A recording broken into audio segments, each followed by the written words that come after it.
Like, share, subscribe, hit the super chat on the way in. Oh man. Shout out to Aaron, shout out to MTR. My apologies, by the way, for the lateness. Y'all already know. Oh yeah, definitely a reckless stream. So y'all already know the rules for the reckless streams. By the way, do not put it in the comments. Don't put it in the comments. Yeah. So if we come to abrupt ends, y'all already understand why. Um, yeah, might be bringing up a panel. Obviously, that is dependent on how this reckless streams goes. Yeah, that part. Okay. Um, for those of you that checked out the interview with Aaron, that's Mr. Plumber Guy from Pop the Balloon on MTR's channel. Link is in the description. Yes, I was ghost listening to the whole thing yesterday. Once again, shout out to MTR for getting in contact with Aaron. I think Aaron interviewed pretty well. Shout out to all the people that commented in MTR's comment section. Shout out to all the people, who just looked up for him and gave him words of encouragement. First, I want to say to MTR and to Aaron, specifically Aaron. Aaron, this is bigger than you now. This is bigger than you now. You represent Black men writ large, particularly younger Black men, Gen Z and young millennial Black men. This is bigger than you now. You don't get to live your own life anymore. Sorry. I know you didn't ask for it, right? But sometimes you're hit in the face with some responsibility that you did not ask for. And this is one of those times. They are wishing on your downfall, Aaron. I know you have an understanding, but this is how you win that. Win. Become successful, eventually get married, have kids, make sure one of them is a daughter. I know you can't make sure of it. It's not up to you. And maybe in 3 decades, walk her down the aisle and do what many of these Black women will never be able to do in their life. Walk down the aisle. Aaron, this is bigger than you. Right? And I'm going to read some of the comments to the post that Real Talk with Yanni posted. By the way, that's where I got this screenshot from. This is a picture of Aaron. And I'm happy that he's embracing the Ninja Turtle insult, right? Shout out to Black men for not letting these insults that come from Black women keep us down. We just embrace it and move along, right? He got called Ninja Turtle. His brother went out and got a Ninja Turtle costume, right? Shout out to Aaron, right? And yes, by the way, Yanni, if I'm not mistaken, I think that might be Aaron's car, right? Of course, she wants to be petty and say, this dude got, and you read it in the comment section. He's driving an EV and he's at the gas station. And Yanni, of course, in her title for this picture says, whose car is that? Because I know it ain't his. Oh, but listen. The pettiness, first of all, from Black women knows no bounds. The pettiness directed to Black men, of course, knows no bounds. Black women wishing the worst on Black men who do not kiss their ass, of course, once again, knows no bounds. Aaron, like I said, this is bigger than you. You have to win now. You have to win. Indigo says, we've been dusty, sassy, soft guys, Ninja Turtles, man, all of it.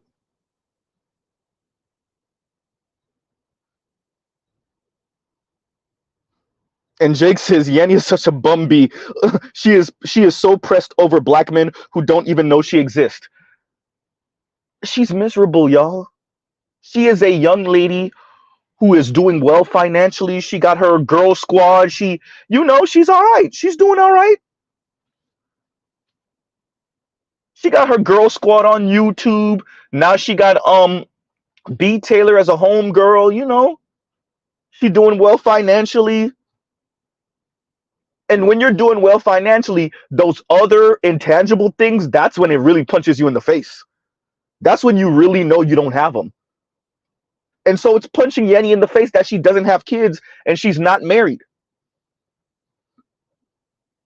And instead of reflecting on her and herself, she does what we see women writ large do all the time, black women specifically.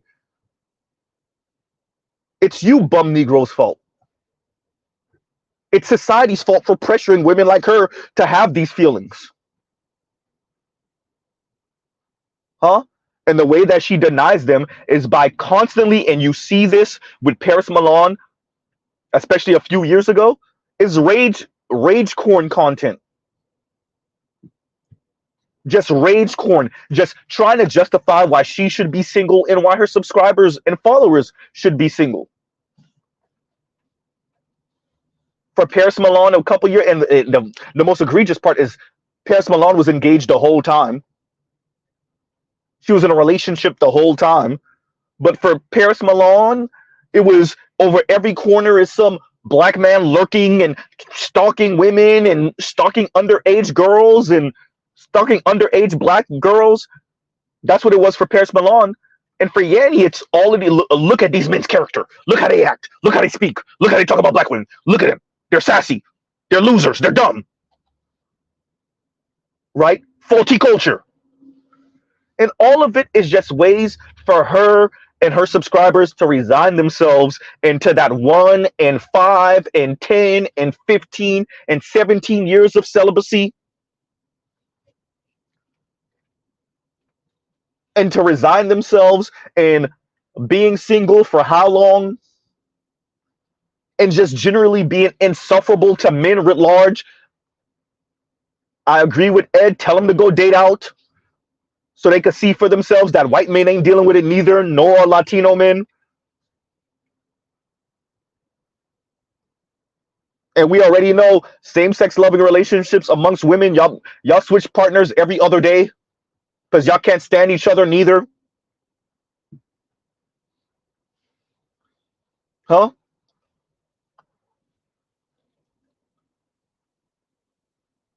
Yeah.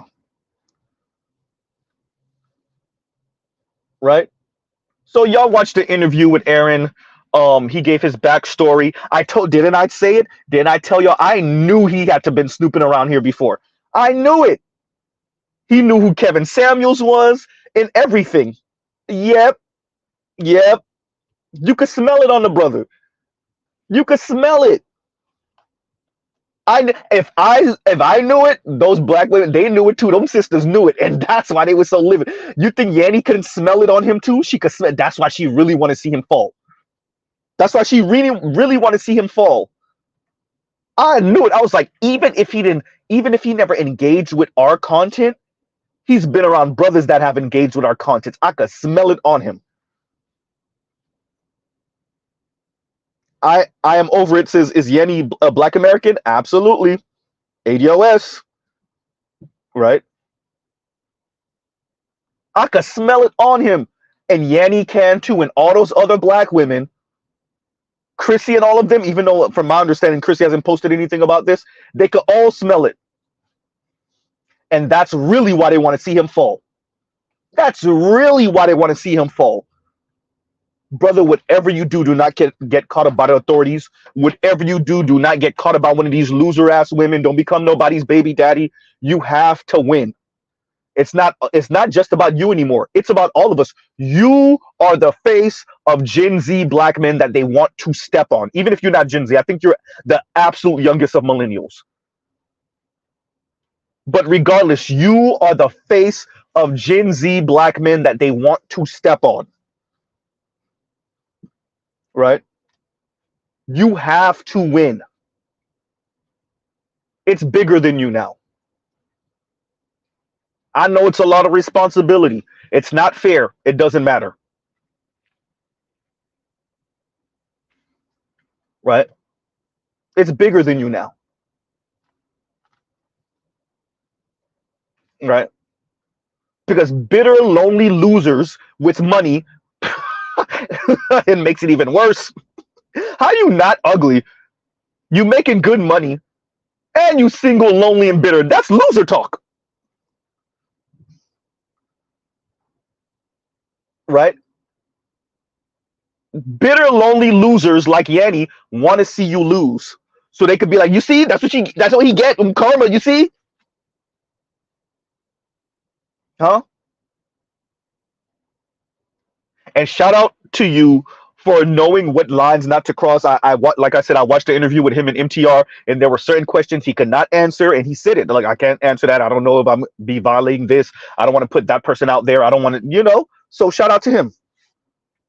But brother, all of that illicit activity that you were engaged in the past, I hope you're still not, bro. You got to drop all of that if you still are. Look, cold turkey. This is bigger than you. And yes, these women were wishing that your ops would catch up to you or the streets would catch up to you. Yes, they were wishing that the authorities would catch up to you just so that they could say, "You see, huh, that's what he get, huh, karma, huh? God don't like ugly." Meanwhile, these women haven't seen a mirror in 10 years. Huh? Jake said all that money and Yanni still ain't qualified. That's got to sting, bruh. By the way, that's why I continue to bring up her own story that she put the vagina on the table for one of her homeboys and he did not bite. That's why I continue to bring it up. That's why I continue to bring it up. That is to say, Yanni's not ugly. Depending on who you are, you may not find her attractive like that, but she's not an ugly woman physically.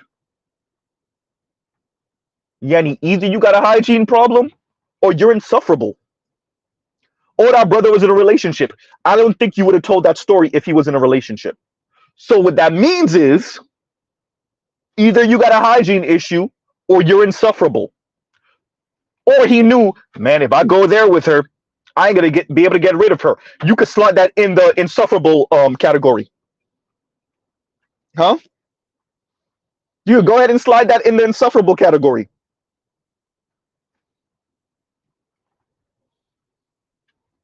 Right? Yanni, you gotta have a boyfriend somewhere that you hiding, or some peen that you get in that you don't want your subscribers to know about. Because if you're being honest about your story, do you know how ill that speaks on you? Right? Do you know how ill that speaks on you?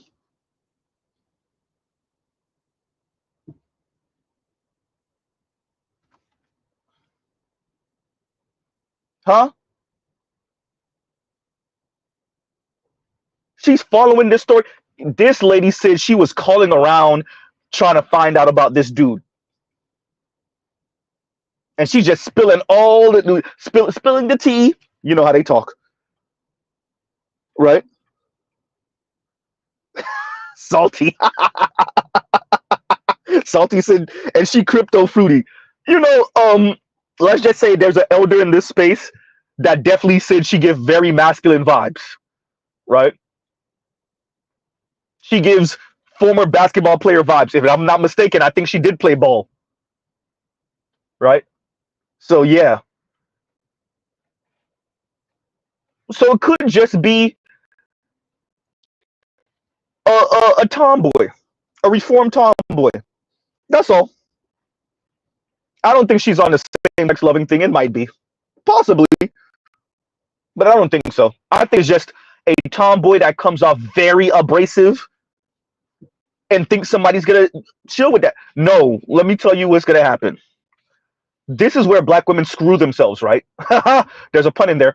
This is where they screw themselves. When you become too educated and you're doing too well financially and you're abrasive, guess what? Now you think you're better than the dudes that actually would mess with you. Unfortunately, those are usually the dudes with no options on the bottom. God damn, Z. Because the dudes that are on your financial level are better, they're not. Unfortunately for you, they're not. Huh? Why would they? I would argue if Yanni is telling the truth about her situation. She's running into that right now. With her, for those of you that saw her first video on decenter men, I can have any man. I'm, you know, whenever I go out, yeah, okay, fine. What about on that second or third date? Okay, they like what they see the first time they see you. Okay, fine. Okay. What about after that? Uh-oh. Huh? What about after that?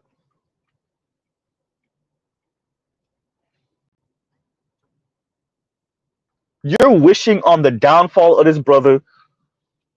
And dear Yanni, yes, you are. Don't even pull the whole. No, I'm just trying to follow up, and I want my girls to know that to stay away from men like this. Stop. Right? Huh? And KMS says, and thank you for the super chat. And we'll pause right here for a second and read KMS's comment. And KMS says, Alpha scouted other. Oh yeah. For the.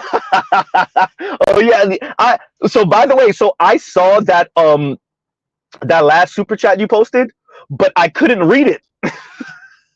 I couldn't read it because I had already ended the stream, and I think it was Mr. Shook to you. Somebody said, "Damn, you got beat by the buzzer," and I died laughing.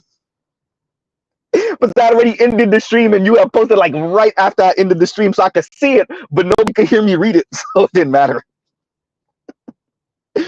And so, continuing from what I don't even remember what the beginning of the comment was, right? But and so KMS is finishing the comment that we were saying earlier about what was it? Boomers pouted, Xers shouted, millennials did. What was millennials on again?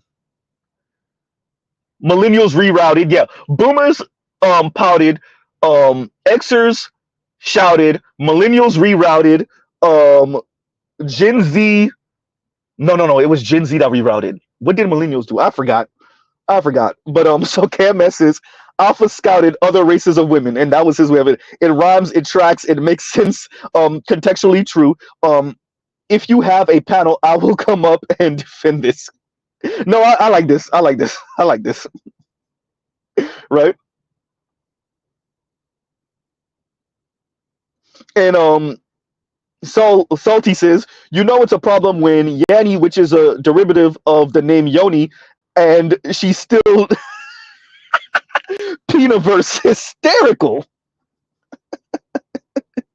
Oh yeah, it was millennials doubted. Okay, let's do that again. Xers pouted.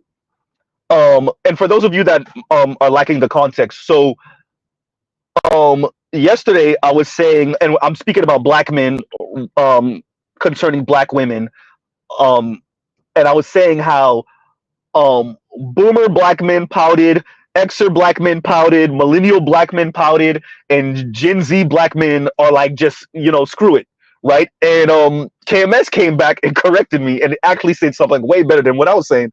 And he said, no, Z.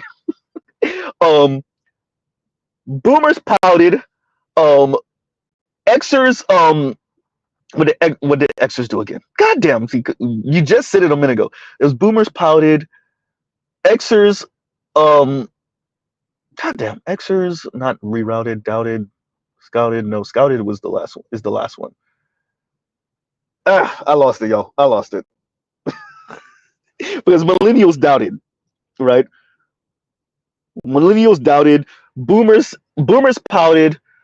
Because somebody told me what Xers was again. Okay, there we go. Boomers pouted, Xers shouted, millennials doubted, Z's rerouted, Alphas scouted. And Alphas are scouted is Alphas scouting for non-black women. Right? And why would Alphas be scouting for non-black women? Because Yanni is their aunt. That's why.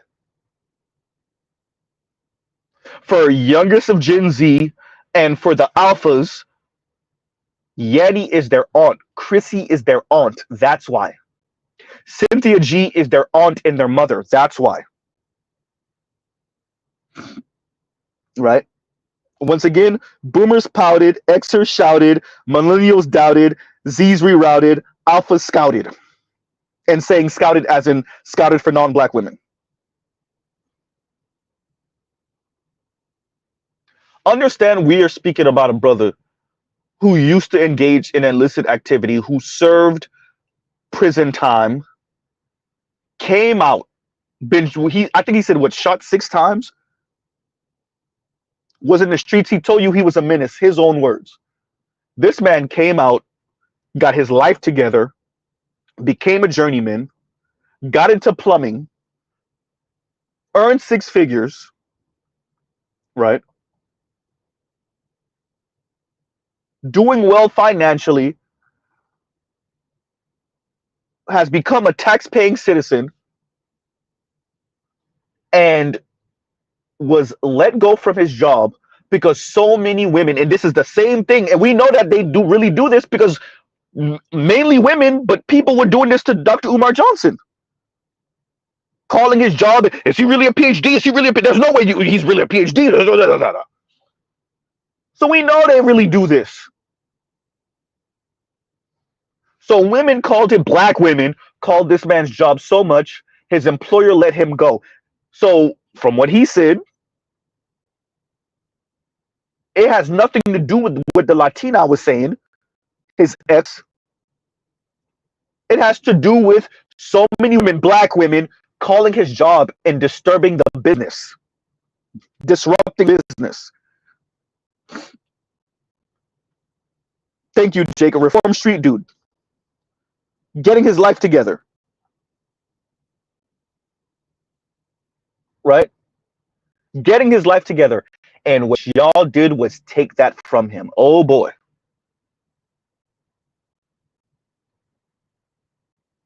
I said it, so when I say these things, I know they come off very hyperbolic. I know it sounds cartoonish. I know there's a lot of people, there's no way, Z, you doing too much, Z. I said it. Black women said if you don't kiss their ass and you don't pay fealty, right? Shout out to FD Signifier with telling us to touch grass. Black women said if you don't kiss their ass and you don't pay fealty to the sisterhood,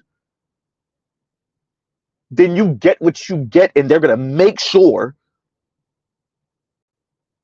to screw you over. They call this man's job so much they got him fired because he hurt feelings on an internet show. Understand what Z is saying, right? Understand what Z is saying. An internet show got this man fired, right? I gotta skip over to Damie's comment because he said I never read his comments, his super chats.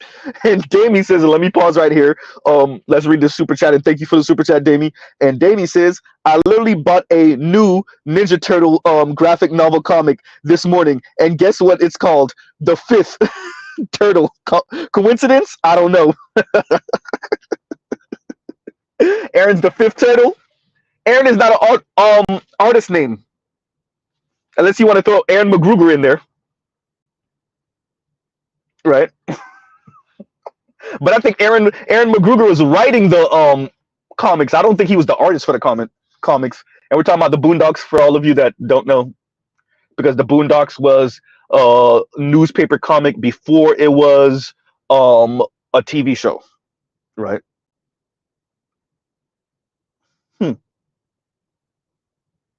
Exactly. And King Camo says, well, Z, Yanni said, no, and she kept on saying, how do y'all know it's black women? How do you know it's black women? And King Camo says, well, Z, Yanni said it was like the Latino community who did that. Yeah, it was 500 Mexican women calling into his job over black dating show.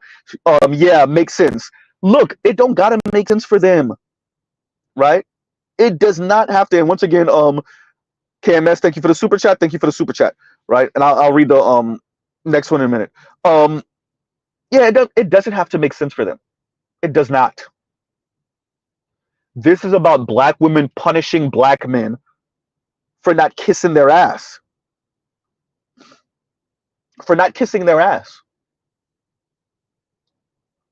For not knowing your place. What did the young lady in the red dress say? For doing too much. Don't do too much. Huh?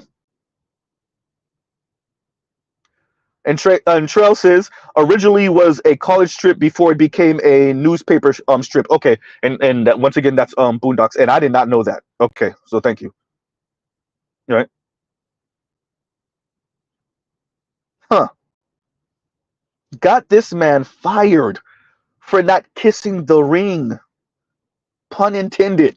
The original meaning. Oh boy.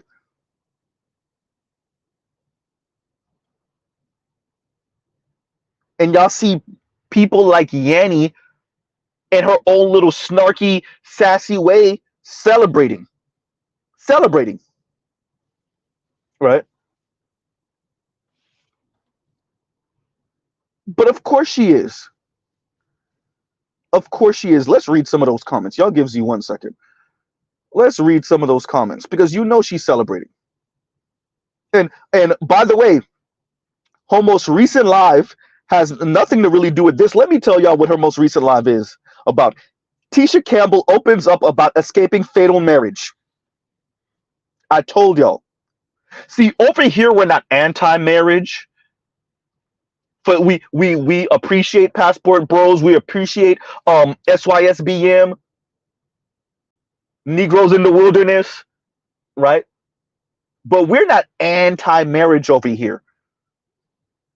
We don't try to find ways to justify why brothers shouldn't get married. No, be very careful. But if that's something that you want to do, we don't have. How many channels do we have? I'm not going to say we don't have any, but how many channels do we have in the Black manosphere dedicated to telling y'all now, decent to women and make sure you know you got to really vet them and really what we're really saying is don't get married, especially not to no Black women. But don't get married. Don't even do relationships. And you better make sure you in the best. You better make sure you're a zillionaire before you have any children. How many channels do we have dedicated to that? Scare tactics to keep y'all away from women writ large. So you could be out here celibate for 1 and 3 and 5 and 7 and 10 and 15 and 17 years. How many channels do we have like that? Huh? Meanwhile, this live Yanni posted is not even 24 hours old, and it says Tisha Campbell opens up about escaping fatal marriage. Right? And y'all know she talking about Dwayne Martin, of course. Right? Huh.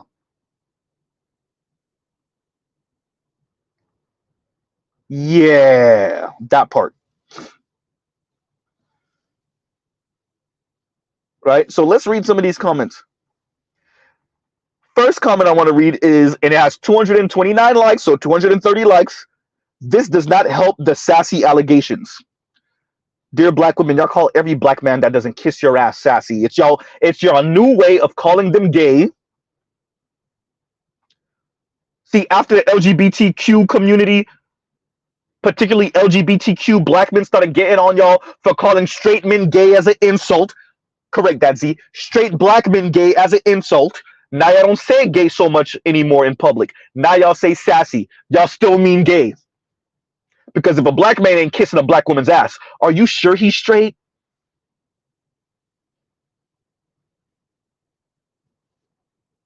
Compassionate says, what the hell is a fatal marriage even mean? You're not dead. Bro, I promise you before I read that you're not dead part, I was like, yeah, what does fatal marriage mean? Right? Huh. And this is why I'm telling, this is, by the way, why I'm saying to Aaron to be careful because they're wishing on your downfall. This comment says he's going to self-destruct because he doesn't have the wherewithal to pull back and self-analyze when he's doing too much. I know a Black woman ain't saying that. I know a Black woman is not talking about self-analyzing and pulling back because you're doing too much. Under Yanni's comment section of all places. I know that's not what I just saw. Huh? I know that's not what I just saw. And Damien King, thank you for the super chat once again. Thank you for the super chat. I know that's not what I just saw. A Black woman. But so this is what I'm saying. If Aaron ever, whoever knows how to get in contact with him, I don't even need to get in contact with him. Send him this live. Make sure if he can listen to it, bruh. They're hoping you crash out, Aaron. You cannot crash out, right?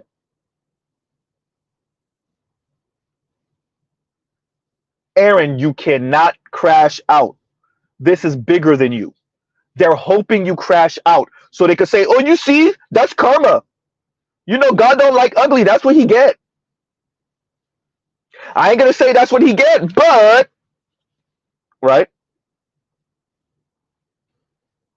Better uses Yanni's comment section is the most toxic thing I've ever seen, bruh. Now it gets worse. It gets worse.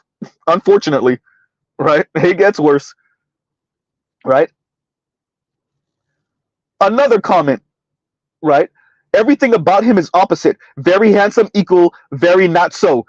Electric car at a gas station. Calling people broke, but started a GoFundMe. I wouldn't be surprised that as a plumber he got leaky pipes drip drip. LOL.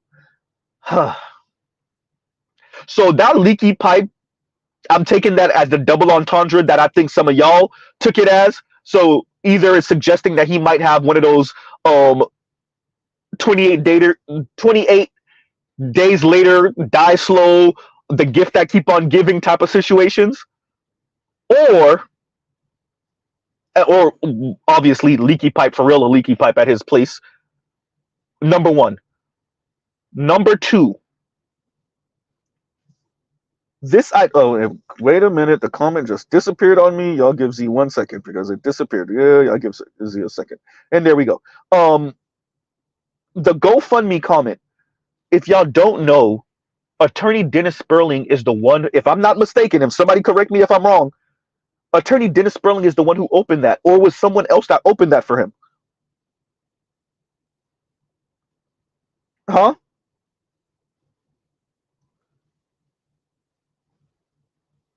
Indigo says, but wait, it gets worse. Right? Thank you. Saul said he sent us over. See? It was in Mr. Donnie Max says it was Sperling. It was attorney Dennis Sperling. Right? Oh, and Saul says no, it was already established. Either way, right?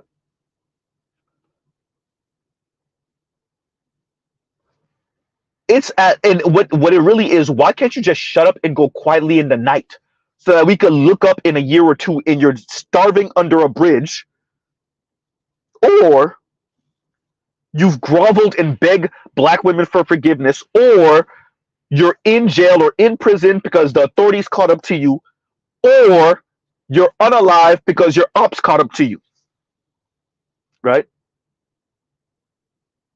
Another comment says he should have got a clown costume instead. Of course. Of course. Right? Another comment says, once again, this is them poking at black men's sexuality. No pun in there. Not him taking pictures like he a baddie. Huh? Ain't nothing black women writ large, including all of these so-called progressive women, but especially black women, ain't nothing they like doing more than questioning a black man's sexuality, a straight black man's sexuality, when he doesn't bow down. Right? And KMS says, once again, and thank you for the super chat, we Ninja Turtles now. Good. We're gonna continue to Donatello's the truth about themselves. Thank you. Right? All it is. And remember, FD Signifier told us to go touch grass. We're spending way too much time on the internet, right? Bruh. FD, you could say that all you want, but this man has been fired from his real life job because of an internet dating show or matchmaking show, however you want to put it. Real life job, real life money. We're not gonna get into the whole fiat currency and whatever, but real life money, real life job, fired because of the internet. So you could tell us to go touch grass all you want. You could tell us it's not real all you want. Black women caused a real life consequence. Right?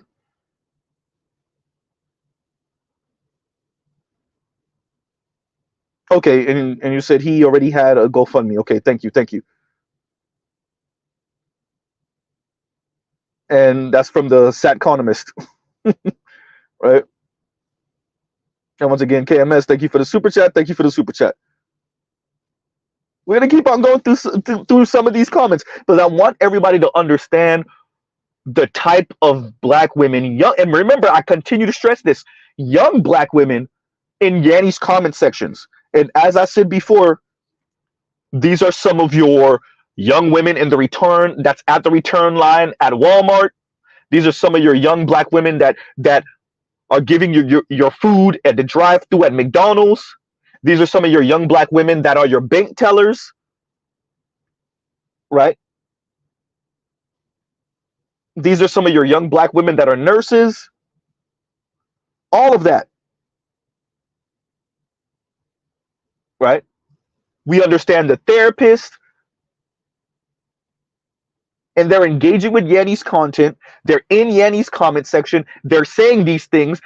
Let's be honest, most black people still live amongst and around black people. And this is the way, Yanni is what, 31, 32 years old? This is the way that young black women around Yanni's age and younger think about black men. Huh? This is what they think about black men. What's the next comment? He is so cringe. This is worse than him awkwardly moving around in that one video calling us broke while begging for money. Here go another comment. Teenage Mutant Sass Master. Huh?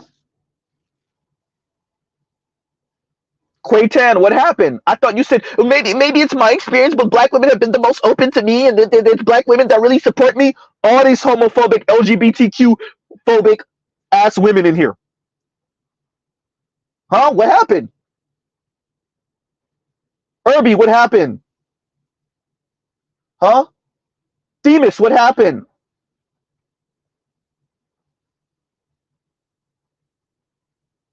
These are black women. All these homophobic comments, what happened? Huh? Oh no, it's okay because they're talking about straight black men. Yeah, we're just gonna ignore that. Y'all want? Oh wait, what y'all gonna say? Foreign man in a foreign land. Oh, you're gonna tell me what? These are white people trolling and pretending to be black women? Huh? These are not real black women posting these comments. These are not. And be very clear. Most of these black women, I would argue, most of Yanni subscribers probably under the age of 40, definitely under the age of 35.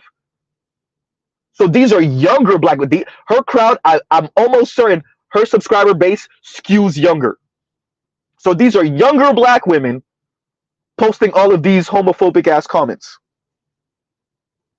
Huh? Yeah. And another comment says, may he continue lying and scamming men out of their hard-earned money. You hear that? In fact, he should create another GoFundMe and ask for more money. I feel he's scamming them enough. I feel like he's not scamming them enough. Do your thing, King. Once again. Aaron, you hear that? So, Aaron, if you are scamming Negroes, please stop. Because here we have a woman hoping that you're lying and scamming just to prove a point. Y'all hear this? So when we speak about, and when Z speaks about the downfall, they're hoping for the downfall of black men, right? They're hoping for the downfall of black men. This is what I'm speaking about. This is why I continue to bring up the Kobe Bryant and the helicopter accident situation. They dance on the misfortune of black men, right? Thank you, Dr. Thunder. And Dr. Thunder says, y'all ain't liking the video. Hit that like button. Like, share, subscribe, hit the super chat. Y'all heard that. Thank you, Dr. Thunder, because I had to have a whole conversation with my subbies. So I went through a list of my lives the other day, and my subs, for the most part, I get about 10% like rate, right? So if I have, let's say, 1,200 views on a live, it'll be about 115, right, likes. Just about 112, 115, maybe 120, maybe 121 likes, right? Man. Another comment essentially calling him sassy, and this is referring to 2 Chainz, right? And it says, all I want for my birthday is a big turtle suit. And of course, Yanni busts out laughing in the comments. Of course she does. Another comment, the sassiest Ninja Turtle there ever was. At least he's embracing his true self. I told y'all, right? This is their way of calling him gay. Look, that rhymes. Right? This is the way of calling him gay because he didn't kiss black women's ass. Because he had the unmitigated gall to talk back. How dare him talk back? Right? And continuing with the rhyming, Mr. Donnie Mac, and thank you for the super chat, right? And Mr. Donnie Mac says, and thank you once again, thank you for the super chat. Anyone get the sense of all this being get back for the black women therapist getting fired a while back? Yes, but I still put this in the and I'm following behind Amanda Marianne with this universe thing. So I'll say this is in the Kevin Samuels Get Back universe. In the multiverse of get Kevin Samuels back. Right? So and you saw this with that Kendra G, and I'm gonna cover that also. That Kendra G video that and talking about covering things. By the way, I am Waffles. Please, like I said previous stream, please give me the links to those videos you wanted me to review again. I lost them somewhere in my history. But continuing, you saw that in the video that Media Man covered of Kendra G speaking to that young lady who said she don't want to hear nothing about no higher value man. She don't want to hear nothing about no 50-50. She had no problem with financially 50-50. And essentially, she was anti-Kevin Samuels. Per her own words. These women want a lopsided deal in their favor. Okay, fine. That's somewhat human nature. People always try to screw over other people when it comes to these deals. We get it. When you're bartering, somebody's always trying to outdo the other person, right? Very few of us have a true sense of justice and fairness, and we're not trying to screw over the other person. Everybody else, for the most part, yes, they are. Okay, we get it. But once again, this is 2 years after Kevin. They are still fighting against Kevin. And Dr. Thunder says, Z, do you have a Discord? I do not. I have to start one. And shout out to PK Angel, because PK Angel been saying this to me for a couple of years. he kind of stopped now because I just been kind of BSing around. So yeah, not yet. Right. But yeah, no, to Mr. Donnie Mac's comment, no, I think this is larger than just the therapist. By the way, I don't disagree with you about the therapist, that this is get back for the therapist. I don't disagree with you. I'm saying I think it's even larger than that. I think all of this conversation is get back for Kevin Samuels. Right? I think it's get back for Kevin Samuels. I think black women, especially millennial and Gen Z black women, do not appreciate the 90s and the early 2000s. That this conversation, right? And I didn't even mention the 80s, because that's when it really ramped up, right? The books, the movies, the articles, that insulted black men, of course, with black women leading the way in that, and other wayward black men. Um,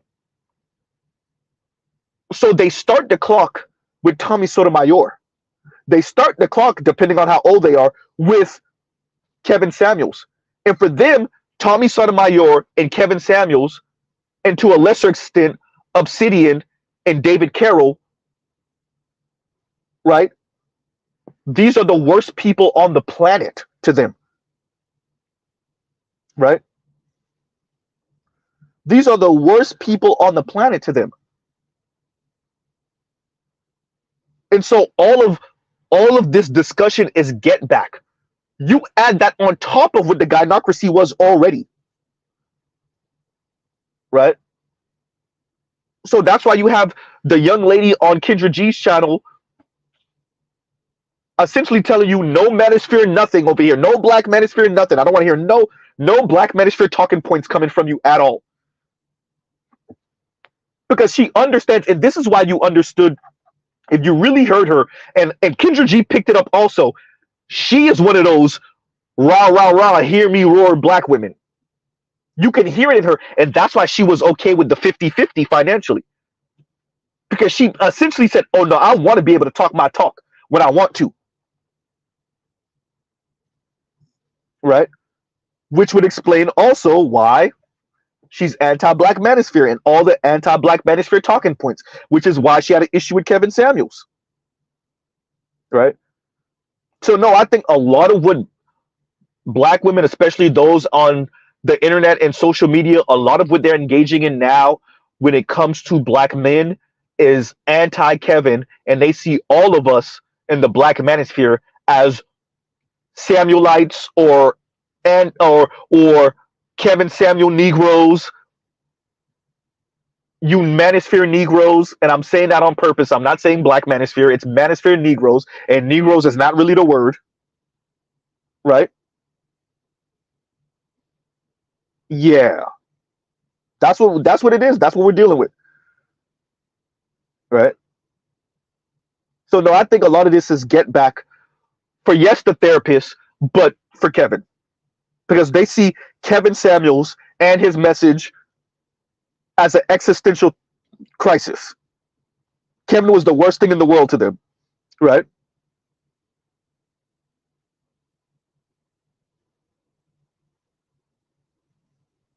And Compassionate says, let me read this real quick, right? And once again, Mr. Donnie Mac, thank you for the super chat. And Compassionate says, what? Come on, phone. Okay, there we go. Black women have been under the table of white supremacy so long, they think they're the main character of a real life Truman Show, and our space is trying to explain to them it's all a mirage, and they hate us for it. Exactly. Exactly, Charlie. They'll say stuff like that. Kevin Samuels, your daddy. Yeah. Once again, is another homophobic comment. Right? Because that too is a double entendre. They mean Kevin Samuels is your father, and then they mean Kevin Samuels is your zaddy. Huh?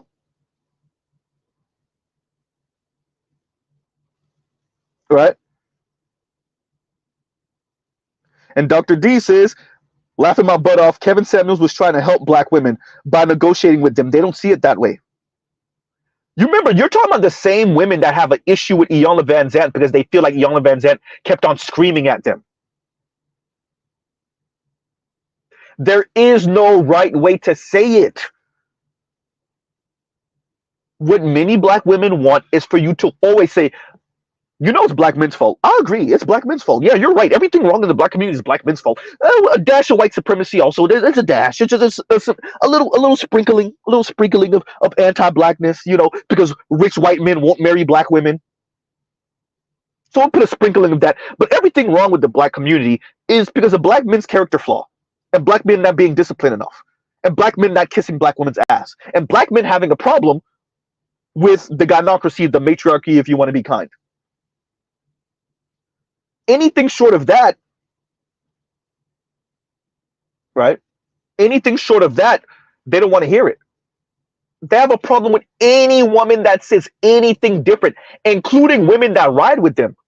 I would like to direct you once again to the conversation Ebony K. Williams had with Lauren. 40-year-old Ebony K. Williams is telling Lauren, look, I done spent $50,000 on this in vitro thing. I'm telling you that college is the best time to meet a man. And Lauren, who I think was early 30s, maybe late 20s, couldn't hear her. What did Lauren say? What a lot of young black women lie to themselves and say, no, I think my value goes up. And I'm paraphrasing, but essentially, doesn't my value go up as I age and I get more of these experiences? I get no. Honest women try to tell women this, black women specifically, they don't want to hear it. Men tell women this, black men tell women this, they don't want to hear it. And then they get in their mid and late 30s and then they got to experience it. Huh? And Charles said, okay, Lauren was 31. Okay. Thank you, I Am Waffles. Thank you. That's the first one? Wait, no, that's not the first one. That's the second one? Okay. All right, so I Am Waffles is in here. Yeah, I Am Waffles. I said in the last stream, I don't think you were there. I was like, yo, like, I lost all those links in the history. I did click them, but I think because you put them so early in the stream, which is weird because usually on live streams, when y'all put a comment early before I start streaming, I can see it. So even when I play the live back later, those comments will be there, you know, when you first click the video, and then they'll slowly, you know, fade off.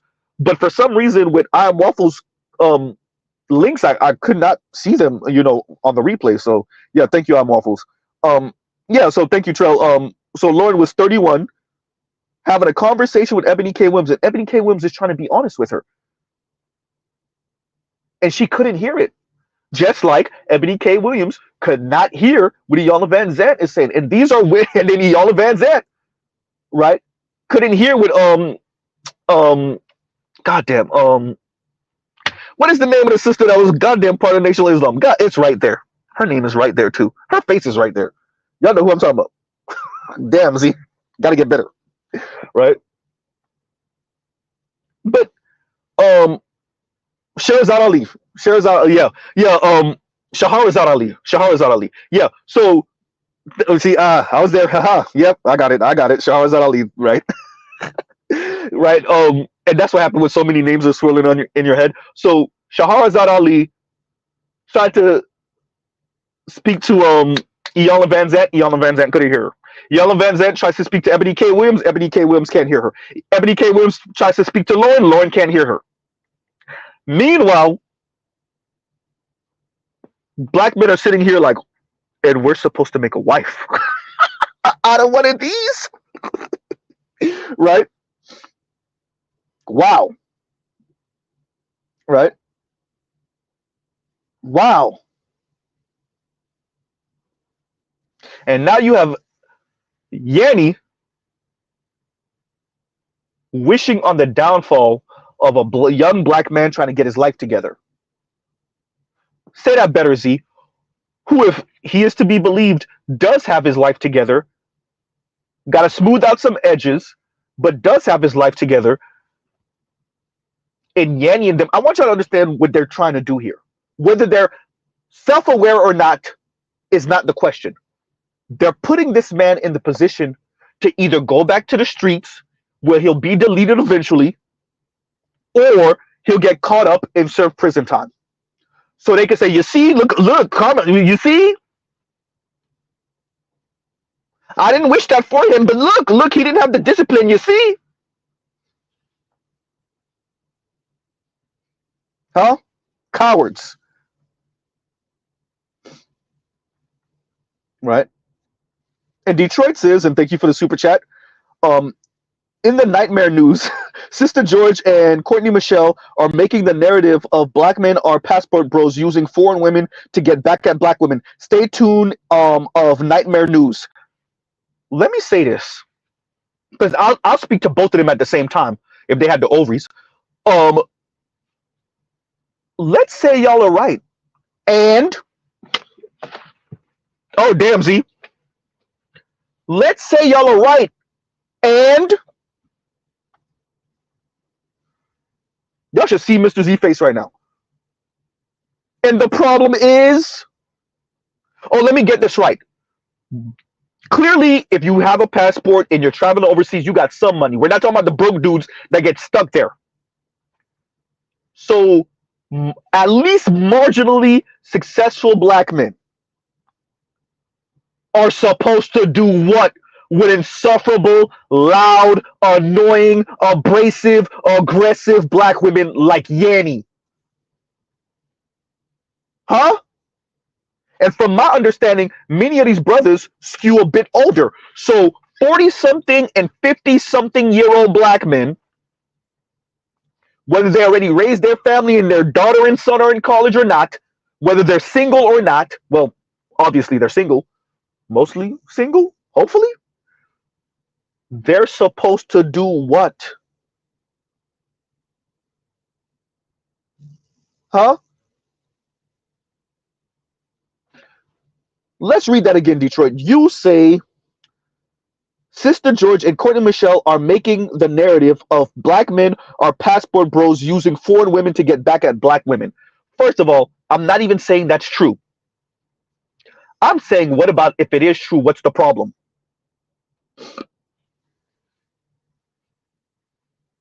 Screw your concepts of community if you can't get black women to participate in community. Uh-oh.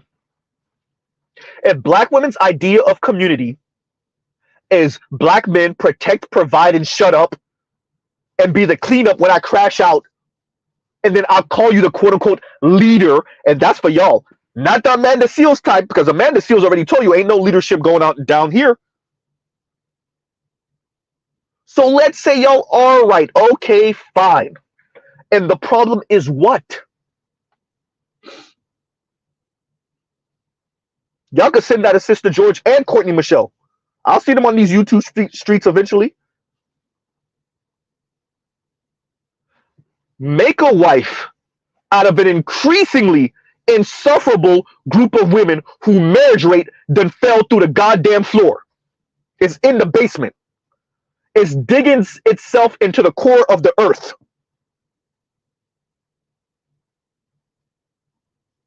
It's not even black men. Y'all can't even stay married to each other. Y'all can't even keep your hands off each other when y'all in these homes in same-sex loving relationships. Go check that DV rate for same-sex loving black women. Goddamn, Z. Huh?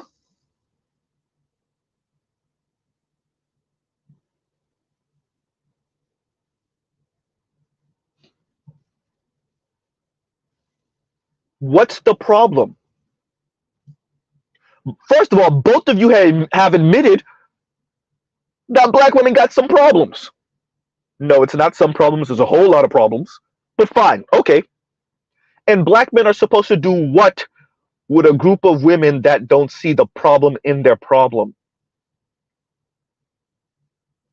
Black men are supposed to do what with a Chrissy and a Cynthia G and a Real Talk with Yanni?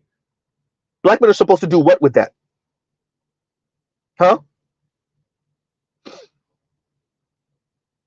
Black men are supposed to do what with that?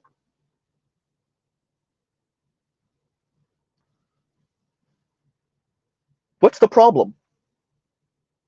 Oh, y'all want black men to do what Iyanla Vanzant said and just, no pun on this one, just stand in it with black women? Absolutely not.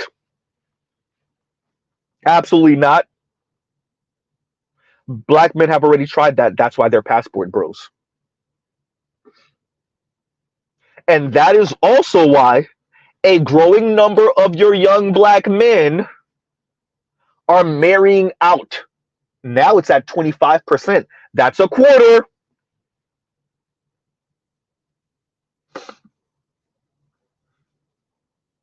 Huh?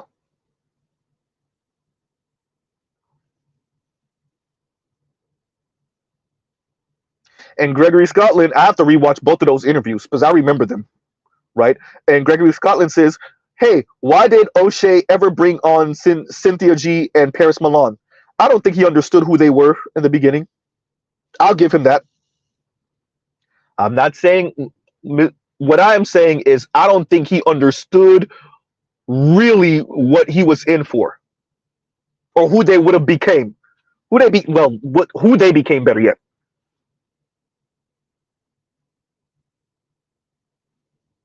Huh. FD signifier. Foreign man in a foreign land. I want y'all to understand, even with the black women y'all occupy spaces with, this egalitarian nonsense is just that. Black women are saying egalitarian. They don't mean it. They're saying equal. They don't mean it. If it ain't patriarchy, it's gynocracy. I didn't say matriarchy. So when you say egalitarian, you really mean equal, where we split up the chores at the house, and you, like BGS said, you put the money in the pot, and y'all just pay y'all bills and figure out life, and all is all, right?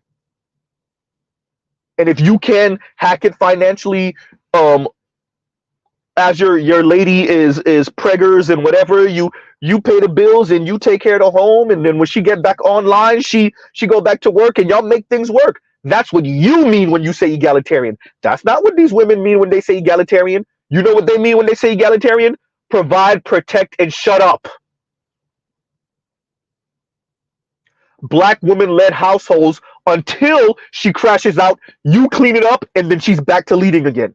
That's what she means when she says egalitarian, right? So when you say egalitarian and when she says egalitarian, y'all are not saying the same thing.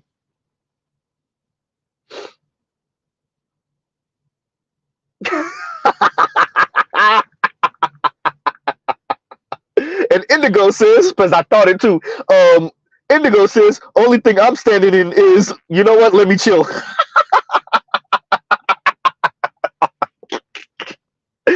Uh, that's why I said no pun when I said it. Because I thought it too. I thought it too, right?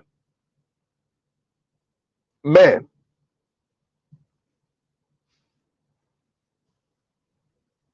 So, right?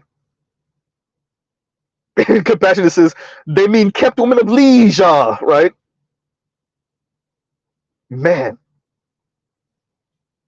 And once again, Detroit, thank you for the super chat. Thank you for the super chat. So, you have this brother trying to dig himself out of a hole. Do you understand how self-aware this man is? At 29, he told you he was a menace. He was honest about how his mother poisoned him against his father. His father's how his father tried to keep him out of the streets and keep him away from, well, what ended up happening to him.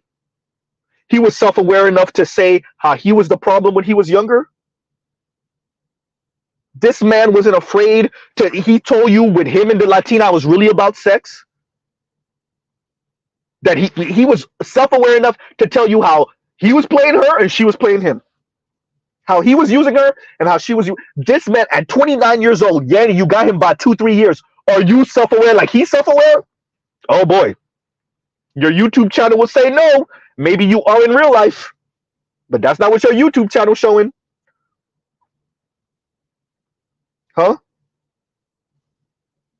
Thank you, Compassionate. My point exactly. Egalitarian equals perpetual flexibility. Right?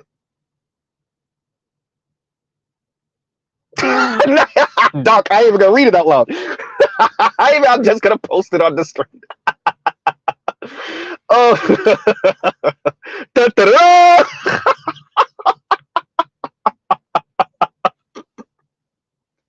right?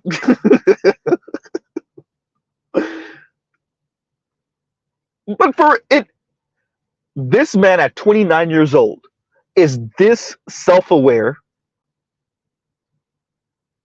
and you see it in Yanni. I grew up in the suburbs. I don't even understand this. I don't even use this type of language. I don't. Yanni, if you're suburbs, what the hell does the hood look like? And if you're suburbs, what the hell does the gutter look like? I didn't say gutter. I said gutter. If you're suburbs, oh my God. Huh?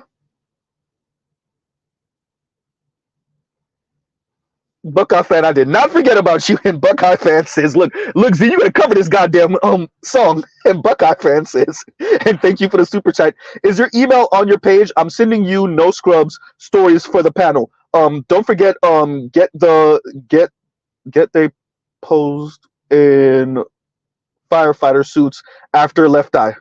Don't forget they posed in fire. Oh yeah, they posed in firefighter suits after Left Eye. Yeah, no, my email is in the description box, right? So, and it's always in the description box, right? So yes, and thank you for the super chat, Buckeye fan, right? Doc killed me, right? Exactly, Charlie. The gutter, not the gutter, the gutter. Which, by the way, if y'all don't understand the difference between the hood and the gutter, good for you. Right? If you think the hood is the bottom, you haven't seen the bottom. Right? Right? And of course it's thundering outside because it's South Florida.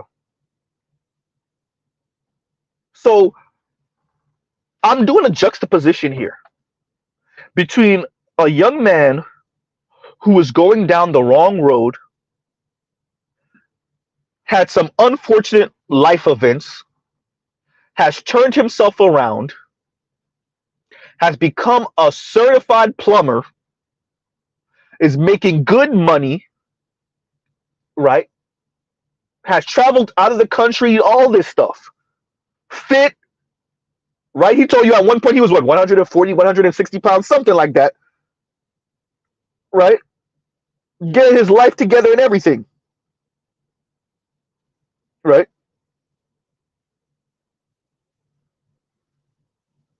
And now that he's on the right path, because of an internet show, a conversation with a few black women, y'all done got exactly compassionate, no kids.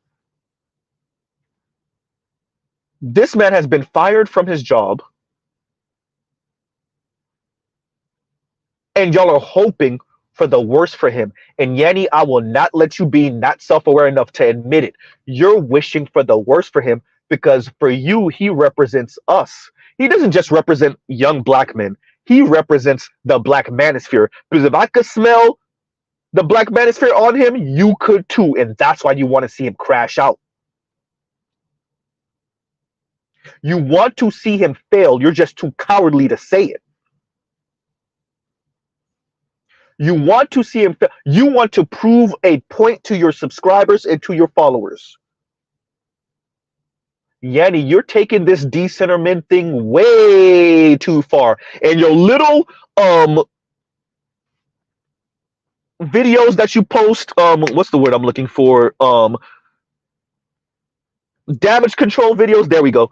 Of y'all make sure, are you this single thing is heavy, are you sure you want to be single? Are you sure you don't want to be in a relationship? Because if that's something that you really want, stop it.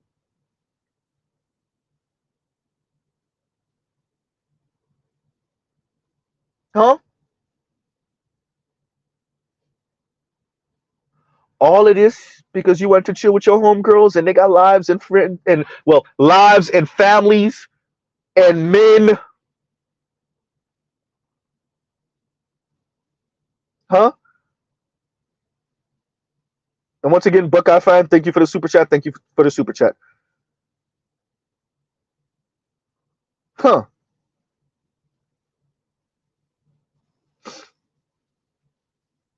You're wishing for the downfall of this man just to prove a point. Jesus.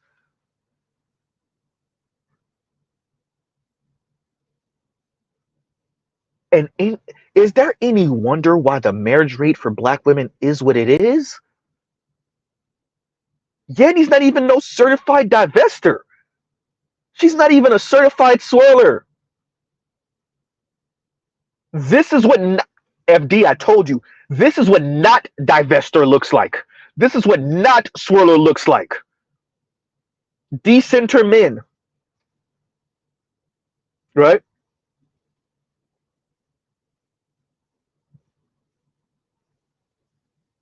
Exactly. And Compassionate said, "It's war." Black Mind, Z Black Mind told us that. And shout out to Black Mind, right? And who was it? It's on your channel too, Compassionate. Who was it? The brother that was saying, um, was it Black? It was Black Mind. Also, I want to say, she looks at you like you're dumb, and it's in the background is Brittany Renner, right? And you can see it on Brittany Renner's face too. She looks at you like you're dumb. She's trying to trick you, right? So she's being duplicitous, right? She's being shady. She's trying to trick you. And then if she does actually go through with it, and she does trick you, then guess what? Now you've proven to her, yeah, you are dumb, right? Huh.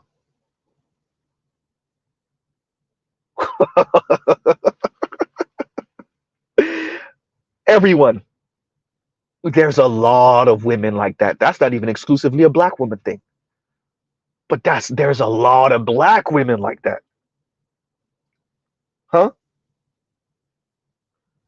There's a lot of black women like that.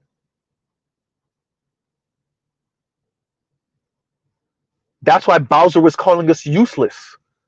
That's why Ebony K. Williams was calling us mediocre.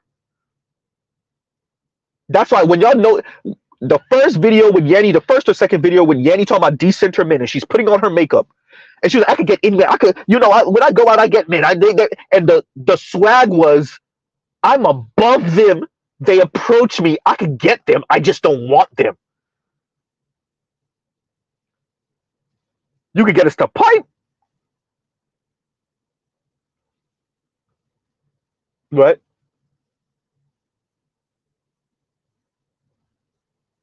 All that swag, I can get them. Yanni, you better don't end up like Vivica A. Fox, because all the laughs, a lot of black men are going to laugh. I'm not going to laugh. It's going to be sad.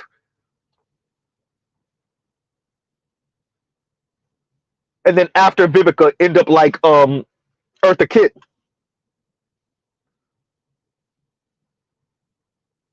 Huh?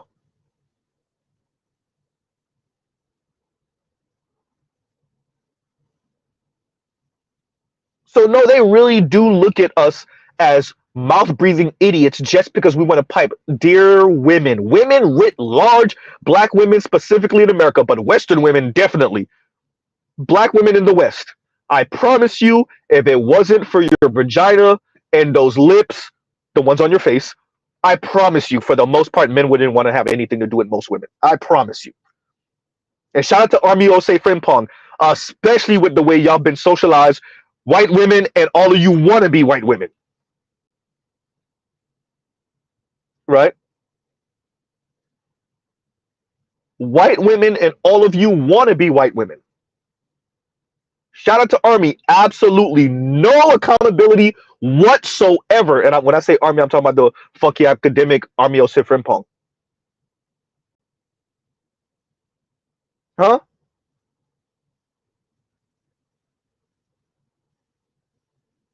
Man, if it wasn't for the vagina and the lips on your face, I promise you, most men, particularly in the West, particularly in America, would want nothing to do with women. Nothing. Now you can call us gay.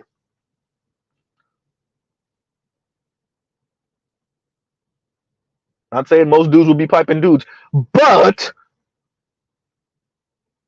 we definitely wouldn't want to have anything to do with women, because why? If women are like Yanni, why? Huh? If women are like Cynthia G, why?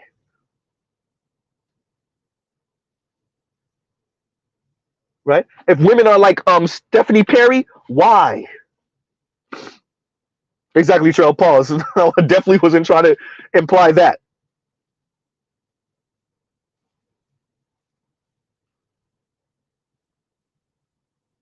And Bowser got the nerve to call us useless. Huh? Bowser got the nerve to call us useless. When I say us, I mean the Black Manosphere. Basel, you got the nerve to call us useless? Tell me exactly what the hell is Chrissy doing over there? What is Yanni doing over there? You got the nerve to call us useless. What is Lexus Exodus doing over there? What is Cynthia G doing over there? You call us useless. Coward. Huh?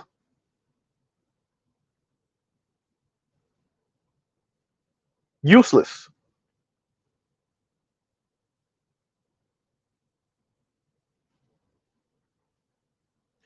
Yanni is intellectualizing her misandry. This is a single, lonely, bitter chick with a couple of dollars that's trying to create her own, I guess, online coven of single Black women that blow smoke up each other ass every day. Maybe literally.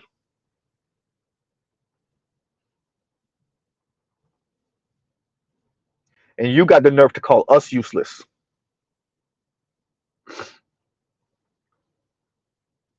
Huh. Right?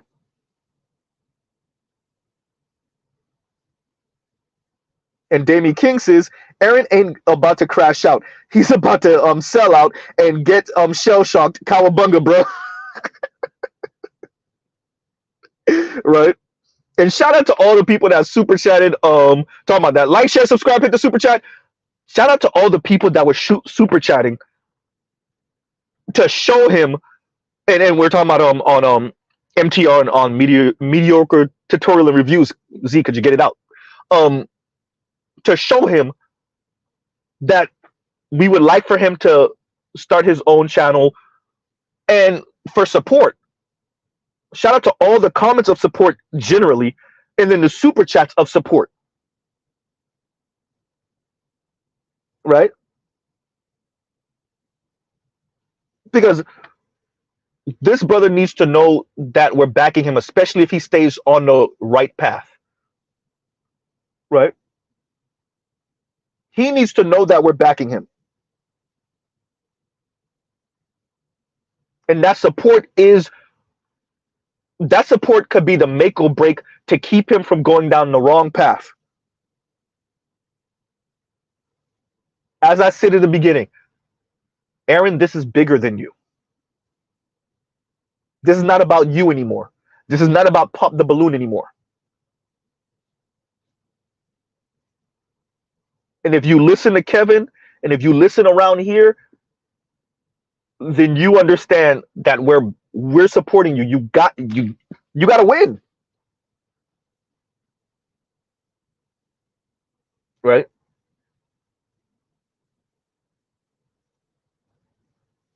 Because not winning means that these wayward, loser-ass Black women, and just because you have some money doesn't mean you're not a loser.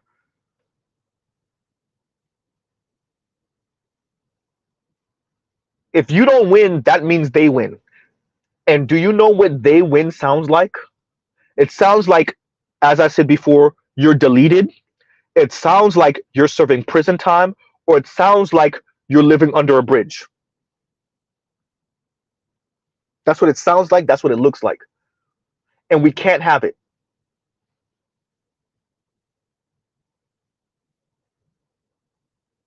Right? You can't have these wayward, mean, salty, misandrist win. They can't.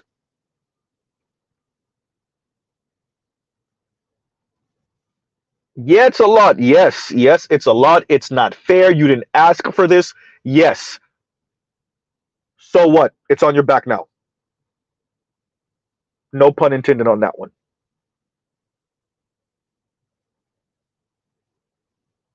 Yeah, it's not fair. Because the Yannis of the world, the cowards that they are wishing on your downfall. Right? Yeah. So, as Damie said, hopefully you don't crash out. You sell out and make this money. right? You can't crash out, Aaron. This is bigger than you now. It's that simple. It's bigger than you now, right? And you crashing out, to be honest with you, will be extremely selfish because this is not. It's no longer just about you, right?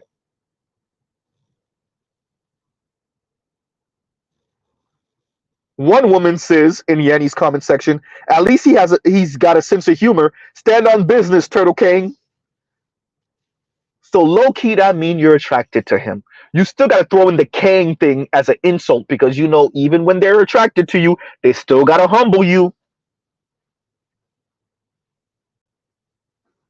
So there go one of Yanni's subscribers that you could probably pull, huh? Huh? Another one says, "Look, Snapping Turtle. He a snappy with his baddie friends." Another homophobic comment. A black woman says, "Dude is the epitome of the word weirdo." I know black women ain't calling nobody weirdos. Y'all can't even get along with like no one. Y'all are in Yanni's comments. Did y'all not watch Yanni's video about, oh, I couldn't get along with this friend and I couldn't get along with that friend and then this cousin was doxing me and y'all got the nerve to be calling Aaron a weirdo? Huh? Y'all got the nerve to be calling Aaron a weirdo. And y'all in Yanni's comment section.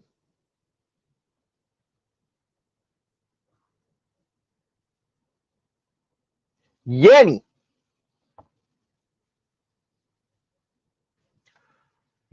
Black woman with money, celibate from what we understand, if she's to be believed.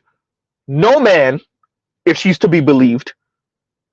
Talking about decentering men, starting that because her friends grew up and got families and men and kids.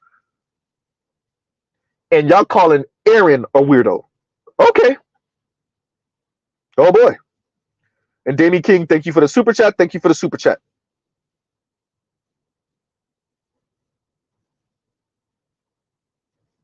And Salty says, and thank you for the super chat. Could you drop the link so I can send to Dennis if they made a scam account? Yeah, I'm gonna drop the link in a minute. Give me a second. I'm gonna drop the link in a minute. Right?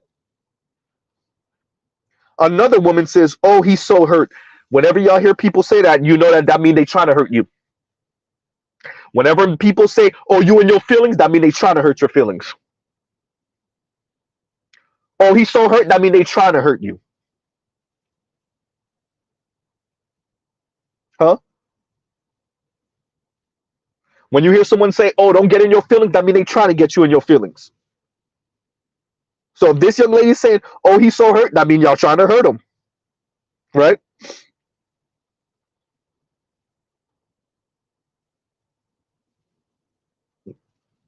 Right.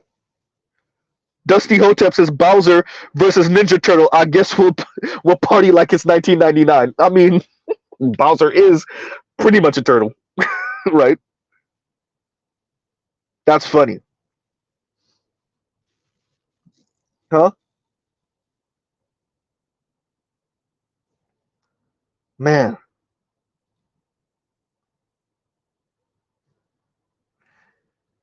And let's see what else we got. What else we got? What else we got?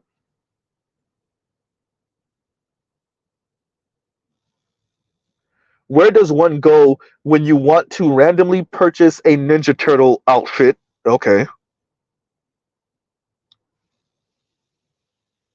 Y'all give Z 1 second.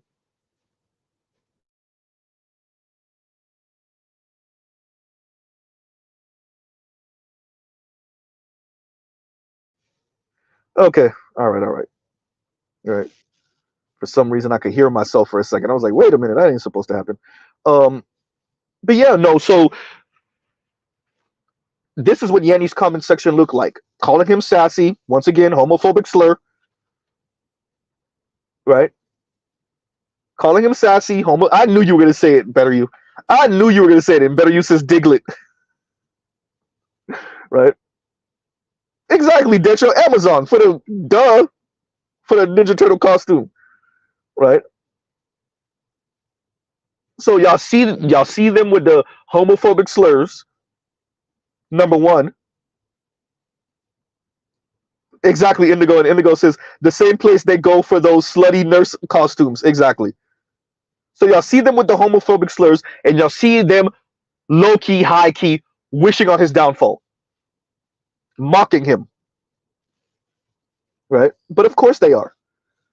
But of course, right?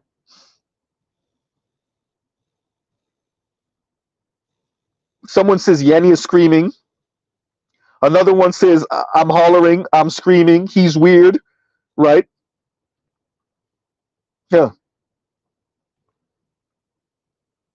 Another one says they were right when they said 2024 is the year of exposure because every other day I'm seeing these frauds and lames get their spotlight in 2024. Ma'am, you're in Yanni's comment section talking about lames. You're in Yanni. Real talk with Yanni. You're in her comment section talking about lames. Don't you see the sea that you're in? Ma'am, look to your left and look to your right. You're talking about lames in Yanni's comment section. You're calling other people lames while you're in Yanni's comment section. The lack of self-awareness it's insane. It knows no bounds, right? Another woman says, no joke, homie is a straight basement dwelling weirdo. Once again, you are in Yanni's comments. Yanni, real talk with Yanni's comments, calling someone a weirdo. Let's say he is. Okay, for argument's sake, I'm not saying he actually is. I'm saying, let's say he is. Do you not realize the sea that you're swimming in right now, ma'am? You are in Yanni's comment section calling someone a weirdo. Where did they get y'all at? You are in Yanni's comment section. You talk about basement dwelling. The man told you he used to live with the Latina. He told you he had a place of his own. Now he's moving. Basement dwelling. Black women got the nerve. Black women under the age of mainly 30 got the nerve to be talking about someone else being a weirdo. Right? Huh.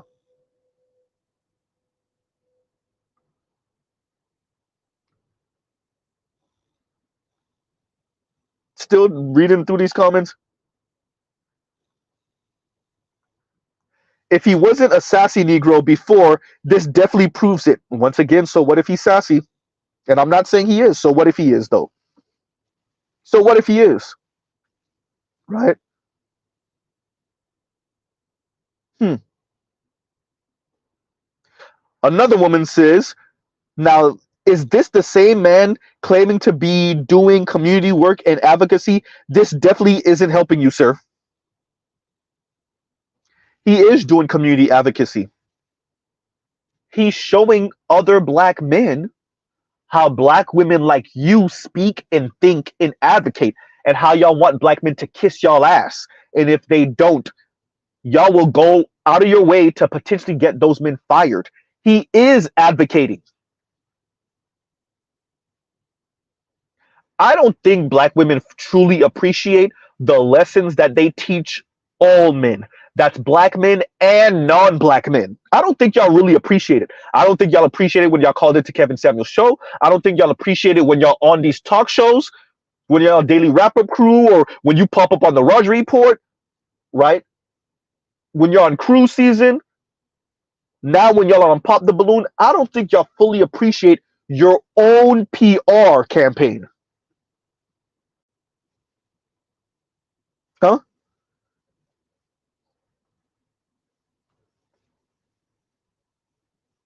So if you're saying this is not helping him, no, ma'am. Real talk with Yanni and women like you aren't helping black women, period. Says that marriage rate. Oop, say it, Z. Says that how much black women have no wealth. Uh-oh. Right? Huh?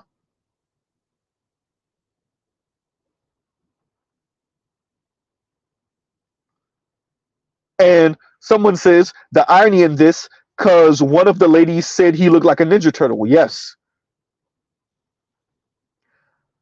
Once again, another homophobic slur. It's given prison bay fantasies. Yes, Diddy. So one implying that um, he might assault women, and that he might be secretly LGBTQ. Another homophobic slur. Where you at, FD signifier? Where you at, foreign man in a foreign land? Where you at, Quaytan? Where you at, Herbie? Huh? Where you at, Themis? This is your moral sinner once again. Right? This is Real Talk with Yanni's comment section. A bunch of black women, which are going to lie and say, oh, they're white trolls. These are not real black women. Right? Another comment. Pookie got a come up. More pooksters to follow. Pookie. Another slur concerning class. Obviously race. This is black women, by the way. Huh?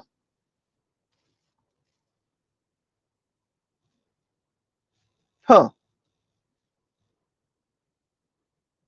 Hmm.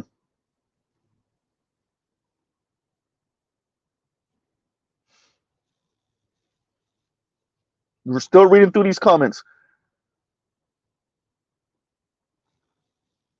Wait a minute.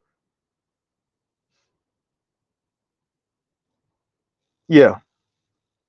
So I just want to wait a minute. What's this one say? Wow, it fit him so well.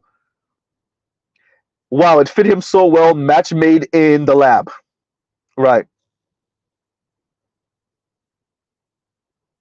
This is a disgrace and disrespect to Ninja Turtle fans everywhere. I hope the movie studios that produce Teenage Mutant Ninja Turtles, there you go, Z, movie sends a cease and desist, of course. Right?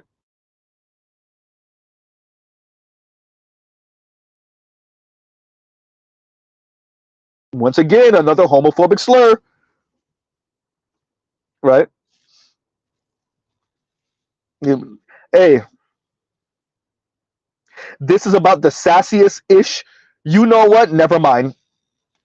Once again, right? Another woman calling him a weirdo. Right? Huh. Hmm. So another woman says, I'm sure non-melanin women will be lining up. He's not for us. Be careful what you wish for and ask for. Right? Once again, Salty, thank you for the super chat. Thank you for the super chat. And so this is another black woman. So brother, black women are telling you, go ahead and go end up with one of those cute, shapely Latinas. Have your mixed kids, right? So they could be hating on your mixed daughter in the future. So they could tell some random young black man that finds your mixed daughter attractive, oh, you a colorist and a featurist and a texturist. Huh? And Gregory Scotland says, and thank you for the super chat, salute Mr. Z. In the words of Ayn Rand, pay attention to what a person criticizes and what they praise tells you a lot about their value system. You know, speaking on that, for black women to be the most same-sex loving group of people in America, that's by the numbers. Mr. Z did not pull that out of nowhere. For black women to be the most same-sex loving group of people in America, and constantly calling someone sassy, which they mean gay, it's an insult to straight black men. It's fascinating. Y'all are the most same-sex loving group of people in the country. And yet you're always calling someone else LGBTQ as an insult.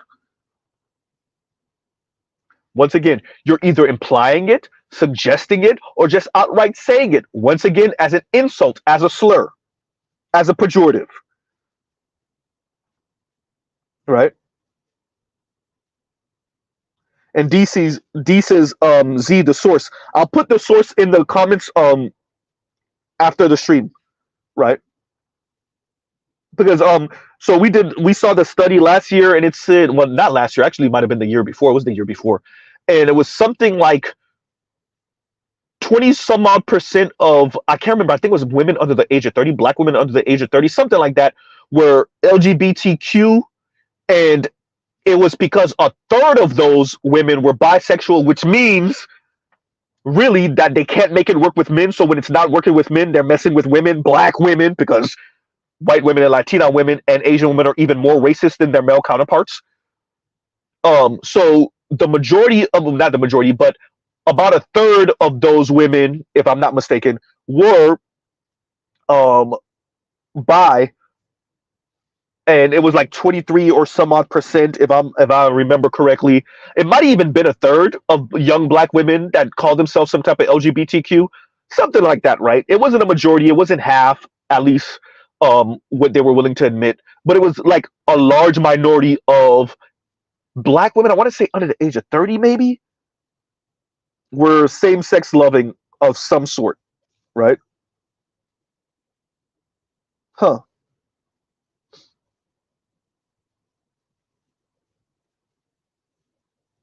Hmm.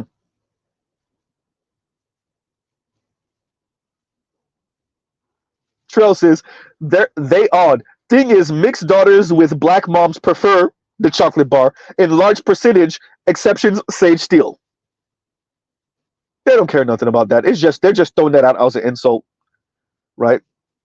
They're just throwing it out as an insult. Huh.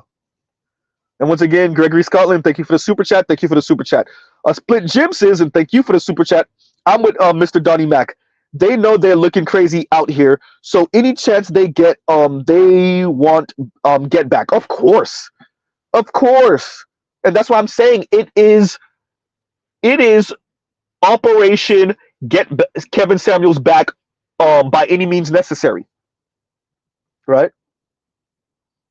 I agree with you. I agree with Mr. Donnie Mac. Anything to get back Kevin Samuels. Yes, the therapist for this particular case, but no, Kevin Samuels. Because for them, Kevin Samuels helped to tarnish their image, not the black women that went on his program, his show, and just made an ass out of themselves. And let men know, not just black men, but men know that they see men as nothing but walking ATM machines and overglorified guard dogs. That didn't tarnish their image. Kevin Samuels occasionally saying, well, you built like a linebacker. That is what tarnished their image. Not them going on there and saying, yeah, I'm 5'4", 250 pounds. That didn't tarnish their image. Being 5'4", 250 pounds, talking about you're looking for a man that makes six figures and you have 2 kids from 2 different dudes, that didn't tarnish your image. Absolutely not. Nope. Talking to Kevin Samuels with a bonnet on, with crust in your eyes, no, that didn't tarnish your image at all. Talking to Kevin Samuels with a chest tattoo, talking about you want a man with 6 figures, and then when he gets you to realize that's probably not going to happen, you damn near throw a fit on screen. Well, the men just going to have to deal with what they got to deal with me then. No, that didn't tarnish your image. Absolutely not. Nope. Right? Huh? That didn't tarnish your image. No, Kevin Samuels is the one that tarnished your image. A 23-year-old speaking to Kevin Samuels disrespectfully. Kevin's what, 56 at the time? A 23-year-old speaking disrespectfully to Kevin Samuels and saying, who wants to be with average anyway? and try to loud talk Kevin. No, that didn't tarnish black women's image. Kevin did. Huh? A homely looking black woman from Canada essentially admitting that she's subsidizing her white boyfriend, and now she's looking for a man that earns six figures. That didn't tarnish black women's image. No, no, no. Kevin Samuels did. Huh? A 40-something-year-old, heavy-set, light-skinned black woman talking about her 50-something-year-old girlfriends that are all overweight and have resigned themselves to being single and lying to themselves about how the single life is not too bad. Her own sentiments, not Z's. No, that didn't tarnish black women's image. Kevin did. Huh? So yeah, they want some get back for their own actions. Talk about not being self-aware. While Chrissy over here, he's tarnishing our image, my image. Meanwhile, black woman after black woman after black woman got on Kevin Samuels' show. They told you how they divorced their cop ex-husband for no real reason. They're telling you how they have 2 kids from a former D-boy who got deleted. Now they're looking for a 6-figure man to be a cleanup man. And I ain't even going to talk too bad about her because she started weeping on the screen after Kevin Samuels gave her that fatherly love.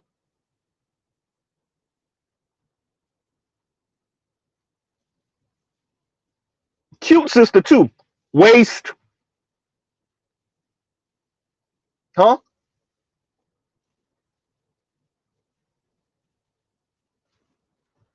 No, those type of conversations Kevin had, those didn't tarnish black women's image. No, Kevin tarnished black women's image. Okay, yeah, that's it.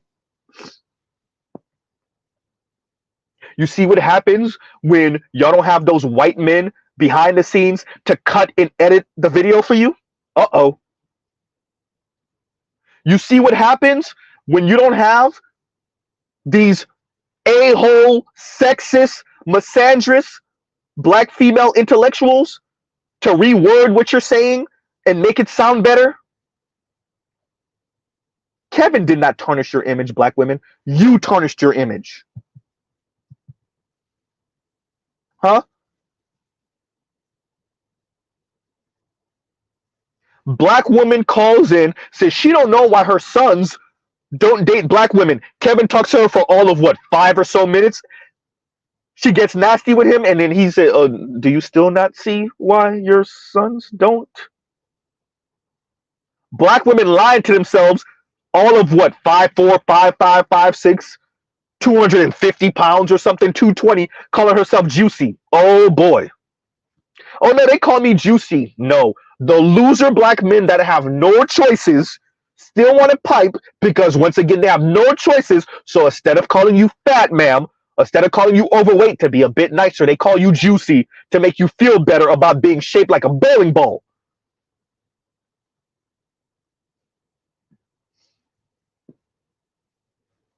Huh? And y'all think Kevin is who tarnished y'all image. Ma'am, you called onto a show calling yourself juicy. You're all of what? I think she said she was like 5'2" to like 5'6" or something like that. I think she was like, what size was she? I don't think they even said weight. I think Kevin asked her size, and she gave, you know, her size, and then she said, oh yeah, they call me juicy. Juicy. Cheryl, you remember which one? Cheryl said she was 5'2". No, she wasn't no 350. Stop it. She was a 350. Stop, Cheryl. Stop. She was a 5'2", 350. Stop. Cheryl said she was 350. 350. Right? Oh, man. I ain't even gonna read that out loud better. You hysterical. Right? Wow.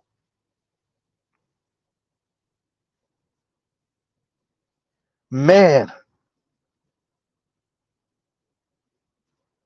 Trell said dress size 32. And she said juicy, and they got the nerve to be mad at Kevin. They still dancing on Kevin Samuels' grave 2 years later because they destroy black women. Y'all have no idea what y'all did to yourself. No wonder y'all blaming Kevin. Kevin put a microphone up and a camera up. It was black women that made an ass out of themselves. Huh? To the point where even now, all of what Yanni's doing, all of what Paris is doing, Lexus Exodus, when Mahogany Pink was creating content, all of that is get back at Kevin mission. Huh? Cynthia G getting even more extreme with her rhetoric when she started talking about deleting black male babies. All of that was get back at Kevin mission. Themis, all of that. Crystalline Kerosene with Themis after Kevin passed away, all of that was get back at Kevin mission. Bowser and her content, especially when he was still alive, but once he passed away, all of that was get back at Kevin mission. And all of those cowards on the political left and the political right, I'm talking about all you religious, Christian, conservative black people, cowards, all of you leftist black people who saw your daughters go on there and act an ass, but y'all still got an issue with Kevin, cowards, all of your energy was directed to Kevin, not your asshole daughters that went on there and made an ass out of themselves. That's why Mr. Z calls y'all cowards. Because instead of talking to your 23-year-old about over talking a 56-year-old man who could literally be her father, and who was very clearly disrespectful, and who said, who wants to be with average anyway, instead of you talking to your daughters about that, y'all, why did he have to say it like that? Cowards. Huh?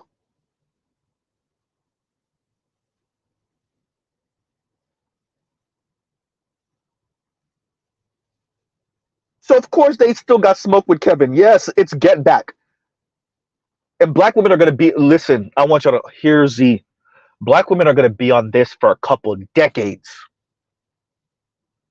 Black women are going to be on this, younger not so much boomers because they're aging out, but definitely Xers, millennials, and Gen Z, especially the oldest of them, they're going to be on this for a couple decades. They see the black Xers, black women Xers, black women millennials, and black women oldest of Gen Z, they see Kevin as the worst thing to happen on social media to them.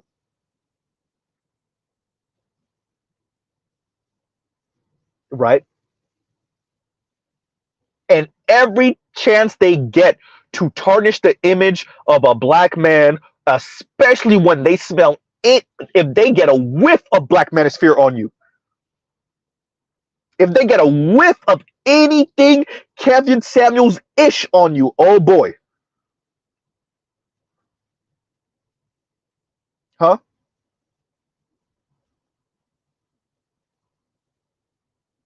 Right. And a split Jim, once again, thank you for the super chat. Thank you for the super chat. That's where we are with it. That's why you got Real Talk with Yenny sounding the way she does. Those women went on to Kevin Samuels' show first to show their ass.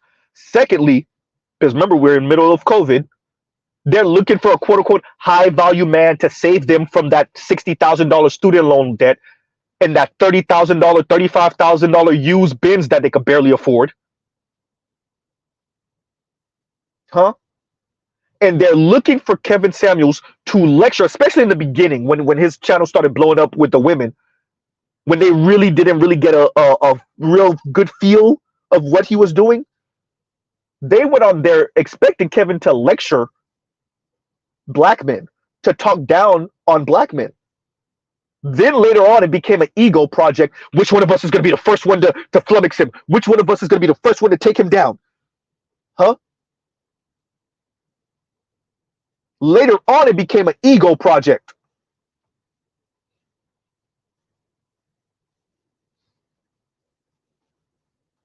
And even with him, they kept kitten heels, Kevin Kitten Heels. Once again, homophobic. They called Kevin Samuels Kitten Heels so much, they implied that he was LGBTQ so much. I didn't hear not a single black person on the left say anything about that, because once again, if you call a straight black man or you imply a straight black man is LGBTQ, nobody has nothing to say about that, including black LGBTQ folks. Right? Because those black men deserve it. If you imply that they're LGBTQ as a pejorative or as an insult or a slur, that's fine. Huh?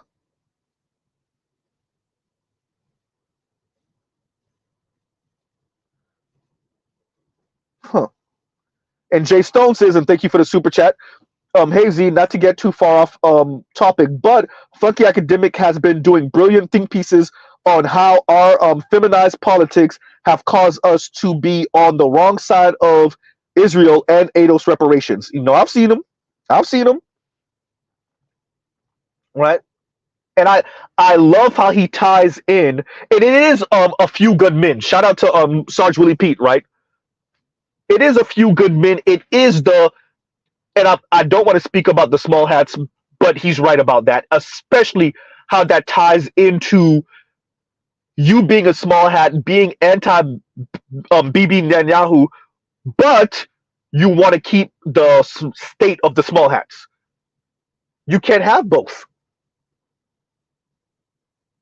Right? Or better yet, you have to have both. I said that the wrong way.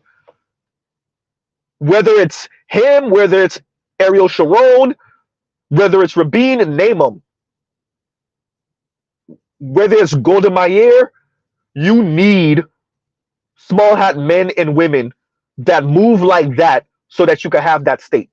Okay, tie that to women writ large in the West, particularly white women, right?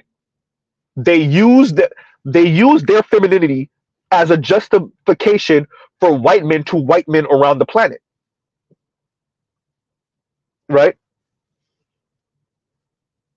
And women of color, namely black women in our case, see that and they're jealous. That's why I've said it before. Are y'all ready for the blood on y'all hands? Because white women got blood on their hands. Even if they're not the ones doing the literal deletion, the deletion is done in their name and they advocate for it. They're just too cowardly to do it themselves. And it's the balance, right?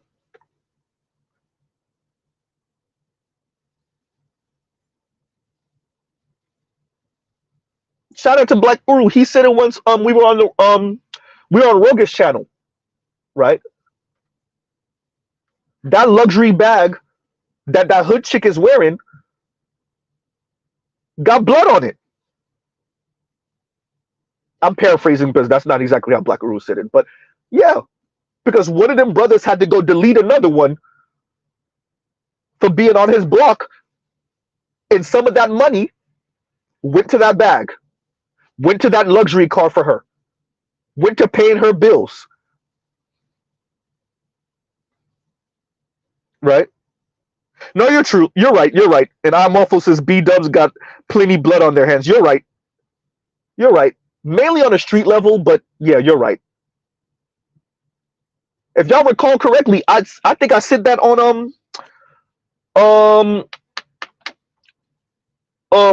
a breakdown of women's perspective, right? I said it, Madoff's wife, I don't care what, blood on her hands. Right? Melinda Gates could do whatever she want now and donate money here and donate money there. Yeah, you left him because he cheated on you. You did not leave him for what he did to Diapers R Us. You did not leave him for Amazon workers peeing in bottles because y'all run a tight shift over there, and they're not trying to get fired for being out of sync with how fast and how quickly they got to drop off these packages. Huh?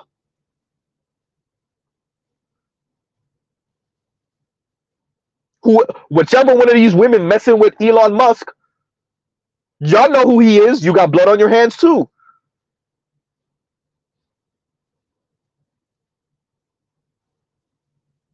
That Chinese lady that married Rupert Murdoch, I think they're divorced now.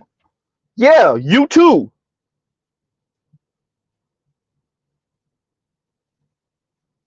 Y'all keep on acting like y'all don't know these dudes y'all marrying. Huh?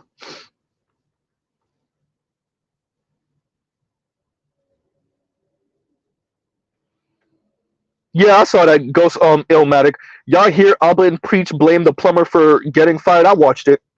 I watched it. But Abba and Preach have always leaned in that direction a bit, right? Even when they were on Fresh and Fit, they checked those women a little bit. Yeah, well, actually, Abba did check the women a little bit, but they tend to lean that way. Because what they're saying is, why are you doing all of this? You're being petty. Why are you doing all of this? They don't appreciate, bro. They're not, they're,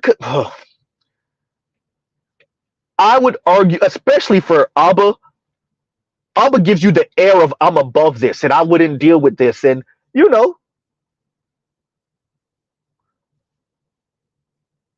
so they don't really, even though, you know, social media has allowed for people to kind of see the dynamic, they don't really fully appreciate Black women in America. They don't really appreciate the rhetoric, the looks, the aura that is Black women. They don't know.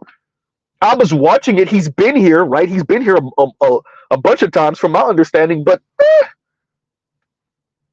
right.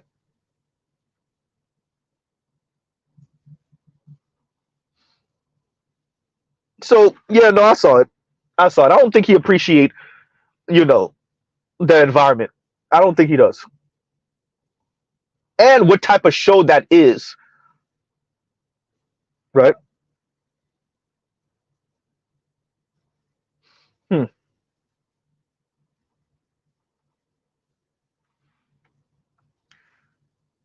And Deborah Carr says, female in KS, Kevin Samuels chat weeks ago said he was behind in child support. You mean she or he was in behind in child support, but he left his daughter a legacy.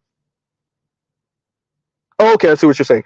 Okay, Deborah, he was behind in child support, but he left his daughter a legacy. I mean, his channel is a legacy, um, and it's continuing to make money. Number one, number two, um, okay, he was behind in child support. Cool.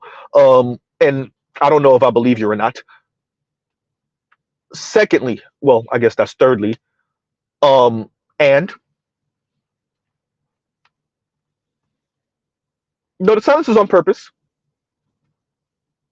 And okay, so Kevin Samuels was behind on child support, and that's your rebuttal for all the women I just listed that showed their ass on his show. So your rebuttal to all the women I listed that showed their ass on his show is that he was behind on child support.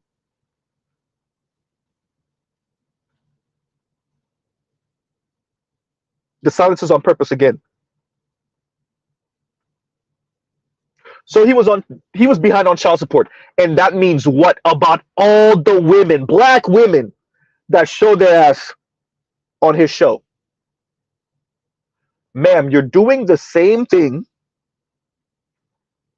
that I said that y'all do. Thank you for proving my point. Once again, you have nothing to say about all the women that showed their ass on his show. You direct your energy to the host. I want to say that again. You have nothing to say about all the women that called into his show and showed their ass. You direct your anger at the host.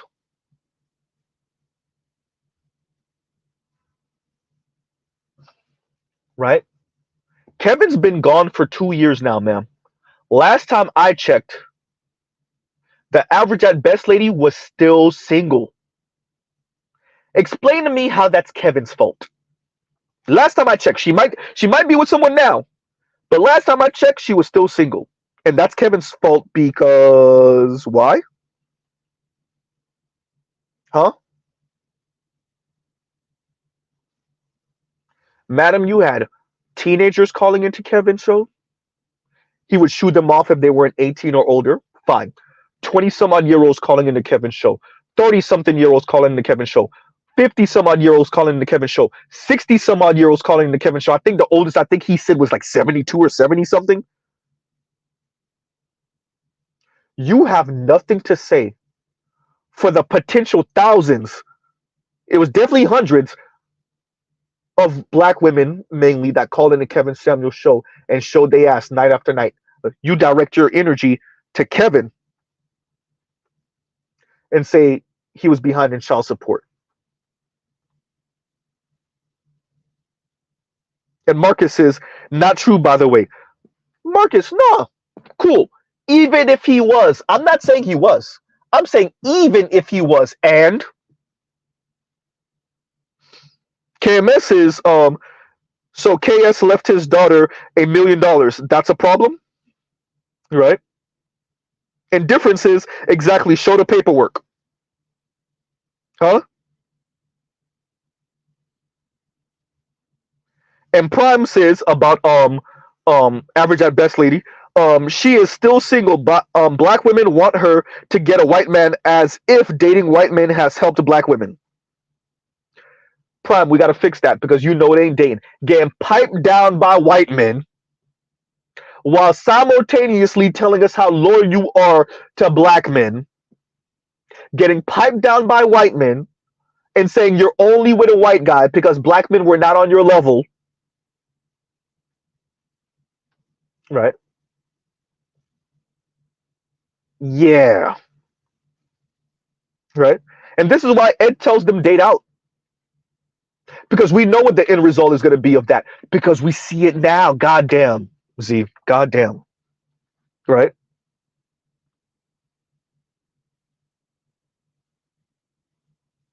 Better Use says average at best was expanding her options last year.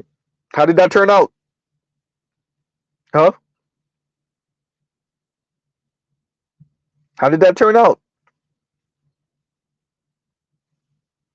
D. Scott says the average bud said she's leaving black men alone. Gasp! Right? Oh man. And once again, Jay Stone, thank you for the super chat. Thank you for the super chat. Right? And I agree, by the way. Our more feminized politics keeps us from saying things as overtly as they need to be said. It keeps us from advocating a certain way. And by the way, I think this is much of the schism between black men and black women in our current time of like quote unquote protest, where black women say, no, there's no black men at the protest, even when it comes to a black man's life. And it's like, first of all, we don't know how true that is. That's not necessarily true, number one. But number two, have we ever considered that black men want to go about this differently? And that's not counting that black men showing up at protests means that these cops have a reason to start shooting into crowds and et cetera, right? And the way that black women will be treated compared to black men. So there's that also.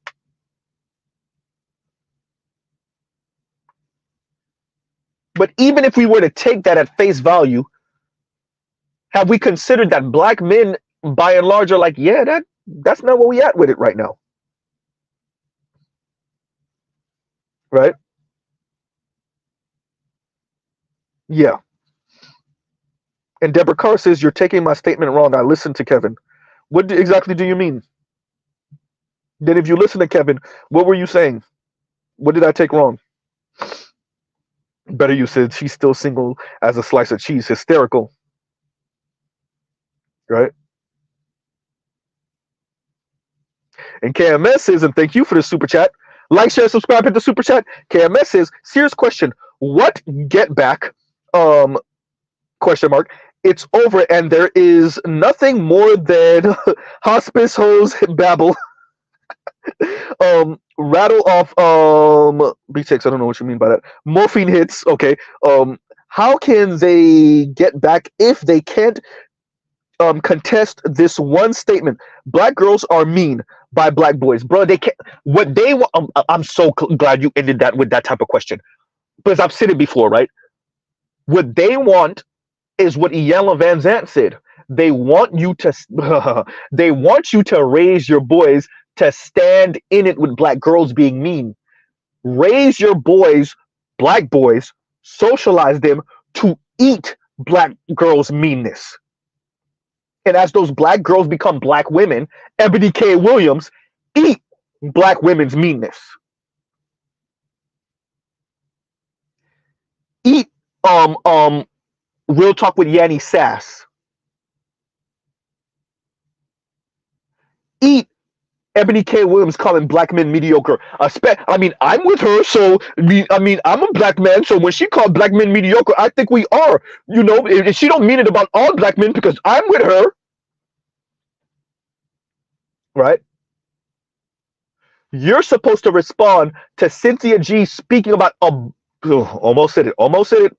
Close.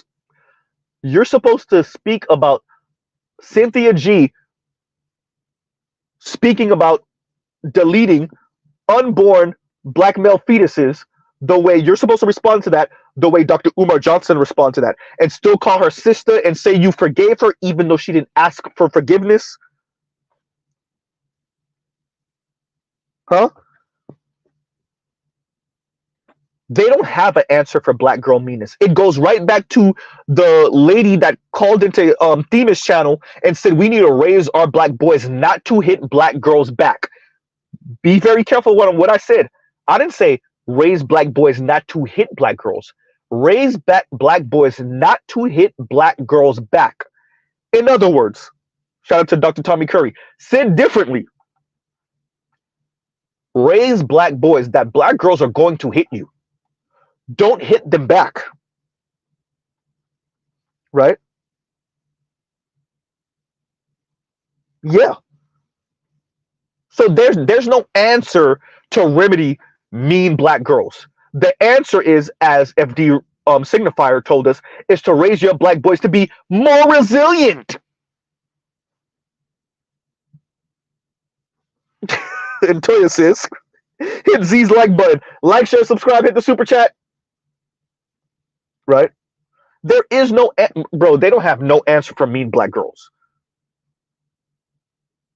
The answer is to raise your black boys to overlook it and to eat it. And just realize that's just part of the gynocracy. And especially if you're a man of means, KMS, you better don't go anywhere. Right? If you're a man of means, Anubis, you better don't go anywhere. If you're a man of means, better you better don't go anywhere. Right? All of you brothers, you 6-figure plus brothers, even you $80,000+ a year brothers, y'all better don't go anywhere. Right?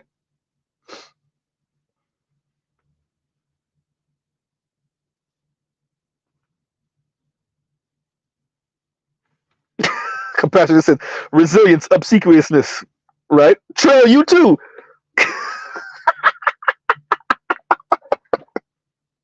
Right? We're supposed to raise our sons to eat and to actually ignore women like Yanni Sass. I said it. You're supposed to be like Paris Milan's husband. No, she's in the other room calling black men all type of nakers, dancing on the grave of Terry Nichols. Huh? Insulting black men, saying Kentanji chose better, Eve chose better, Kamala chose better, Serena chose better. You're supposed to be a black man married to a Paris Milan, listening to her say that and say, well, you know, I'm Nigerian, so it don't really count for me. So what about ADOS men? Well, I guess you're supposed to be a man of means, so she not talking about me. I ain't no Dusty. Huh?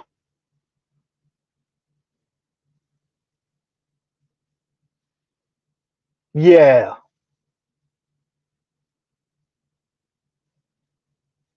You're supposed to be like Cynthia G said she got a black man when she was speaking to Dr. Umar Johnson at the end of that conversation on Fox Soul. So whoever he is, if she's not lying, you're supposed to be like that,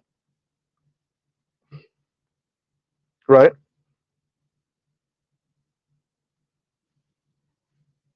Yeah, you're just supposed to eat it.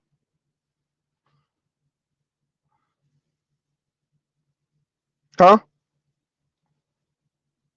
So KMS, to your question about the mean girls and black young boys say, and by the way, we know this. We know this. Even when the black mothers do everything they can, if you're not raising your son in a primarily or damn near exclusively black school, if there's a hint of non-blackness at that school and those girls are cute enough, it's over. Huh?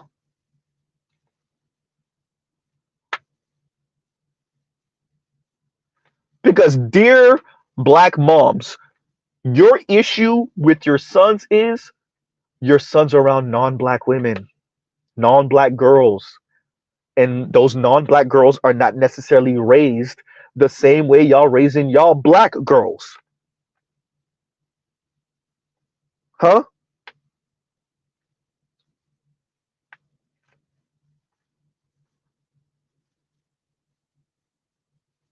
Huh? I'm not even going into black little girls twerking and all this weirdo stuff that quote unquote sexy red got them on. I'm not even gonna go to all of that yet. I'm just speaking about y'all raising them to be mean, and the black boys seeing that, and the black boys with choices and options. Once again,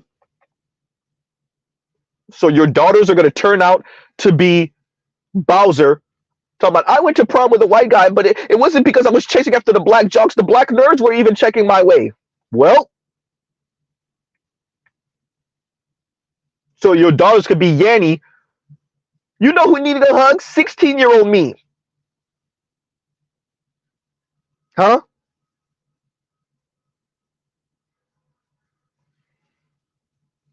That's exactly what I'm saying. Grab second gear. And grab second gear says, let me disrespect you, and you better not run away either. Exactly. Exactly.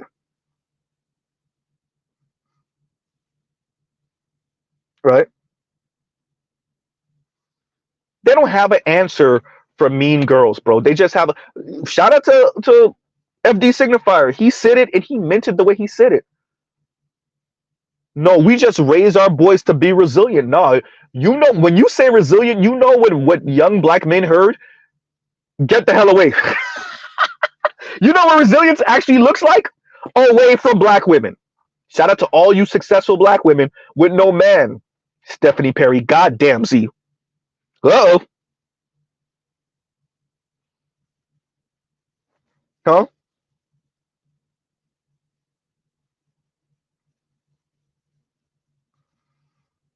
Me neither. And Compassion says, I'm not Klingon enough for Klingon mating ritual ish. Yeah, no, me neither. Hmm.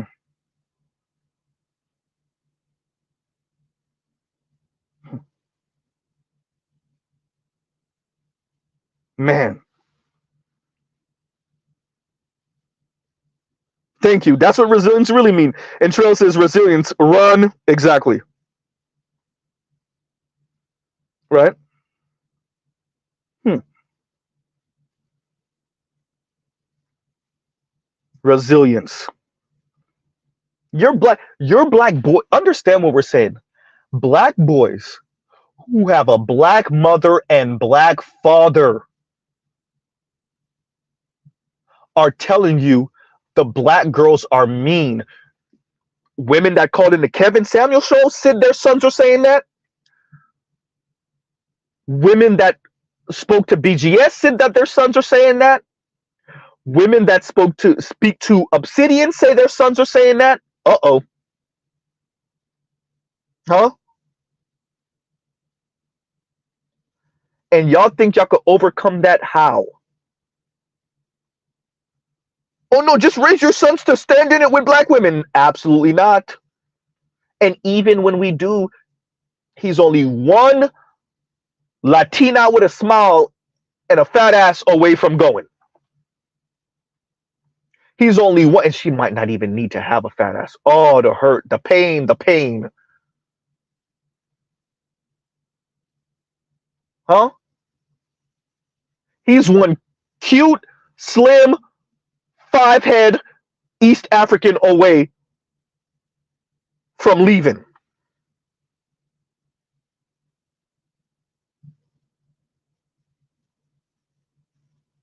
He's one white girl with tiggle bitties away from leaving.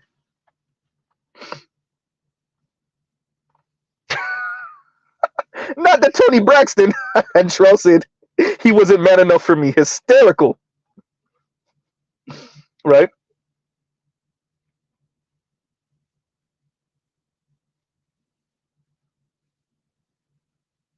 And it's true. Right? So KMS, that was a great question. They don't have an answer for black mean girls. They don't. Because they're not going to raise those girls to not be mean, particularly the black boys. This is as gynocratic as you get. You don't raise the black girls not to be mean to black boys. You raise the black boys to eat black girls' meanness. And as those black boys age, especially the ones with choices, they say no.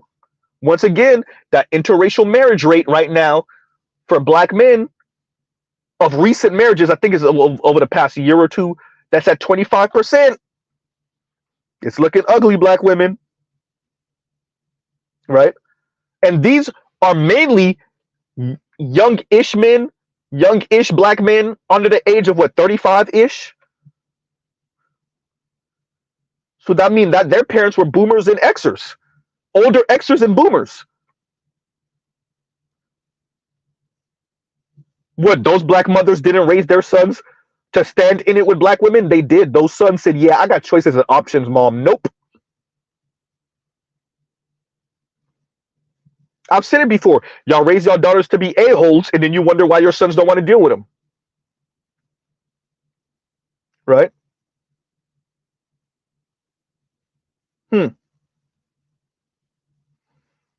Lion says, a white woman, attractive with no kids, just messes me today.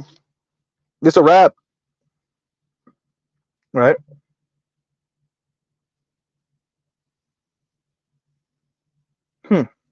Oh yeah, I've heard this story before. And once again, thank you for the super chat, KMS. And a split Jim says, and thank you for the super chat.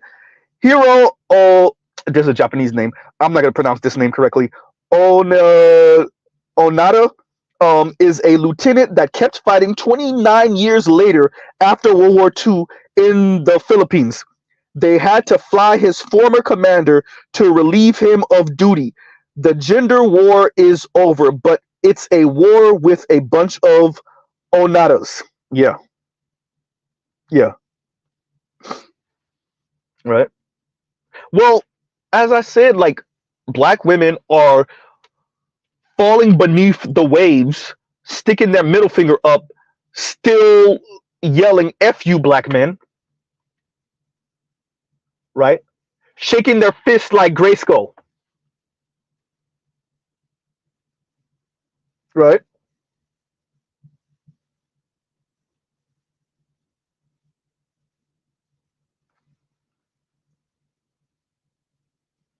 Shaking their fists like Grayskull, giving black men the middle finger, saying F you forever, black men, as the waves the waves sweep over them.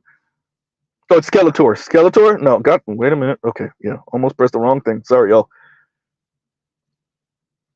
Right. So yeah, no, we I think we're gonna see them continue this because it is a war against Kevin. I think brothers like Aaron get swept in it, right? Even though he's minding his own business, he's minding his own business. But for them, they smell. I smell Black Manosphere. I smell Kevin Samuels on him. By the way, he could not have even been on any of that. That's not the point. Once you're a black man and you have your wits about you and you're 10 toes down about your manhood and you do not kowtow, they already got an issue. Then God forbid they smell Black Manosphere on you. Oh, it's even worse. And if they smell Kevin on you, oh boy, Katie bar the doors. Right? So yeah, no, a split gym. No, I think they're going to continue to wage this forever. This doesn't end. As I said, Paris Malone is married, everyone. She is married. Still putting out these live streams talking crap. Cynthia G flew out of town to get pregnant by a man who already had multiple kids from different women, from a black man with multiple kids from different women. She still had the child. Okay, cool. And called black men dusties and spoke about deleting unborn black male babies. And spoke of wanting to destroy the black community. Right? And Dre says, Aaron told MTR he's aware, watch KS before. Yeah, no, I saw it. I saw it. Right?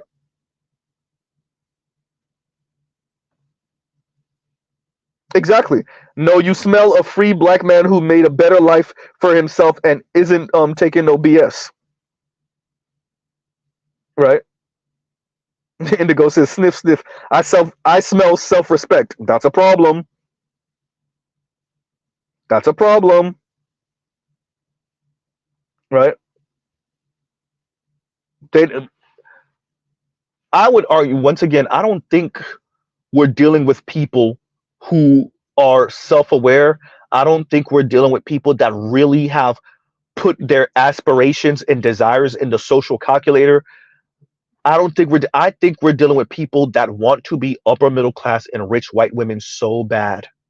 And they want to be mean. They want to be snarky and sassy, right? They want to be a-holes. They just want someone to subsidize all of that for them. Yanni said what she meant when she said, I want to be a kept woman of leisure. I want to be a kept woman of leisure. She didn't even say leisure or leisure. Leisure. Right? And what's the incentive? She meant it the way she said it. But it's not just her. She meant it the way a lot of black women mean it. That's the goal. That's the desire.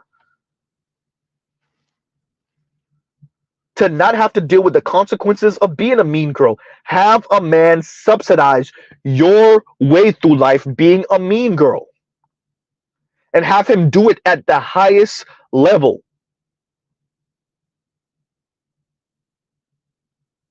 Right?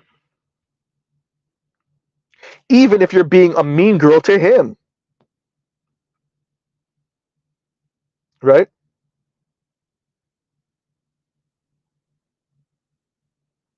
I'm Waffles is allegedly married. I reserve a right to my suspicion. I'm gonna just say that. And he's speaking about suffering succotash, but his suspicion. Jeezy, get it out. And I am Waffles is speaking about Paris Milan. No, I think she's probably really married. But if you're right, I'm Waffles, I will come back and say, you know what, I'm Waffles said it and he was right. If we find out she's lying, oh, first of all, why would you even lie about that? Secondly, talk about anyway. Um, but if we find out that she was lying the whole time, then yeah, I would definitely, I would have no problem saying, God damn, she lied about that. I'm almost was right, right? But yeah, and a split Jim once again. Thank you for the super chat. Thank you for the super chat. Right, and Leon says, my reply to women, I believe in admixture, and that's Leon speaking about the women that pretty much want black men to stand in this with them, and see any. Once again, I said I'm going to start speaking on this more, and I'm going to start stressing this more. For those of you who are a little bit more recent to the channel, you might not have ever heard Z say this before. These women are personally insulted. Once again, black women, real life black women, are personally insulted when they see black celebrity men with non-black girlfriends and wives. Say that again, Z. When black rich men are with non-black women, these black women see it as a personal insult to them. Is that for them? It is as if, there you go, Z. Those black men tap those black women on the shoulder and say, by the way, I'm with this Latina. By the way, I'm with this white woman. By the way, I'm with this Asian woman because you're ugly. By the way, I'm with this Asian woman. By the way, I'm with this Latina woman. By the way, I'm with this white woman, right? I'm with any non-black woman because I don't like your hair texture. I don't like your broad nose. I don't like your dark skin. For many of these black women, it is a personal insult. It is an affront to them when rich black men, because for them, those rich black men are parading around these non-black women, even if that brother's just walking across the street holding his girlfriend's hand. For them, it is an insult. And what they think is, they think we're at the barbershops telling these black men, hey, by the way, like we're telling these black young men, by the way, whatever you do, do not end up with a black woman. And we're putting them through boot camps. Drop down and give me 50. And by the way, as you're doing push-ups, keep on saying to yourself, thou should not end up with a black woman. Thou should not end up with a black woman. That's how these women are speaking. I know I'm being super hyperbolic. That is how these black women are speaking and internalizing, seeing celebrity black men with non-black women, seeing rich black men with non-black women. It's as if, once again, there's some secret place that black men meet up and tell other black men, by the way, whatever you do, if we see you with a black woman, we whooping your ass. Right? And Telescope says, I'll say it. F their silly, insecurity-laced feelings, life goes on. Now, it really is. It's an insane level of insecurity. And let's say why, Z? Because they occupy the same country and the same planet as white women. And for them, the fact that they occupy the same country and the same planet with white women, and white women are treated better, and white women aren't told to settle, right?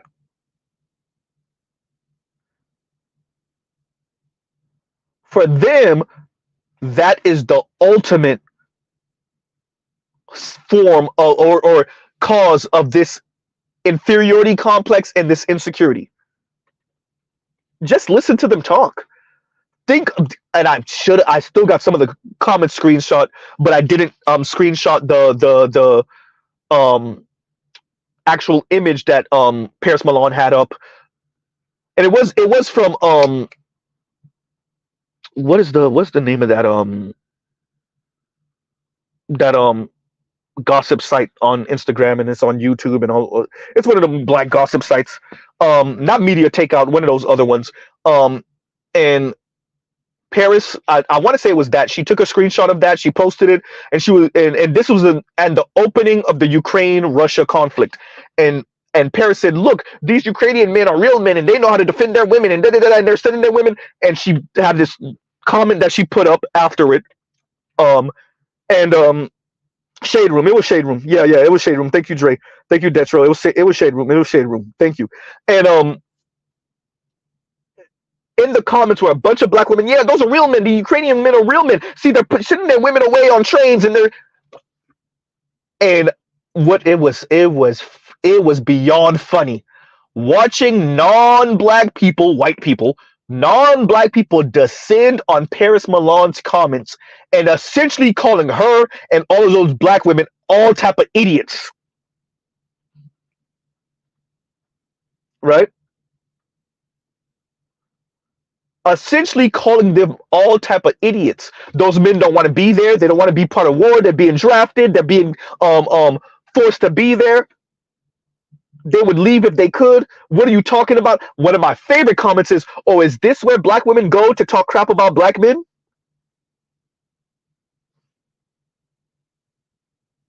Huh? Yeah. Huh?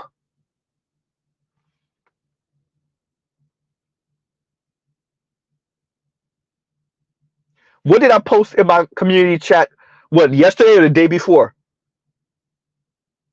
Regular car reviews, and he out here singing "Now You're a Single Mom" randomly.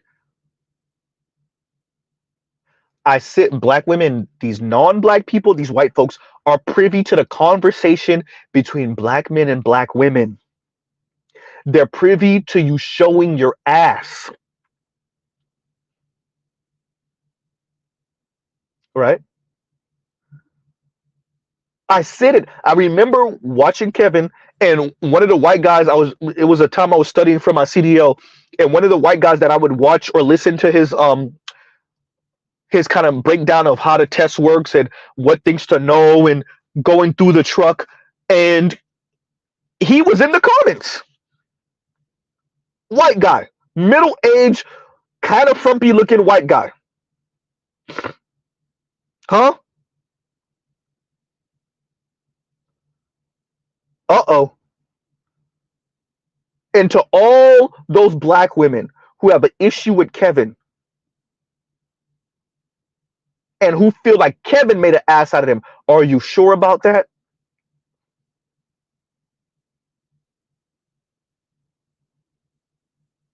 Because I guarantee you, if we went and found all those random white men that have engaged with Kevin's content before, I promise you, they don't got an issue with Kevin. Huh? Especially, ooh, Z, with those couple of swirler videos that Kevin did. That one random black woman that tried to throw her white husband in Kevin's face.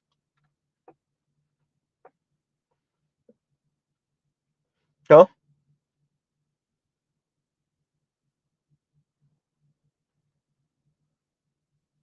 Shout out to Kevin for speaking about the girth of brown sugar. Hysterical. Right? Huh?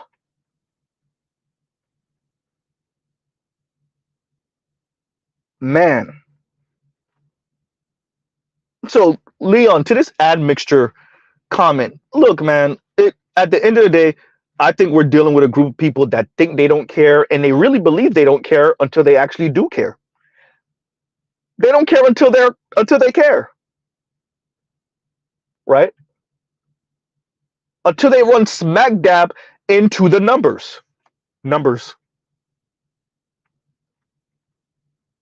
Right? I mean, you think Ebony K. Williams cared until she ran into the numbers? Yanni ran into the numbers. It's driving her crazy. She's trying her hardest not to care. Clearly she does. All that decenter men talk, yawn. All these women run right into the numbers. They Amanda Seals, all of these women went right into the numbers. Tia Mowry run right into the numbers, right? Sherry Shepard run right into the numbers, right? Compassion. Listen, aren't you describing a child, though, Z? That they don't care until they have to care? Yeah. Hmm. They don't care until they have to care. Until they went right into. And here's the thing: they even with that, they're still so short-sighted and myopic. They don't consider their daughter's future now. Okay, fine. You got lucky, Janet Jackson, and by the skin of your teeth, you had a child in what, your 50s? Okay, fine. Right? And from my understanding, she has a boy, but fine. If she had a girl, right? Now what? Cynthia G. Now what? Princella. Huh? Are you going to advocate for the betterment of black boys so that your daughter can have somebody to be with in the future? No, because you're too myopic. Right? Or you're so nihilistic, Princella, that if something goes wrong, you over here talking about deleting you and your daughter. Uh-oh. Huh? Yanni, is she talking about doing right by black boys? No. Bowser told you she read the book of Boys and Men by Richard Reeves. Is she talking about doing right by black men? Nope. No, that's an issue, and that's what Dr. Richard Reeves said. Richard Reeves said that's an issue that men are going to have to solve. They're going to have to fix it. Bowser, does the black woman, excuse me, does the black community have the luxury of black women not advocating for black boys and men? Uh-oh.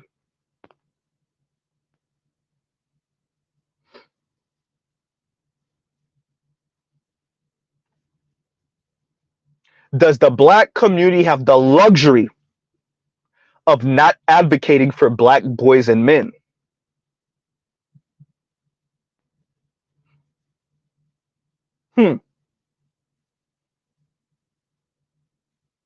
Yeah.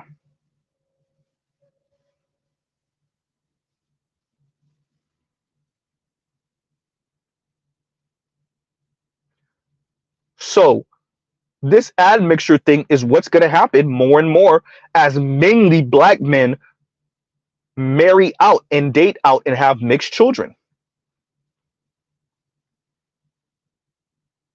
And so you see women like Chrissy mock brothers who see, the NBA maybe getting a bit lighter. NBA players maybe getting a bit lighter, right? She mocks them and says, see, y'all doing that to yourselves. And never think of the insufferable nature of women like her, which is the reason why the Negroes is dating and marrying out. Keep saying it's your skin color, Chrissy, and not your attitude. If it was your skin color that black men did not appreciate, and it's not your attitude, it's your skin tone, then why the hell aren't non-black men picking up behind black men? Uh-oh. Dear black women that think like Chrissy, if it's truly your skin tone and black men are these Nazi-level colorists, then why is it that white and Latino and Asian men aren't saying, you don't want her? The slim little cute dark skin? Oh, you don't want her? I'll take her. Huh? Y'all keep telling us that these white guys, they love them some, especially slim dark chocolate. They love that. It's the black men that don't appreciate that. Joshua Jackson just entered the chat. Goddamn. And what did we find out? Which one of them was the one chasing after who? Ooh. Jody Turner Smith, you want to answer that? Uh-oh. So let me get this right. Joshua Jackson, one night stand with Jody Turner Smith, which she initiated. She proposes, oh boy, They get married. She realized he's pretty much a scumbag because, duh. She filed for divorce. They get divorced. Fine. This dude rebounds so damn fast. Now he's dating Lupita because her African dude supposedly cheated on her. So white dude gets to go dark chocolate, back to back.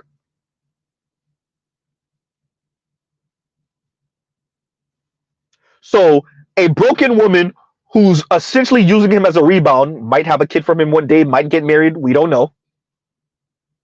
So that'll just be Crystal and Karazin again. Oops. Right? And then on the other side is a dark-skinned black woman that y'all told us these white guys be valuing that initiated contact, did a one-night stand, proposed. Wow. See, when we find out what's really going on behind the scenes with black women and white men, oftentimes we find out this. Oftentimes we find out that they're out here getting piped down by the frat bros who are making fun of them behind their back and ignoring them in public. Uh-oh. Huh?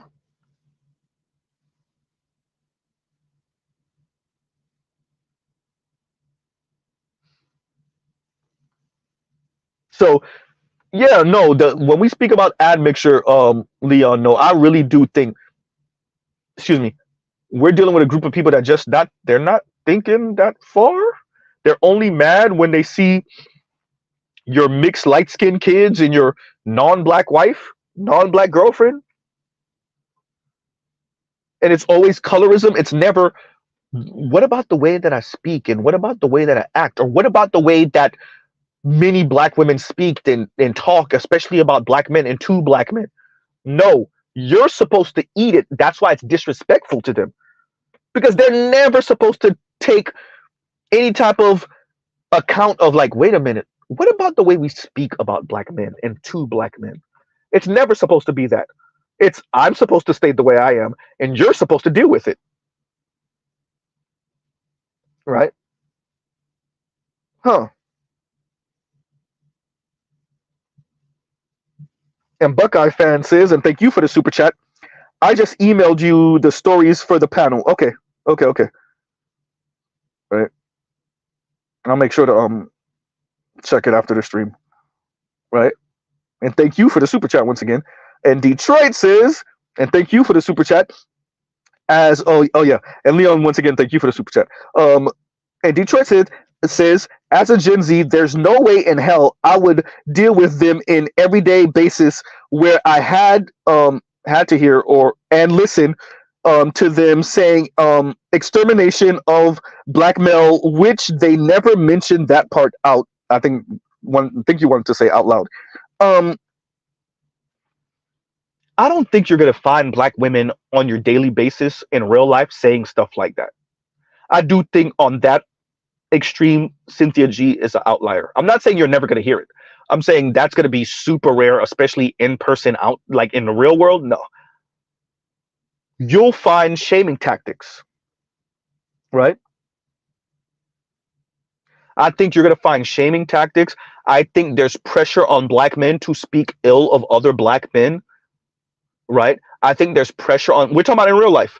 I think there's pressure in, especially when y'all go to these family gatherings or when you at a family get together, or if you at a house party with a bunch of young black people in general. It's almost second nature in those spaces, not for black men like us.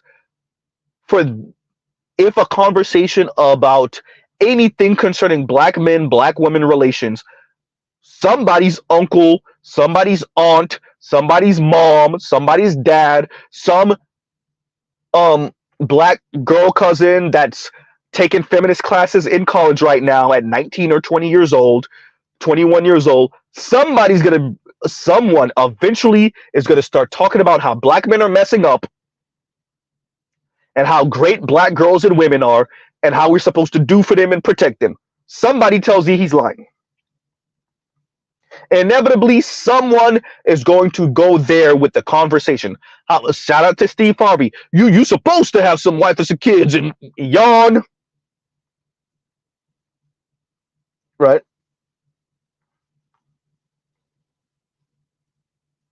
Yeah.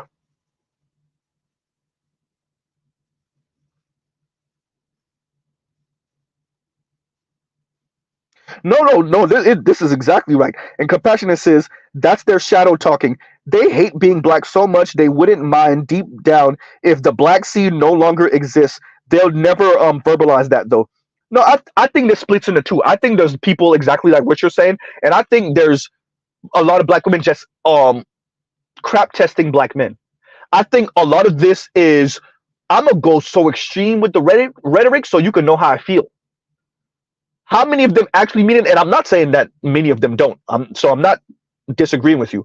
I'm saying I think that type of language, some of it is just I can go this extreme. I'll start talking Nazi if you want me to. I'll start talking Nazi. So some of it is that, and they don't really mean it. And the other half is exactly what you said. Right? And that's essentially what Cynthia G has said. Right? She's about destroying the black community because what's the point if I can't be a rich white woman? That's pretty much what Yanni said also. And when I bring up Chrissy when she was looking at that little girl and her white mother in that oversized dollhouse or playhouse, that's what Chrissy was on. F y'all, if she can have it, why can't we have it? If she can have it, why can't we have it?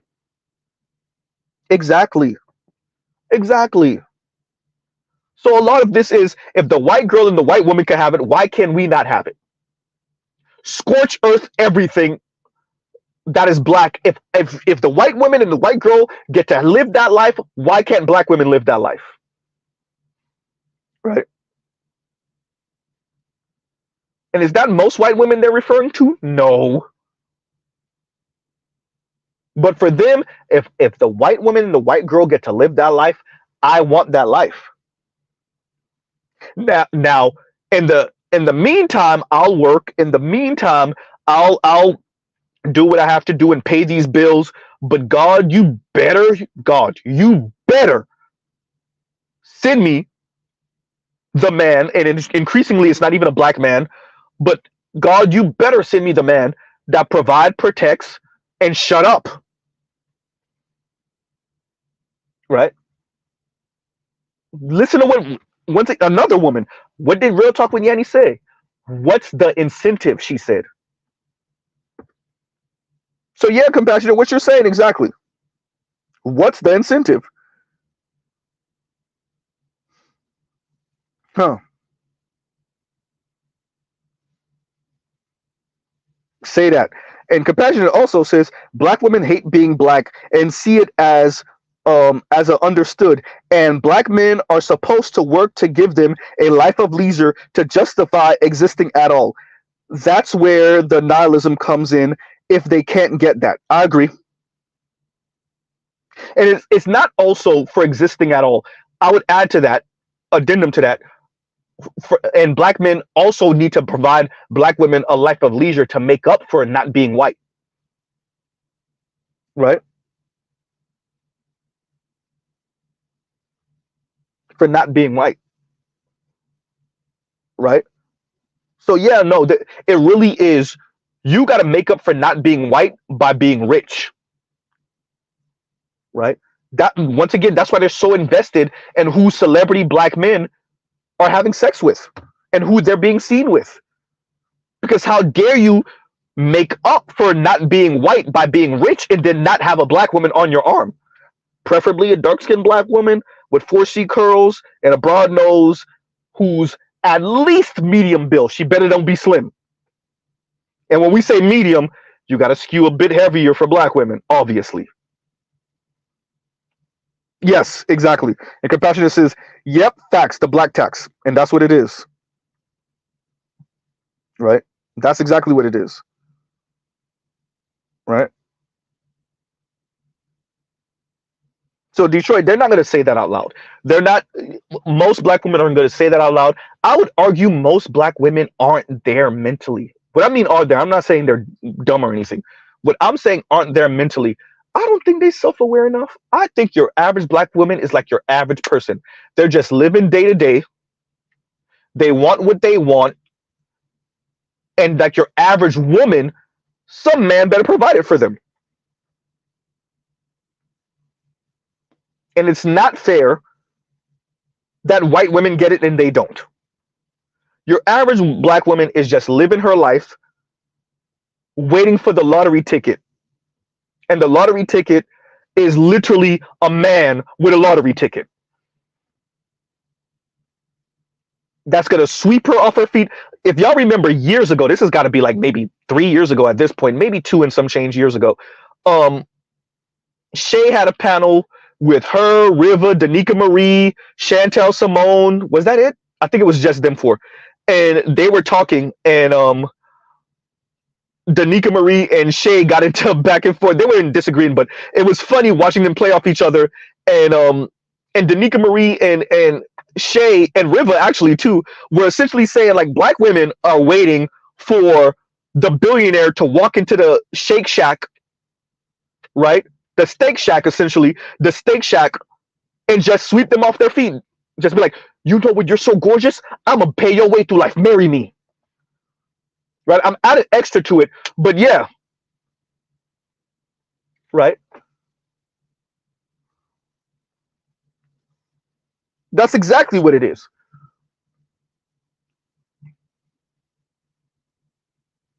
Thank you, Better You. And Better You says a lot of white ladies ain't living too nice either. Black women don't care none about that. This is not about the numbers or making sense or logic or any of that. This is something I say to Roger occasionally. This is something I say, and shout out to the Roger Report. And this is something I say to BGS all the time. Y'all trying to make sense. It ain't about making sense.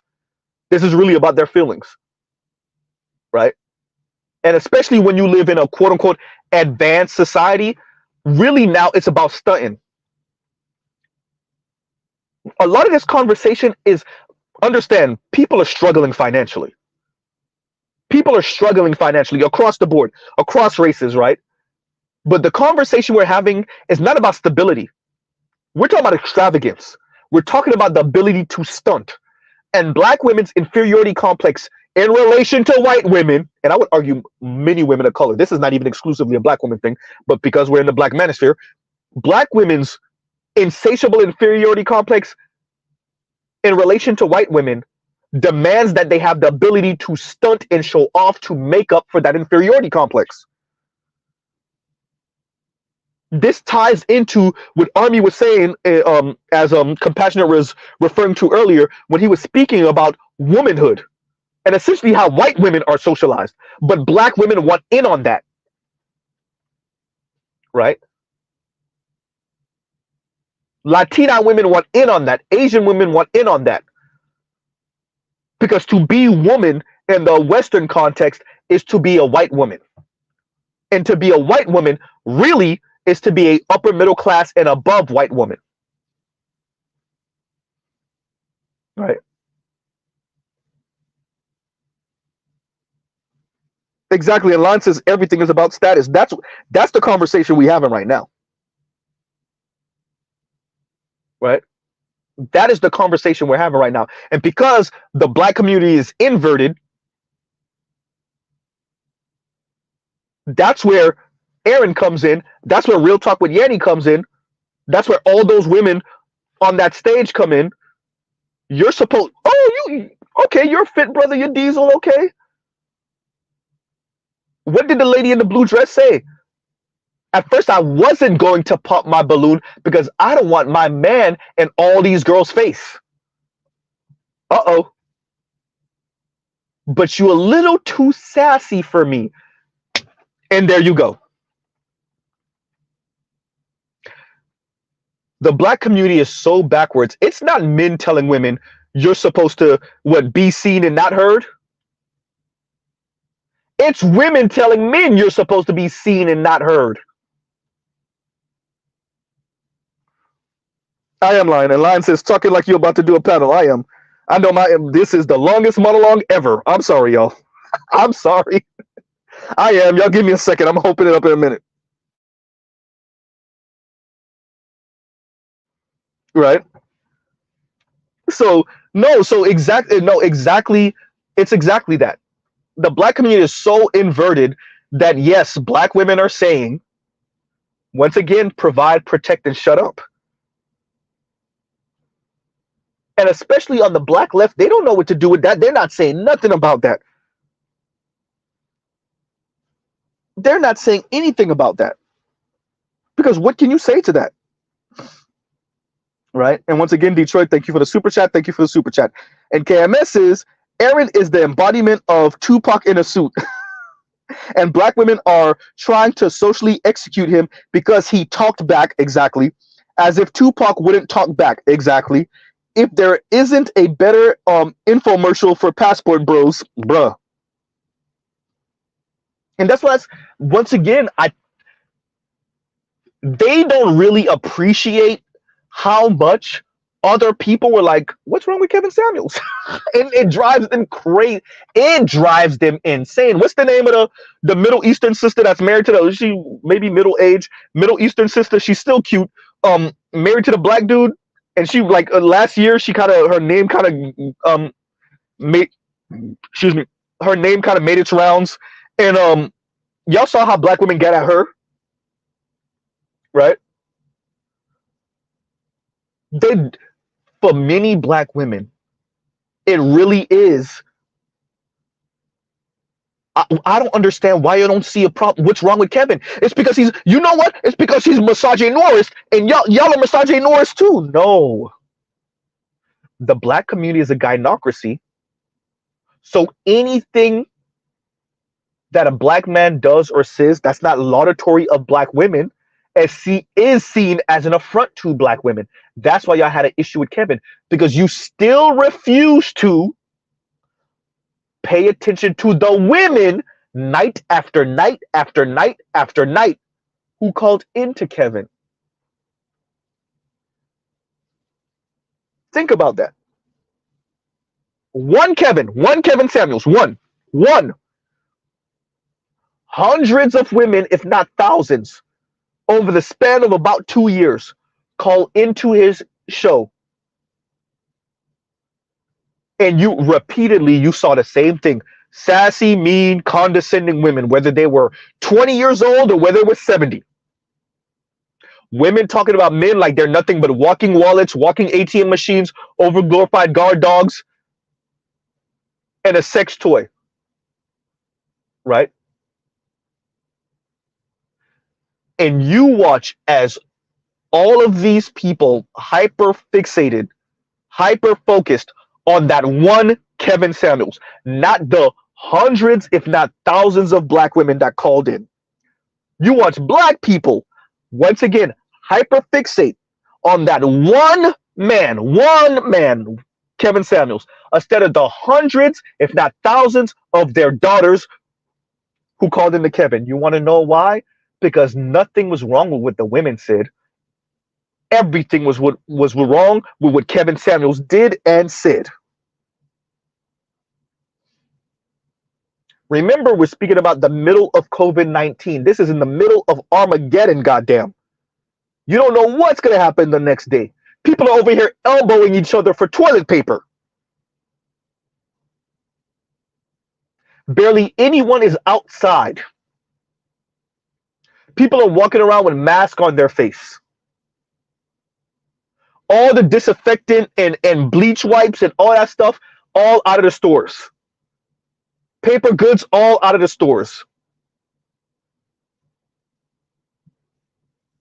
It's not really Armageddon, but we don't know. It's damn near Armageddon outside, and in the midst of that, women are calling into Kevin Samuel's show and telling you who wants to be with average anyway. You imagine? Imagine being in one of the states that was on lockdown for a bit longer. You're in a state that's on lockdown. Talking about who wants to be with average anyway. You're not looking for a decent man. You're not looking for a good man. No, you're looking for a 6-figure plus man. You're saying 6 figures. You're saying 100,000. But when Kevin lets you describe the life you're talking about, It's easily 1 million plus because you can't count. And you're doing this in the middle of Armageddon. You don't know what tomorrow's going to look like. Right? So I agree with KMS. Infomercial like hell. Because what Aaron just showed black men is that black women haven't moved an inch in the past 2 or so years since Kevin passed. Yes, they're at the table, but they're still throwing a fit and talking about what they ain't gonna do. Well, you don't have to. Black Enterprise Institute citing the St. Louis Federal Reserve, black and Latina single women have the least amount of wealth in America. Dear black women, you don't have to move an inch. Have fun with your Golden Girls lifestyle. Thank you for being a friend and a munch. Uh-oh.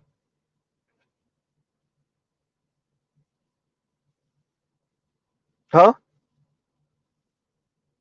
KMS, you absolutely right. Infomercial like a mug.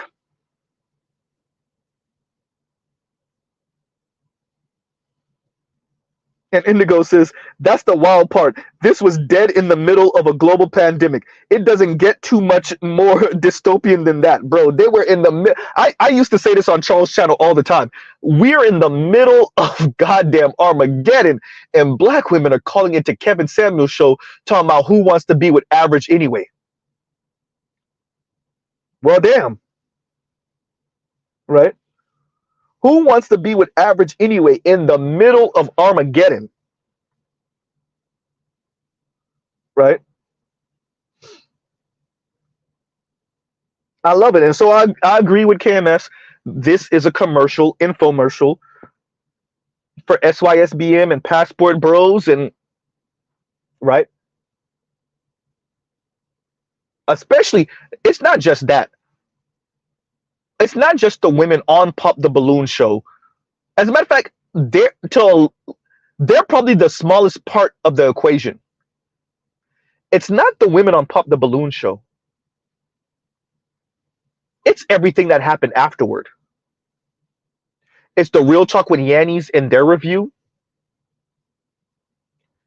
It's the calling into his job 500 or so times. It's the celebrating getting him fired. It's the all of y'all calling him Ninja Turtle. It's all of the women that are essentially calling him gay by calling him sassy. Huh?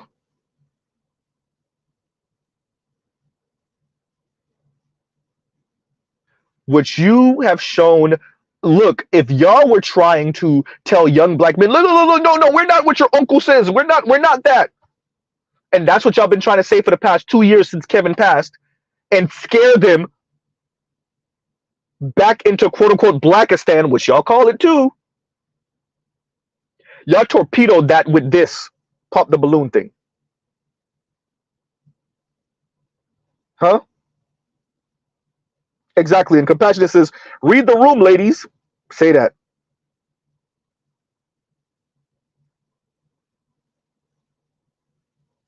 And Vegas says, if Kev was such a misogynist or so misogynistic, then why did so many of them have no problem calling said misogynist? Lifestyle, and to get him told, to see if they were going to be the first one to really one-up him and get him to just shut up, right? Be the first one to flummox him. And they were using it as advertising. Look, I'm single. I'm looking for a 6-figure man.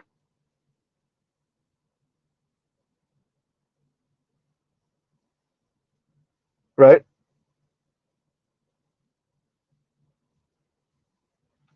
That to me is why they were calling into Kevin. Right? They thought Kevin was supposed to connect them. Oh, you're looking for what? How tall? What skin color?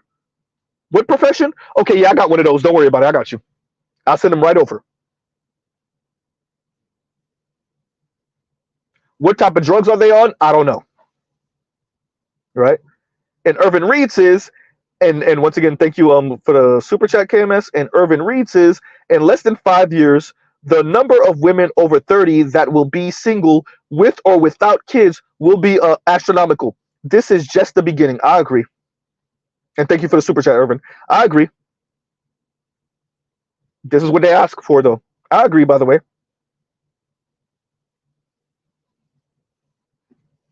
Now, they hear single and they just think, no man, and I'm probably gonna be getting my scratch itched by some rando, right? And shout out to Media Man for putting up that collage of videos of, once again, single black women who oftentimes haven't been in a relationship for years, a year or more. And when Kendra G asked, well, when was the last time you were sexually active? Some of them are saying, oh, yesterday, earlier today, last week, 2 weeks ago. But they've been single for a year, 2 years, 5 years. Oh boy.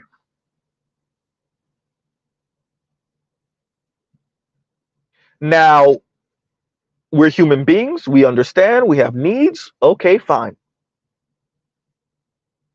Black women think so little of black men, they won't even lie. They think so little of black men, they won't even lie. Remember, they're calling into, if they're not trolling, they're calling into Kendra G, advertising essentially, looking for a man, but they're okay with telling this dude, yeah, I just got done with a session 3 days ago. So while we're dating, just know that there's another dude hitting this.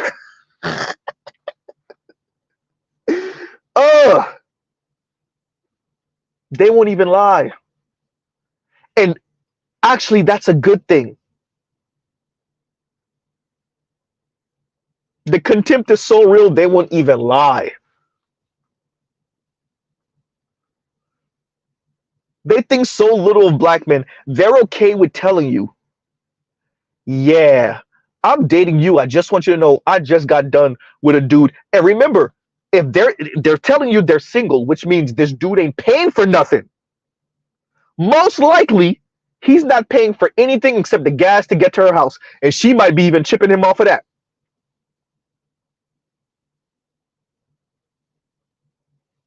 Right?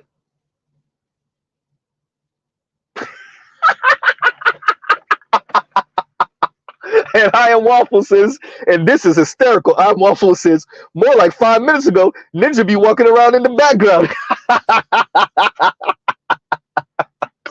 And low key, I feel like this has happened once or twice before, either on Kevin's show or on Kendra G's show. Right? That's hysterical.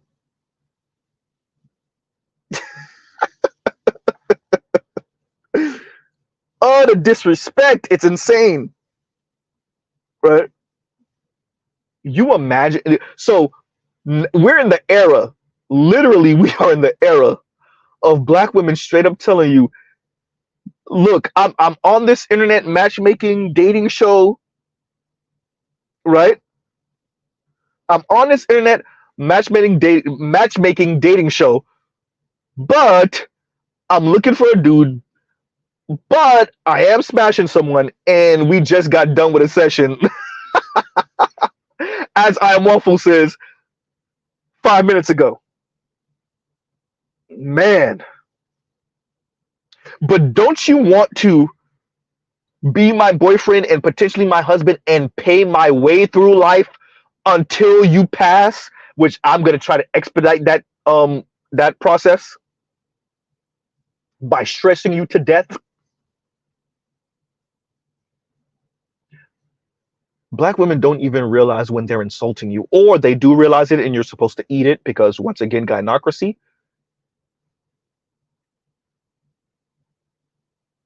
Y'all are calling into Kendra G's show,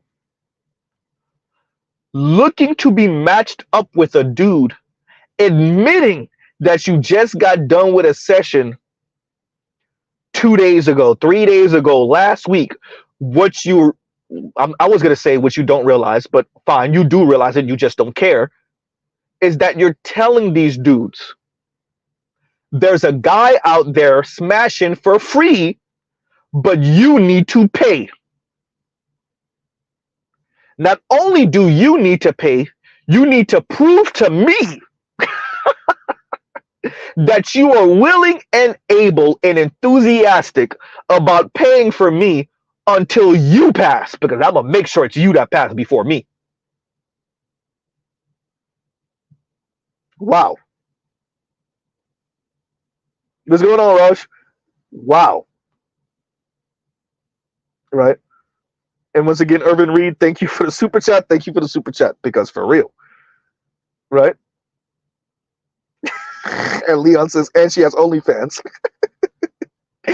Oh. And Locked and Lotus says, did he really wear a Ninja Turtle outfit? Yes, he did.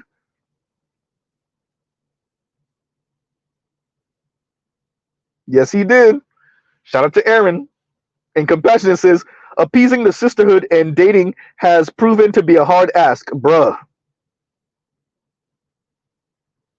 They're demanding you pay fealty indefinitely. Right? They're demanding it. I'm so glad that sister said that on Daily Wrap Up Crew. Provide, protect, and shut up. Right? That black woman that Dr. T covered some years ago, maybe 3 or 4 years ago, I think he posted it on his Twitter or something like that, that said, I miss the days when men would provide, essentially die, and leave you their life insurance money. Black women are just telling you what it is. Like Cam has said, the infomercial. Right? And Red Falls Black says, and thank you for the super chat. Like, share, subscribe, hit the super chat.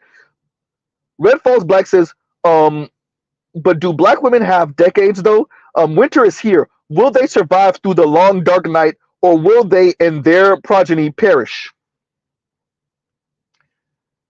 That's a good question, and I don't know if I have an answer. I think our state, I think we're going to see whether the state is willing to watch working poor and poor people die off. But I don't know if it's going to be that in your face, right? That blatant, that brazen. I think they're going to do what we see them doing now, which is pricing you out, and you'll know not to have kids, right? I think we might see one of the weirdest things in human history. So back in the day, it was really the poor folks having all the kids, right? I think we're about to see that flip.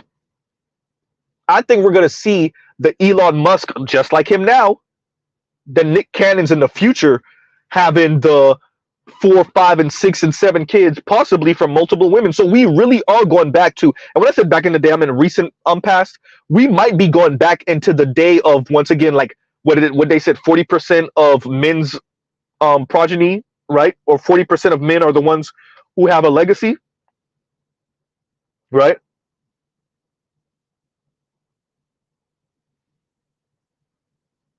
So I think it's possible.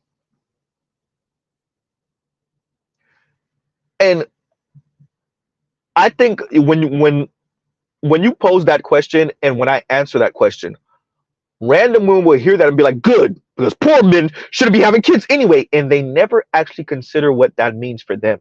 They're so wrapped up in being spiteful to men, black men specifically, they never actually consider what that means for them. Right?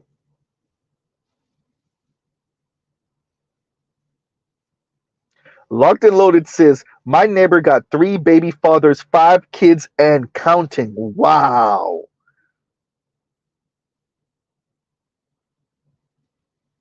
No, this is true. And Compassionate says, low key, what's the incentive is the most black pill-ish ever. Right? And so, is the state going to let black women and just, you know, women who don't really got their ish together, just let them perish? I think that remains to be seen. I think we got to wait on that. Possibly, possibly, right? Maybe not. Huh.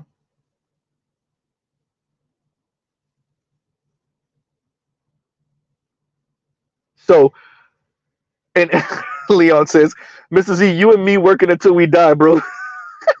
I gotta make sure my son and others, other one coming, has a okay start. I think you're right. I think you're right. I think you're right.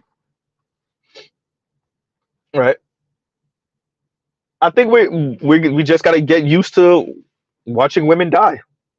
And I would argue this is where I think a lot of women is gonna mess them up. Watching women die with no children. Right. I think especially over the past century or so, definitely over the past couple centuries, um, the world got pretty comfortable watching black men and men in general, but black men specifically, pass in the worst ways, the absolute worst way, right?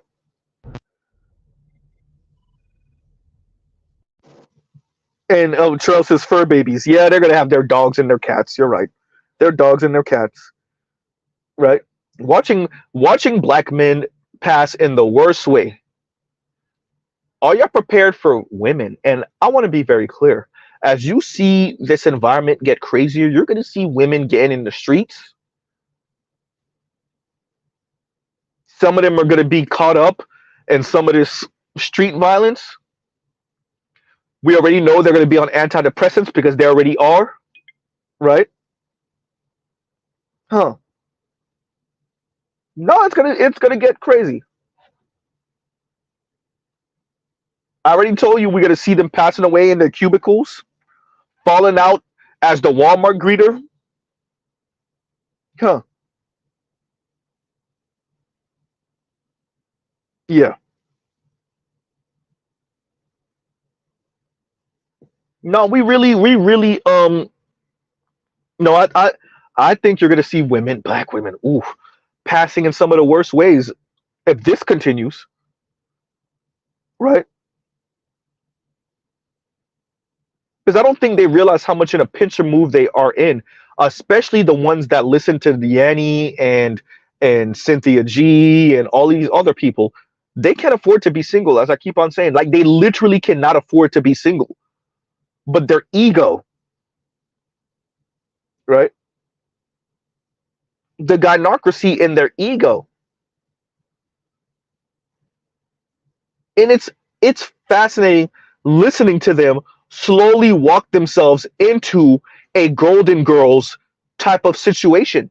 But by the way, when I say Golden Girls, I'm not just speaking about like retirees and social security recipients and all that. No, you're going to have, I would argue, just like you have, college dudes, 4, 5, 6 in one place, you're gonna have that with women. It's gonna be Brewster's place or whatever the hell, right? It's going to be four color girls. Because that's the way I think that's the only way for them to financially survive is to be 3, 4, 5 deep in one house, finding ways to pay the rent, buy groceries together, pay the bills, and it might be a couple of same-sex loving relationships going on in there. Yeah, right.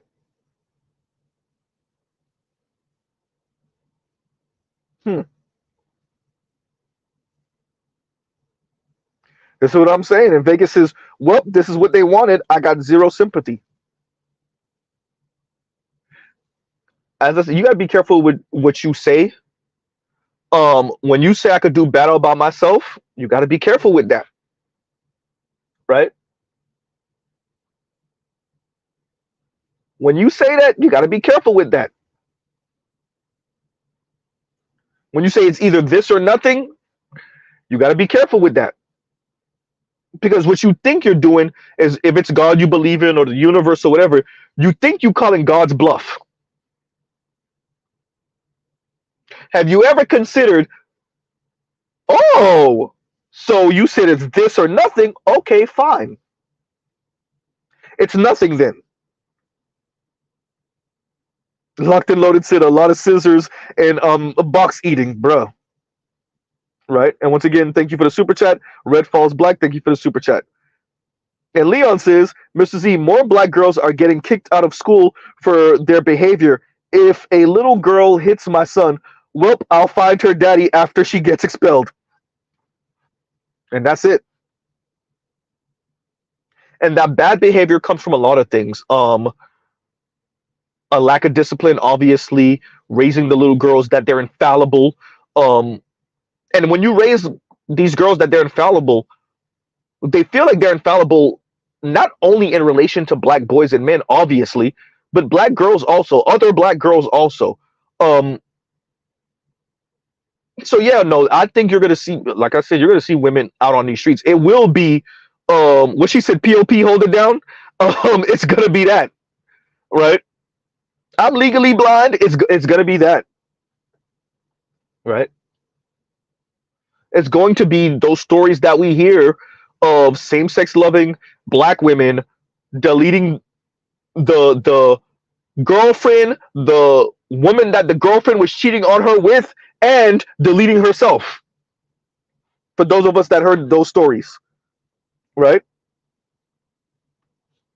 Man. Huh.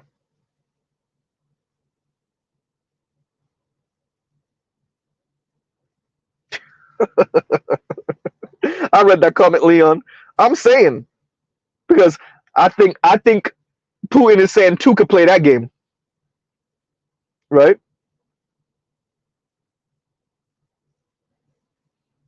I'm saying, and Locked and Lotus says, tell daughters to hit men and call the police if they get challenged. Black women been on that, right? Yeah, absolutely. And no, that's black women leaning, and women leaning on the state to regulate dudes. Absolutely, particularly obviously in the black community. Excuse me, leaning on the state to regulate men for them. By the way, absolutely, right? So Leon, a little black girl potentially hitting your son, and yeah, I mean, if that's the home they come from, absolutely. That, yeah. What happens afterward, that's a different conversation. Right. But as the lady from Themis channel said, you better raise your son to eat it, right? You better raise your son to eat it. I don't know what type of household you got going on for you to not raise your son to eat it. So yeah.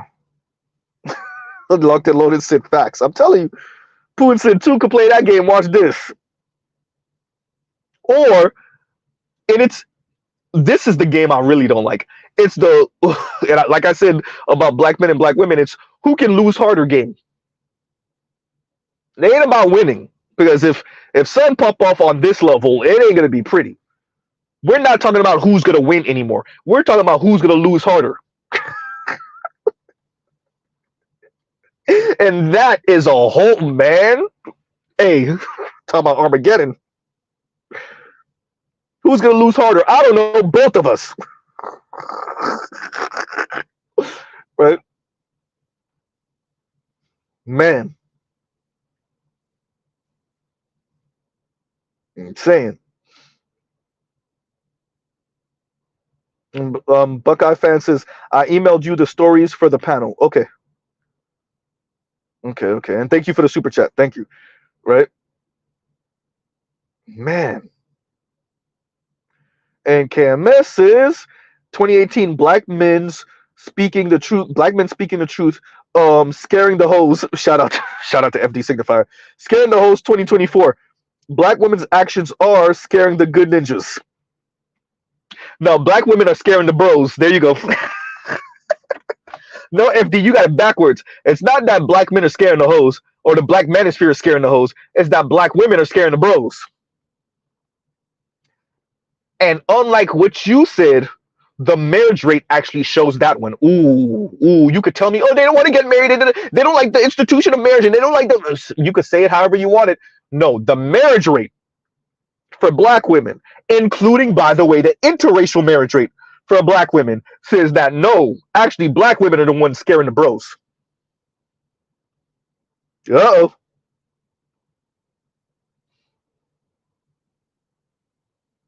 Right? Yeah.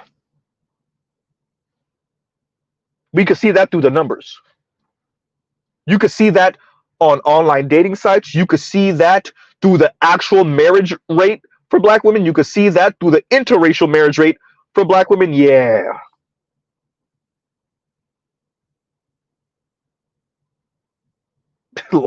Lion says women are talking themselves out of being kept women. Women are talking themselves out of a lot of situations with men.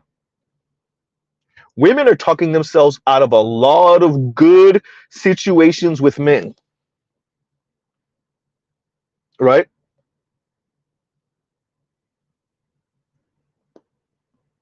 And Indigo says they say what they want, but they never ask why because they don't want to know. They don't care to know. Right? Just do as I say. Right? This is not about men having a voice or you giving your opinion. The young lady already told you, provide, protect, and shut up. Right? And Lithium says, please read my super chat. Okay, I'll read it now. And even Torsha Rolo's acolyte, okay, admitted in a recent stream that black women have more power than black men overall. White women see this. Bro, you gotta send me that link. Lithium, you gotta send me that link. You gotta send me that link. And if you can, if you remember, timestamp it for me. I'm probably gonna listen or watch the whole thing anyway. But send me that. We might have a super not super chat. We might have a another stream coming to for that one. All right, thank you, Lithium. Thank you. Right? Yeah. No, I said it like nobody's signing up for this damn gynocracy. No one's signing up for a gynocracy with black women. We didn't even say matriarchy, which is bad enough. No one's signing up for no goddamn gynocracy, right? It's just not a thing. And y'all give me 1 second. Actually, I'm over here being slow. Give me a second, y'all. And there we go. Link in the description. It only took me 3.5 hours. Right? Oh, I said link in the description. I'm sorry. Link in the chat. Right.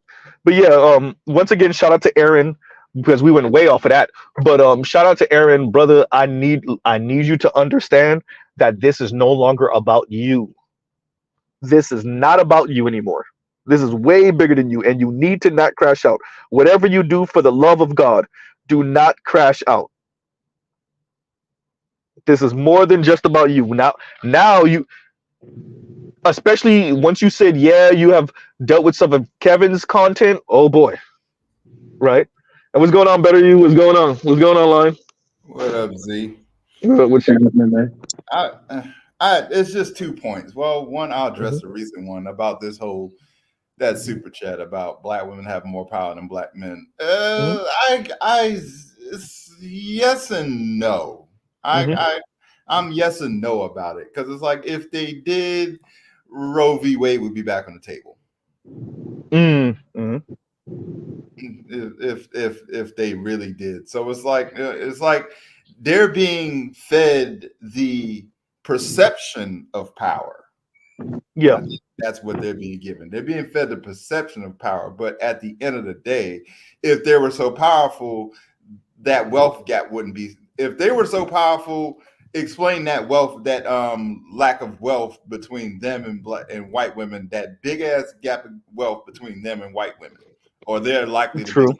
if they really had this power, quote unquote. I don't. I don't think the power is within, I mean, within the overall society. It. I think it's just their way of saying the black community is a matriarchy. I'm gonna watch it and with Lithium Scent, but I'm almost certain what they're really saying is the black community is a matriarchy. They don't probably even don't know the term gynocracy. So it's becoming more and more evident. Even Leon showed actually he sent it to me and I watched it where he put a comment down and this white guy was reading it and and Leon described something and the white guy was like, yeah, that would make the black community a matriarchy. So like the white guy, like you said, the white guys be knowing. The white guys they see it and I don't know because black women's power in overall society, negligible. But here's the thing ahead. about white dudes, like y'all can call it playing with us, but yet you don't see your own community. Well, true. You don't see your own, like, because when if you want to come, so if you want to bring our perspective and how we look at the white community, we like y'all not much better either. I think they're still living because remember, for white guys, the race is not their issue; it's class that's their issue. Yeah. So I think they're living vicariously through the Trumps of the world. Number one, number two, they're so busy making sure the Negroes are underneath them, they don't appreciate how their sisters then took over. Yeah. Like that, yeah, but here y'all, yeah, that's the thing. Y'all so busy trying to be over us. Meanwhile, your women are still chastising you like a mother. Like y'all still getting chastised. Like they might as well be black women the way they chastising y'all these days.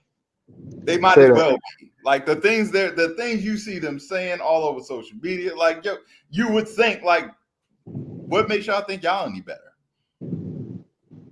Once again, they're looking at the black community, being like, "Well, we can't be nothing like them." Meanwhile, they're they're slow walking their ass right into on y'all way. Y'all are well on y'all way, and the Latinos are ahead of them. It's like it's the go ahead, Leon, because I know you probably at work. Go ahead. Y'all know, yeah. So I was talking to a Catholic high class priest, like he's high up. And when I broke it down to him what was happening in black churches, he's like, well, if you look, he said this. I didn't ask him that. He said it. I saw it. No, I saw I didn't say nothing about. Yeah. I said nothing about matriarchy. He said, due to how the system was structured, they put y'all in a pseudo matriarchy. Yep. He said that shit. I didn't even ask none of that. He said they purposely did this and put y'all in a pseudo matriarchy. And he said all this shit. If you recall real quick, if you recall the video that BGS posted of, I think it was like the late 60s, early 70s, where it was the panel of women. I'm not just talking about the women, black women. It was the panel of all those feminists, and the white woman was saying, you know, the black community is essentially, she didn't say matriarchy, but she did pretty much get real close to saying, well, with the system the way it's designed, wouldn't that essentially make the black community woman-led? Yeah, right? So like, they always knew. It's been, even my aunties, my grandma done said it before. They're well aware of everything. You know what I'm saying? They're well aware of the sisterhood and everything. They know that.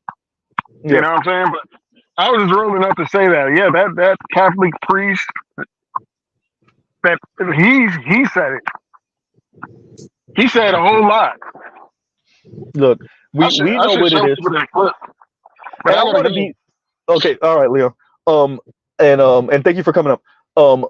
I make sure to emphasize the gynocracy so that we could also say, and this is why when the Negroes get some money, they go the opposite direction. And then, once again, it's still not all, and it's not most. But for the ones that do, this is why. Stop with all the colorism talk, Chrissy. Stop with all that crap. Stop with the texturism and the featurism and the exoticals. No, We operate a stone cold godnocracy in the black community, and that's why the Negroes that leave when they get some money, that's why they leave. Because there's no way I am paying for you to tell me provide, protect, and shut up. Absolutely not. But white dudes are doing the same thing. They're running Yeah. the Asian women. Yeah, exactly. Exactly. Like And white dudes running. everybody acting like they don't know what it is. Like everybody know exactly what's like. We know exactly what's going on. Like if you just take the race out of it, I mean, with white men and black men, we both see the exact same thing. Yeah, but white men like to act dumb though. They still don't act. Yeah, they're playing dumb with the race element. They playing dumb with the racial hypergamy element. That's why I don't feel no sympathy for them when the black women rip them apart in divorce court, or when the Asian women and Latina women rip them apart, or when they own white women rip them apart. I'm like, stop acting dumb. But that's the one thing they don't want to admit, because even though but here's the thing: when you play in the racial hypergamy, it's like we have to understand why that is, because y'all are the ones with the most money to pay for her kids. Because when they come to y'all with them, they come to y'all as single mothers. They come to white dudes as single mothers too, and they know y'all got the money to pay for them. They know y'all or the status makes it happen. Yo, when is your whiteness gonna kick in, sir? Yep. Like I need your whiteness to kick in to pay for me. And I need your whiteness to kick in to pay for me and my kids. Isn't that what happened with that burly white dude? What's the name of that channel? Of Kings and Queens, or of Queens, or whatever the name is, with the petite, and she one of my people too. Goddamn, she a Haitian too. The little petite Haitian sister, and then the big burly white dude. She went to that nigga with like 2 kids. Yep. 2 or 3 kids. With an already made family. They coming to y'all with money. Y'all and it's literally what you said too. He paying for all of them. Yeah, y'all. They know why they coming to white dudes. You know why they coming to these white dudes? Because they are the face of the cuck. Bruh. That's what they signed up for. That's what they signed up for. Yes, us black men may be the broke dudes and the used sexual objects. I'd rather be a used sexual object than a cuck, though. Than a cuck. Hey, but once again, because they think it's gentlemanly. That's what they're telling themselves. No, I'm a real gentleman. I'm a real man, and I'm chivalrous. No, that's not what the women are seeing, bro. There's no honor. Exactly. The women see you for what you really are. They're gonna say chivalry for your ego. Yeah. That's what they're gonna say, but really they see you as Captain Save 'em. Yeah, so much better. You mean they're better what? Better what? Say it. Hey, they're the real protect, provide, and shut up. Yep. I don't think. Man, go ahead. When it comes down to that, we say that often, but I don't think a lot of women even know what that looks like and what they're really signing up for with that. And a good story that I think actually shows that and how that dynamic works and feels is this recent story that came out with JJ Redick. His girlfriend is like half white, half Hispanic or something like that. And there was a story came out basically said, I don't want no the word rhymes with hick. We all know what that slang term for them is. Really? So he was understand what you're saying better. I'm sorry for cutting you off real quick. Yeah. What you're saying is he's piping her. He's in a whole ass relationship with her, but he don't want no kid. Remember now, is she like mestizo looking? Like, is she like kind of passing for white? I have not seen the lady herself. Okay, all I know is what was reported and what I read in the articles and in some of the sports YouTubers I watch covered it. Okay, continue. I'm sorry for cutting you off. Go ahead. Oh no, you're good. And basically, he was like, "Hey, look, you have this abortion because I don't want no mixed race kids. I'll give you $25,000. In addition to that, there's this NDA. We go pretend like this ain't never happened. We go keep this relationship going for a year. I'll pay for you for this year to give you a chance to figure something out, throw some pussy at somebody else so you can monkey branch onto somebody. Or if you try to have this kid, fuck you. You ain't getting shit." Wow. Yep. Yeah. So that is the dynamic. Like when you say Crystal, provide, protect, shut the fuck up. Like it is super transactional to the max, and it's one of those things. I don't think a lot of women who will advocate for that really realize that if you don't have power, you lose.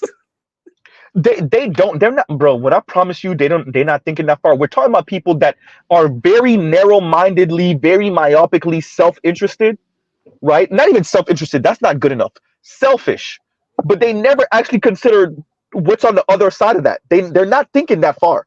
Number one. Number two, Crystal and Karazin ran into that situation a couple years ago.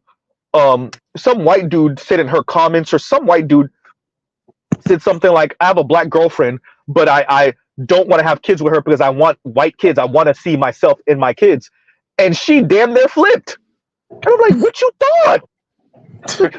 And like she did everything in the world not to call him racist without calling him racist. She pretty much walked all around the world just to not call him racist. I'm like, you dumbass, what you thought? What you thought he was on? Like, what you think most of these white dudes are on? That's why I keep on telling y'all, Paul Ryan had a black girlfriend back in the day. What that mean? Sarah Palin had a black boyfriend back in the day. What that mean? Many of these Proud Boys are married to black women. Not many, but some of these Proud Boys are married to black women. What that mean? Nothing. Actually, you know what? I just thought about our early conversation. I just thought about it too. Here's the thing. And after this, I'm Better You, and then KMS, and then Black Socrates. Go ahead, yo. Like when it comes to other races, black men don't mind beating them down with authority as as a sexual object, but women don't want to be used as a dumpster for men's sexual desire. But what they black think men don't care. Black men don't care, but black women do care. I'll say it this way. I don't know if black men don't care. I think we understand what that is. I think we're more likely to be honest with ourselves exactly of what that is. The dynamic. We're more accepting of it. Like we understand. We're conscious of it. Black women don't like that. They're conscious of it too. They just don't like it. And I don't understand what they think it is. You going after the lifestyle. You're literally going after the white dude because he's a white dude. Like it reminds me, for those of us that listen to that back and forth between Tariq Nasheed and Myron. And like Myron going off and all those dudes going off about white supremacy, it's not really that. And I'm like, nigga, the reason why you sound the way you sound is because of white susupremacy. The reason that you kissing so much white ass is because of white supremacy. So even in your the majority, bro, it's like nigga, the whole reason you talk all that anti-black shit, and even the clip of him speaking about ebonics and how stupid and going off on a whole tangent about the shit, it's because of what nigga, you're kissing their ass. That's the whole. You're proof. Yeah. The way you speak is proof. You're living proof of it. What you talking about, bro? And that's exactly what I'm saying with the women and with these white dudes in particular is like.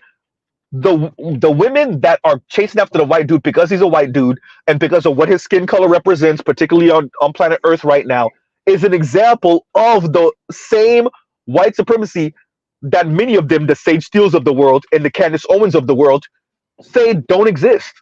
Yeah, it's like, or they play down or minimize. When a white dude remind you he a white dude.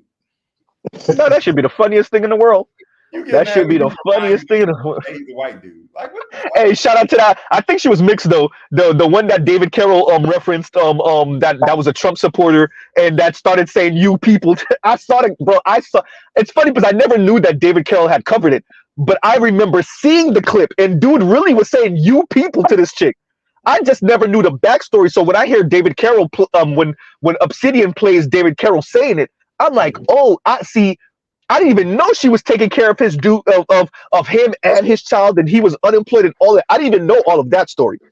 That's crazy. So yeah, no, and the white dude on your ass, even though you freaking saved him. What?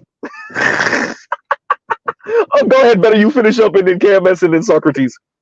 Yeah, and it's one of those things to where my grand point with it is, honestly, all of this stuff is an attempt to create an alternative to patriarchy. And it's kind of like, if you're familiar with evolution, you'll get this joke. Everything turns into crabs. Basically, in the same way, everything comes back to a patriarchy. Bro. It all comes back. Yeah, it really does all come back to patriarchy. I'm like, you talk about down with the patriarchy, but then you shame men for not being patriarchal. Make that make sense. But because they want pick and choose patriarchy. Number one. Number two. Yeah. It's very interesting watching the left slowly walk themselves into admitting that women want benevolent patriarchy. I'm watching it. If you watch it, bro, they're slowly walking themselves into admitting that that's good enough for most women. Yeah. Right? You can't be 10 toes down backhanding women, but they're okay with the little, hey babe, you gonna make me dinner tonight? Hey babe, like, hey babe, you know. You might be doing a little bit too much talking. Don't tell me to make the sandwich, but I want to make the sandwich. Yeah. I mean, but I'm glad you said that because they have to slowly start to walk you back because what they're experiencing is a soft, silent exodus, which is becoming more of a verbal exodus from men, black men in particular. And the funny thing about what's going on with black men, as far as the dynamics of black women, is that what's going on is the most American thing that could ever happen. And what it is taxation without representation. And socially, have we thought words about that, KMS? I mean, and socially, who is taxing the black man harder than the black woman? Just look. And here's the funny thing about it is that everyone's like, what about the Pookie and Ray Rays? The Pookie and Ray Rays are also exceptional because if you're dealing with a black woman to some metric of measurability, you must be exceptional. For instance, if you're in shape, you got to be a fitness model. If you have social status, got to be a celebrity. If you got networking status, got to be a politician. If you got sexual status, got to be a porn star. If you have patience, you got to have the patience of Job. If you're paid, you got to be a millionaire. If you have time management, you got to be a project manager level of time management. Okay, I need you to be here to trigger time. Bet. After the Pookie's coming, that couch surfer's there because he's offering her time at the exceptional level. But if you're on a total package, you have to be a king that's willing to bow down to her and call her queen. Don't run anything, but let's just pretend that she's running things. That is what they're requiring. That's what black women are requiring of black men in aggregate. Other women see that, and they're just like, oh, I mean, for he may not be exceptional with all these things, but he's exceptional where you need me to be. If I'm gonna tax him that far, he's going to get represented. Hey, baby, you're doing this for me. You're going to get this representation. Black women aren't doing that. Black women are going against what the ethos of America is. America has fought and died for 100 years based on that narrative. Taxation without representation, fuck that. We're not going to do that. That's what black men are doing, and it's becoming more and more vocal. And that's why what black women are situation they're in right now is becoming more and more ridiculous. KMS, let me say this real quick. And Latinas see that and they say, oh, I could have him for $888.88. And I could have him on the discount. I can have man for the discount? Oh boy. I mean, you're not, and the sad thing is that it's not these women are not offering even anything comparable to what black men are doing. I do believe black men are exceptional. If a black man is dealing with a black woman on any dynamic, she knows you're exceptional in one dynamic. I'll go over the list again if I need to. But women see that and they're just like, well, hell, I don't got to be exceptional. I just got to do what this chick ain't doing, and she ain't doing shit. And not only is she not doing shit, she's standing on it and proud of it and saying, nigga, what you gonna do? And what we're doing is leaving. Imagine the way white women looked at Lori Harvey when it came to Michael B. Jordan. Imagine the way women looked at Ebony K. Williams giving black men her ass to kiss and calling them mediocre. After they laugh. Working with the white billionaire man or rich white man. Women are laughing at black women in this one dynamic because apparently black women are the only women who do not pay attention in U.S. history class in 8th grade. Taxation without representation. Apparently, Americans do not like that. And the most of Americans are black Americans, and we're slowly welcome up. Oh, wait a minute, I got value. Yep. Oh no! I'm going to have a vote. I'm going to have a vote in my fucking life. And if my taxes are going to be supporting you, whether it be in the macro or micro, I'm going to have a vote in that too. And if you're not going to give it to me, that's fine. Someone else will. And that's all I got to say. No. So I'm in full agreement with what you're saying. Somebody's background, by the way. Oh shit, my bad. Oh yeah. Yeah. No. So I'm in full agreement with you. No, but I don't think they're thinking that far. When I say this, like, I don't. Okay. Let me slow it down. Over here, we have brothers in tech, finance.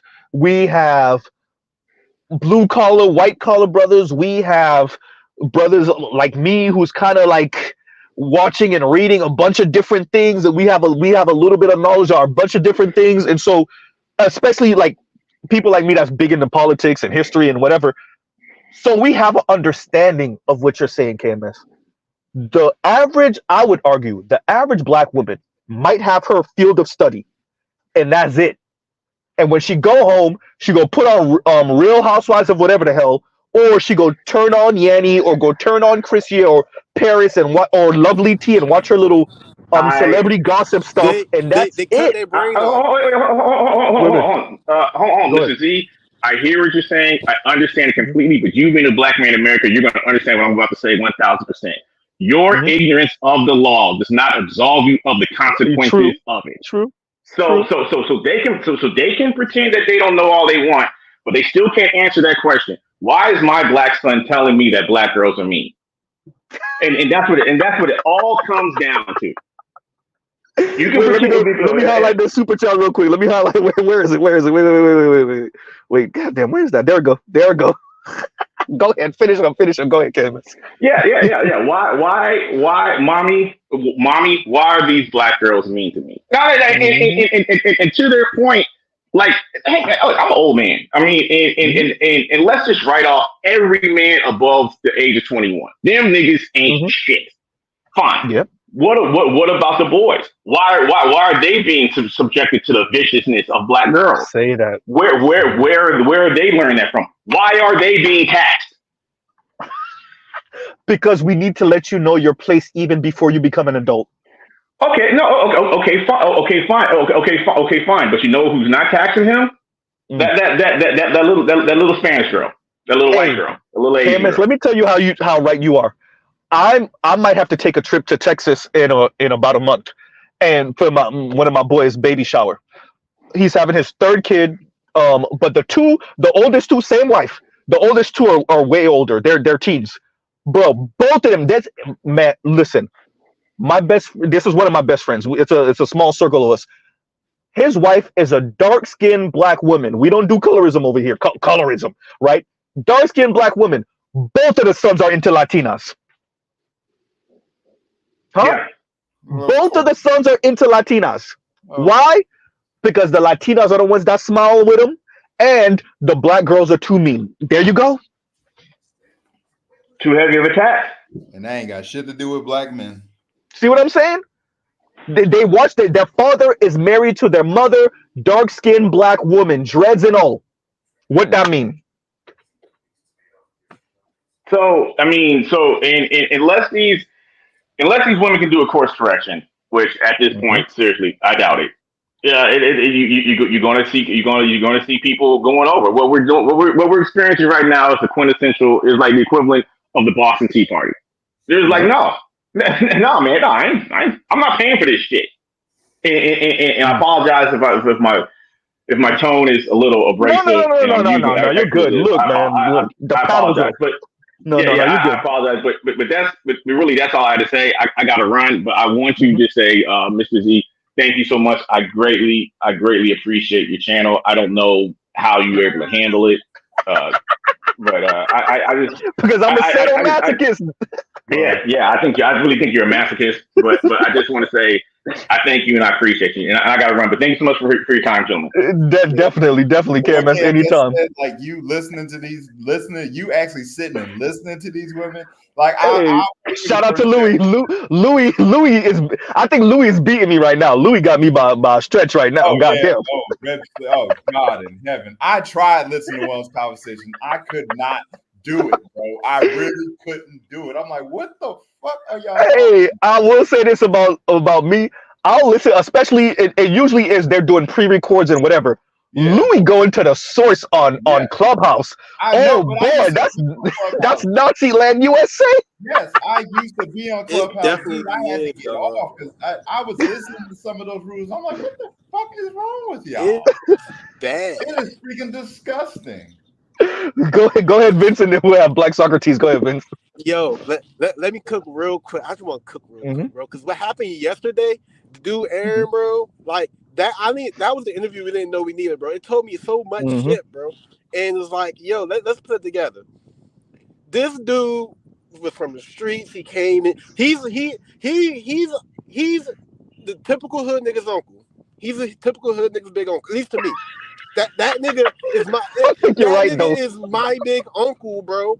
And he's just a little bit more refined type shit with his looks and stuff. So it's like when I see a person like that, that's why, like, for me, I put educated Pookie. I'm an educated hood nigga. So me going up to go see the type of dude that girls go through the shit went through. And did you see the picture I sent you last night through email? Go look at it right now. Go look at it right now. Because it's these, man, look, man. I don't know what the fuck is, like, excuse my language, but like, yo, it's bad. No, you're good. Everybody, bro, everybody's catching, like, it's bad. This the type of dude that girls be going for, especially the youngest. He gets some sense, and they're like this. They treat him like the way they did. It's crazy. They all, in a way, all 5 of those girls with at least this type of, or this archetype of dude. They all took L's. Yeah. And it's like, even the girl he walked off with took an L. They scaring the niggas off. Oh, okay. I see what you sent me. Yeah. The look. That's bad, bro. They're scaring off. Let me say this. Go ahead. Let me read this real quick, and then Vince, you finish up, and then and then Lion. Okay. And Detroit says, I sent you the email of Red Supreme. I got it. I just saw it. And here's the link. And check this video out. Nyla Bob had a Aryan boyfriend. Thank you, Lion. One of them that hang around with Taz and all them intellectualizing them misandry ass black people over there on that side. Just think of it as another neo-Nazi intellectualizing their anti-black misandry, better yet, channel. That's yawn. Anyway, of course she had a look, man. Look, this was supposed to happen, and it's when I say supposed to happen, understand where I'm going with this. As America, quote unquote, opened up and became, quote unquote, less segregated, you were always gonna have black people that were attracted to the misbehavior of white folks and the treatment of white folks to black people. This is where you get Sage Steele. This is where you get Candace Owens to a certain extent. This is where you get Tatum. That's where you get those type of people. That's where you get Nyla. That's where you get those type of people, right? This is their way of assimilating. This is where you get Myron. Their way of assimilating is by defecating on black people, getting as far away from black people, letting non-black people, white folks in particular, know I am nothing like them Negroes over there. And so, of course, many of them are going to speak real quick. Many of them are going to speak Nazi-like about black people. Once again, that clip of Myron doing the whole, bro, you got your channel on YouTube. You lost, I don't know how much money, because they were making bank on YouTube. You lost that because you couldn't control yourself with black people. Yeah. Bro, you were out here with a hood, and even after that, you still talking crazy to Tariq Nasheed. You lost the whole channel because of your behavior when it came to black people. Bro, how deep is your inferiority complex? Like, right? Meanwhile, you from Sudan. You a whole outlier out here. Bro. Country. You a whole outlier. Like, because I listened to that whole conversation too. Tariq was listening. It's like, first of all, you Sudanese motherfuckers ain't doing that well. What are y'all talking about? And even denying white supremacy. This thing too, Line. Even the thing of denying the anti-blackness in this society and white supremacy. Negro, you're over here in America because of white supremacy. You artard. You can't go back to Sudan. What happens? That's the carve up of Africa. That's European colonialization. That's all of that. That's resource snatching, right? All of that has to do with what's going on in Sudan and South Sudan right now. It's bad. Tommy couldn't defend him. Bruh. Tommy was like, listen, y'all not making sense. Y'all really giving him a W right now. Because the inferiority complex with these type of weirdos is so great that they even make Tommy go, okay, yeah, I can't even. I got my issues with Tariq, but goddamn. Yeah. But to your point about back to Yanni, and then after this, Vince, and then we'll get Socrates. Go ahead. I went that I don't know why I did it, but something told me to do it. Like the your last video, you put the description when Yanni was doing a review of that. Now I did not play that fucking. But I think you might have got. Say that again because I missed that. Say that again. Oh no, I went to the video you shared with Yanni when Yanni was doing a play-by-play of Yep.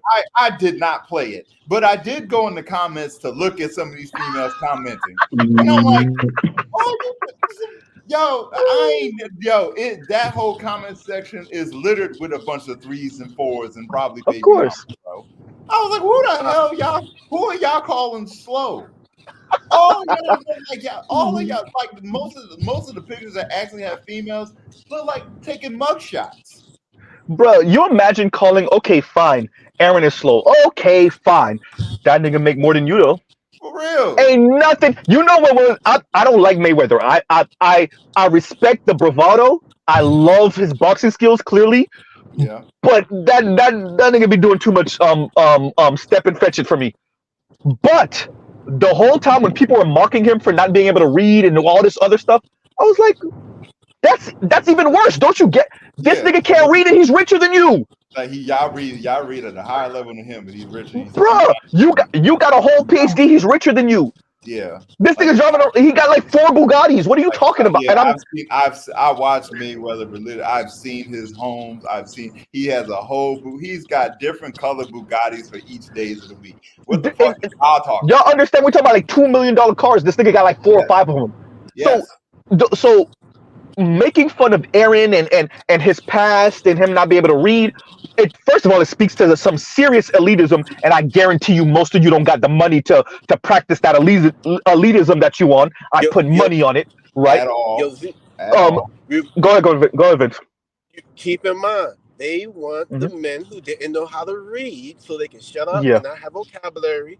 So they could. I put some things in perspective while the woman was running the house, and at the time, in my theory, it's not a bad thing. My mom did whatever she did in the house too, but it's because the men didn't read, so they didn't have a lot to say. Because you got to remember what was going on the last 30 years. We've been putting vocabulary to our experience because we wasn't reading and stuff like that, so it wasn't paying the bills. Getting messed up and everything, like how happened on BMF. So they don't. It's a thing about education and black men and things like that people have a real issue with. When you're for example, when you're in the hood and you're educated, that's a negative. I don't know why, I don't know how. Women don't like it and stuff like I think they want dumb dudes who don't have anything to say. So when they do their little bullshit, all they can have is their dude to follow the instructions to do whatever they do to fix the problem. And then they go back to doing whatever it's going. Vince, real quick, did you ever see the clip? And somebody will remember it. The heavy-set black woman that walked into the pizzeria. She got into a back and forth with the white dude, and then she literally went outside, got her man, who was this big brolic ass brother, and he gave that white dude one hit of quitter. He dazed the white dude with the first hit. He hit him again, and it was over. And she literally she stick that brother on the white dude, and then he literally went right back to jail. Apparently, he had just come out of jail too. So this is what I'm saying. No, you're right. That is what they want. That is what they want. And y'all go ahead. So let me try to close this up real quick because I'm just trying to add on to what's going on, yo. I'm at this point, I'm not even trying to be the type of man that a woman wants. I gotta be the type of person a woman needs because I think women are very delusional and the bars are at the same time. They don't know what the fuck they want. They don't like a man to be able to have an opinion. They don't want them to be able to have preference. Or, even with a person being respectful, even if a person declines, you're not basically allowed to have a choice and option what's going on. And you basically need to be the juvenile who basically, it's like, don't know. Like women want to curate a man's way of. I don't get it yet. I really don't. But I'm often like, dudes just need to stop trying to be the type of dude that women really are wanting to be. Just be a general good person, of course. But all trying to do is, I'm not trying to make no fucking $100,000 no more. For what? Niggas have no, I would tell you to still strive for that, but I would tell you do it for you if you're gonna do it. Don't do it for women. That's what I mean. Yeah. You gonna find you. No, the point is to make the money. The thing is they don't account for is your free will to look at them like, why the fuck should I give you any of it? Thank you. Girls used to fuck broke niggas years ago. Like, I got the money. You don't hear what Roger said? Vince, you never heard what Rod said? Rod said black women don't require no money to pipe. Nope. Yeah, you can earn $0 and 0 cents and you can still pipe. The whole money requirement is usually for dudes they don't like that, or they don't find physically attractive. So for them, it's about holding their nose and dealing with you because of the resources. I'm not about that. I'm not about being around no woman that's not enthusiastically around me. If you're not enthusiastically around me, the money ain't gonna fix it, and I'm not gonna try to make the money fix it. And take it as a dude who makes money. Just because I made the money don't mean I gotta give it to you. No, we still going to this $20 bar over here. I ain't giving you shit. We going right over here. See? I'm $20. We going right over here to this $20 bar. You got the money. I got the money. You see the outfit. You see I'm fresh in the motherfucker and everything. That don't mean you about to. Nah, we not going to steakhouse. We going right over here. I ain't fuck my money up because I got a lot of it. That's stupid. Yeah. So like, nah, we well, they're thinking like that because first they're short-sighted as hell. Secondly, they think it's your job. Third, they're really trying to get you to pay their way through life because that student loan debt is kicking them in the ass, right? And that the money that they spent on that baby Benz that's about 7 years old is kicking them in the ass. So they're really looking for you to come and Captain save them. Something I realized young. All women have vaginas, bro. All women have vaginas. If I really want to have sex, I'm gonna find someone who I get along with and we cool. I'm not about to be going through all this shit, bro. I'm really not. They overvalue the vagina for and it's not even really true. It's not really true that they overvalue the vagina because once again, there's somebody that's piping for free. They overvalue the vagina for the dudes that they're like meh about. And I'm glad that more and more women are saying it actually out loud. So dude, I was broke as hell. I was staying in my cousin's basement, sleeping on a fucking air mattress. Meanwhile, I'm in a whole relationship. Hey, one of my closest, actually my best friend, college. He living at home with his dad, bruh. Got a whole cute dark-skinned sister, Haitian sister, bruh. Got a whole relationship. The second this Negro get into the Coast Guard and is doing well in life, got him his G35, sitting on 20s and everything. She broke up with that nigga for no reason, admitted it too. This is the crazy part. She admitted, I don't really have a reason. I just, I'm over it. But guess what? Homegirl now got a whole mixed kid from a white dude, and they not even together. That's really how it be. Hey, bro, exactly what you said, Lon. Exactly. Look at you now, bro. They be wanting the Dusties, bro. They'll have whole relationship with the Dusties, but the second you not in there no more, no. I speak as a former Dusty. I swear to God, I was staying in my cousin's place, sleeping on a fucking mattress. Like I had a job, I worked. You know what I'm saying? But no, that damn air mattress couldn't keep air for shit. Man. You got better. You laughing. Go ahead, Socrates. Where you at? Oh, that's hysterical. Yes. And to LaShawn Jefferson's comment, did I have sex on that air mattress? Yes, multiple times. That's why that motherfucker couldn't hold no air. Hey, thank you, bro. Yeah, that's probably why. That is the skinny pumps. Can everybody hear me? The skinny pumps. Go ahead. Yeah. So, I have a couple of comments about the whole kerfuffle with the balloon popping show. One thing is that I don't think any black man should go to that show for the first part. Yeah, we need to ban that. Yeah, unless unless you're doing this to try to market something right? You should definitely not go on these shows. I have a general consensus. I always often say talking to women is a waste of time. So therefore, sticking yourself to a whole group of women and trying to talk to them is a waste of time. Especially a lot of black women, because they're socialized to hate you. Secondly, I don't think black men appreciate that how the dynamics of feminism and our society with materialism and consumerism have created a situation where black women really despise black men. And I think it's probably best exhibited by Ebony K. Williams, right? Ebony K. Williams basically argued that she would not date a bus driver because he doesn't own the bus company. Therefore, no man is better than a man that's not up to her caliber. Think about that. 0 Say that. better than 1. Right? Like, which mathematically speaking is absurd. But in their minds, they rather have 0 than a low number. Right? Which should be infinitely higher, but whatever. And furthermore, I come upon research that states, right?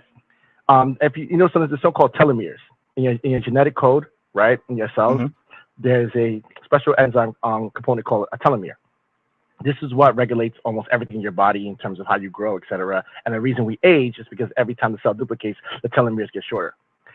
There has been research that's been discovered that children from single-parent households, by the time they're 9 years old, have 14% less telomeres than a child in a 2-parent household. Basically, according to this research, you're literally killing your kid. Single parents are killing their kids. Their kids are likely to die younger.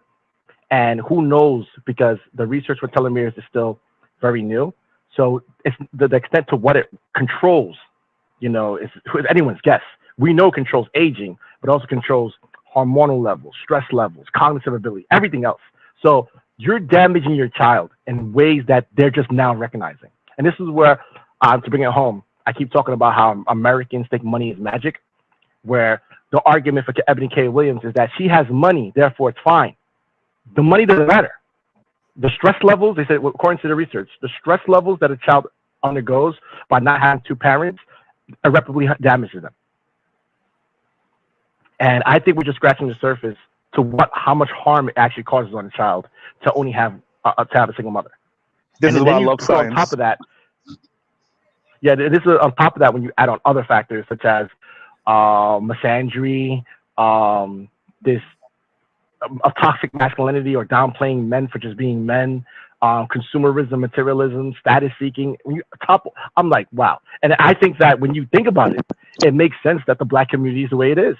If you have a whole bunch of people who are damaged on a genetic level, literally on a genetic level, then put on top of a superstructure where they're told repeatedly something is wrong with them, that even if they try, they can't succeed. And then they have these women who are out of their minds in having tantrums and blaming anything and everyone for their lot in life. What would you expect from such a community? And that's the end. I have a question to ask actually regarding all that's that. The thing with Ebony. Wait. Y'all already know we going around. Okay, so let's do this. Go ahead and Black Uru, whenever you're ready, you can go ahead. So go ahead, Lion. Then we'll have Naima. Then if Black Uru want to speak, and then we'll have Big Kev whenever you want to speak too, because Big Kev been here for a while, and then we'll have G. So go ahead, Lion. Actually, go ahead and finish what you're saying, and then Naima, and then Big Kev or better Black Uru, and then we'll have G. Go ahead. I just want to say this about Ebony. Here's the thing about Ebony. The funny thing is she fought so hard to not be like her mother, but she was only thinking from a financial sense. She's still at the end of the day, she's trying to be she's just a richer single mother than her. She's just a richer single mother than her. Yeah, but the thing is, and this is why I'm the whole entire situation is ridiculous. Like I feel like I'm in a twilight zone, because it's like, what is your definition of success, right? I'm going to ask these women, what is success to you? And literally, it's all themselves. Like it's all internal, like how they're doing, their position, their world. I'm like, have you been paying attention for human history for the past thousands and thousands of years? Success, according to a human being, is not what you do for yourself; it's what you do for others. This is why we build statues to people, not what it is. Yeah. If I could answer the question for them, to hear Black women speak, the success for them is being able to do whatever they want free of consequence. They're gonna say money, but that really is the success. That's why I say negative liberty. It really is free of consequence. They tie the money to being able to buy their way out of consequence, right? And that's why they're looking at you as you're supposed to be a walking wallet. Go ahead. Go ahead.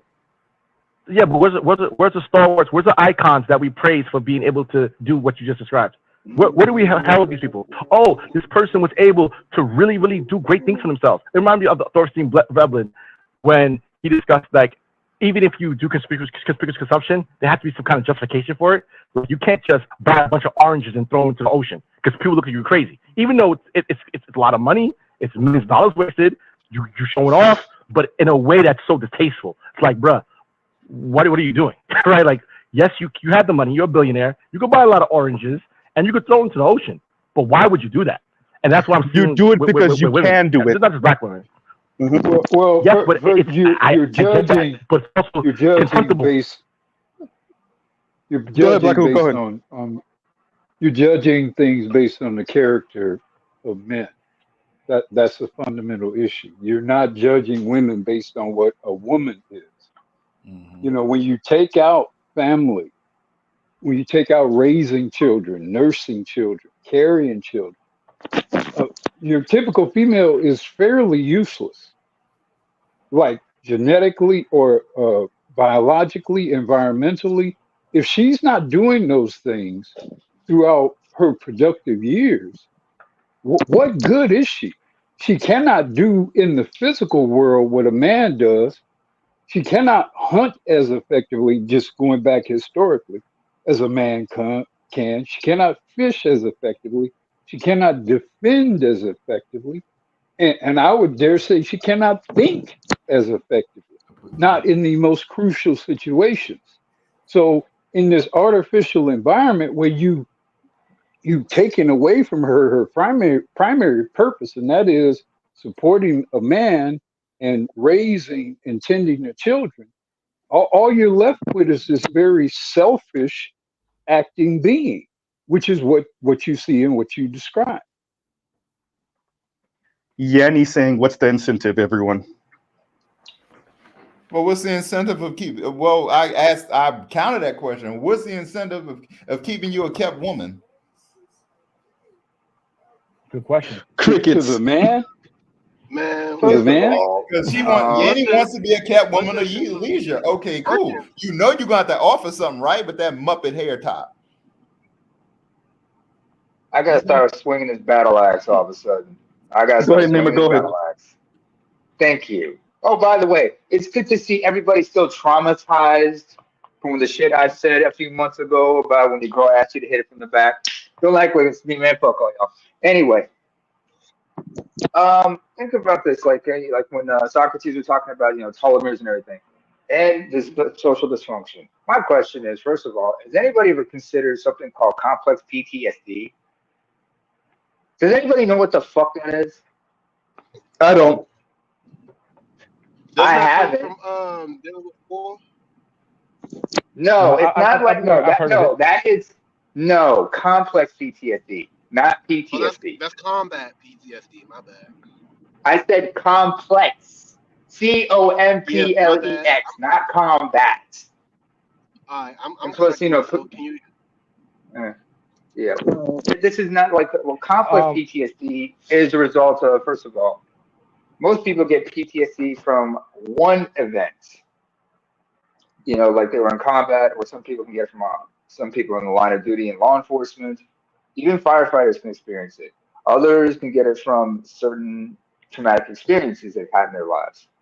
Complex PTSD is so different. You get this as a result of repetitive trauma, especially if you've been, and it usually affects people when they're in their childhood or adolescence, because at that time the mind is still developing, and you end up developing bizarre coping mechanism as a result. And it's a result because while you're growing and developing, your mind is being subjected to this type of trauma repetitively. It could be in the form of physical, emotional, psychological, even sexual abuse. So I think, and it's not even thought about, not even considered. I mean, people who've been who've been abused in many ways. They develop this, and it's hard to tell with certain men because they Hey, try to Namor, hide it down. Namor, can I ask you? Can I ask you a Yes, sir. question, Namor? Yes, sir. How do you connect this phenomenon you described to black women generally? Because I myself am struggling to see the connection between what you described and what we were previously The discussing. temper tantrums. They're used to be acting childish in a certain way. But I'm thinking more like when it regards to black boys when it comes to complex No, PTSD. but no, But as far no, as girls, I'm with no, what I'm with Black Guru on this one because I don't. When you're speaking about the complex PTSD, I'm thinking about the idea of being in the same space with white women and white girls constantly uh-huh. and constantly feeling, oh boy, feeling traumatized by not being them, right? Especially if you're growing up military, maybe if you're growing up middle, like that solid middle Sucker. class. So pretty much it's and then television, although it's entertaining, the concept because think of how many of these concepts they're drawing from entertainment, right? They're drawing lifestyle and the way you present through entertainment, right? And when they become adults, then that's when they say it. So when I'm thinking of complex PTSD, I'm thinking of this low level trauma, and that's if I entertain them with that crap, which I really don't want to. Subtle. Oh yeah, this low level subtle trauma of occupying the same spaces, pretty much this country, this planet, with white women and white girls, and not being able to perform the way you feel like they get to perform. So and I'll pause after this. Consider the clip that I played of and I played it through sound of Chrissy when she saw the young white girl with her mom in this like overgrown dollhouse, right? She lost it for a good 10 seconds, 10, 15 Exactly. seconds. And it's because Reaction. that is exactly that's the life that I want, and that's the life I want to give a little girl. And anything But the short of way that, that she why do you black reacted, men exist? Go ahead. yeah, but the way she reacted, and this is coming from somebody who actually had this shit, and it's not fun, folks. It is not fun. I mean, there are times when when I try to fight this urge to want to lash out. There are times when, and somebody who's been in the military can say you get this in the case of men, we lash out in such a way that in my case, there are times when I want to go postal and I have to like catch myself and trying to like stop having those thoughts and relax and reoccurring, reliving certain moments. But in the case of her, woman, they internalize their trauma first of all, or their so-called trauma, and I because don't they know did about not that the have. way black women be talking, but go ahead. Oh, they should. They present like they got it all, but half the time, Because there's I a don't couple know. of screws. I think what we have witnessed, and I think there should be a larger study about whether women truly really internalize their trauma, or is it because society has told them that that's what they're going to do? And the reason why you see black women not necessarily internalize their trauma and project it outwards is because they're in a community in this Mhm. kind of artificial space that lets them do that. So white women and Latinas and Asians, because they're in patriarchies or kind of pseudo patriarchies, they're forced to internalize that trauma. Because what the hell are you gonna do? Flex on the white man or the Asian man or the Latino? Absolutely not. No. But in the black community, because it's open, they don't have to do that. And so that trauma But gets understand that. also, Go ahead. They also not understand, they not only embrace trauma, they Mhm. actually impart the trauma on our asses. Yeah, thank you. That's They my point. Yep. Yep. they Yep. pass it well, on us. Yeah. or look at this way, like Mhm. to quote Charles Faulkner, one of our brothers, he said, hurt people, Mhm. damaged people will damage people, Mhm. assaulted people will assault people, traumatized people. I have this one. Traumatized people will try to traumatize others. And let's not forget, Mhm. you're not Yeah. aware of all this. Like I said, like with complex PTSD and other things. Half the time, you're not aware of what it is because let's not forget, a lot of people are kind of like on autopilot. They do not have the self awareness to know what the fuck they're doing. So a lot of this happens in the case of women. A lot of it is subconscious, but a lot of it isn't. So when we Mhm. act out, it's gonna come out like mostly from their subconscious because you have to understand how often are women aware of what the fuck they're doing. We had this conversation before. I mean, The self-awareness is like, yeah. Go ahead, Blacku. It's not that I don't embrace the trauma argument, but I think, and I think I've witnessed you, Mr. Z, describe it before. In the vast majority of the cases, these females do not live these traumatized. Black females are not living these traumatized lives that in their suburban communities, getting cars when they turn 16 years old and attending private school, right? See, because I raised daughters in these environments where they act traumatized, and I'm like, bitch, you went to private school your whole life, and I paid for your college. But so, you didn't shelter me from the white girls in their life. Exactly. Or or my white friend got a Mercedes, instead of a Toyota.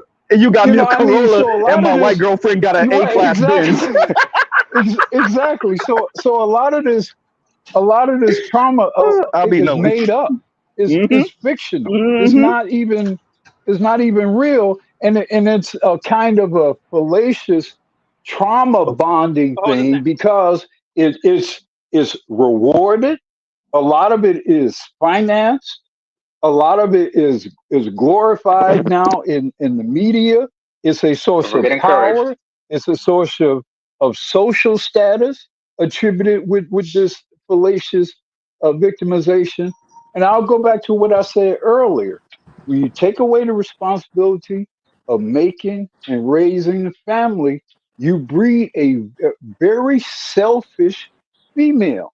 You breed this fanatical, delusional female, because all that energy, all that emotional energy, because the emotional disposition of a female is designed primarily for raising children.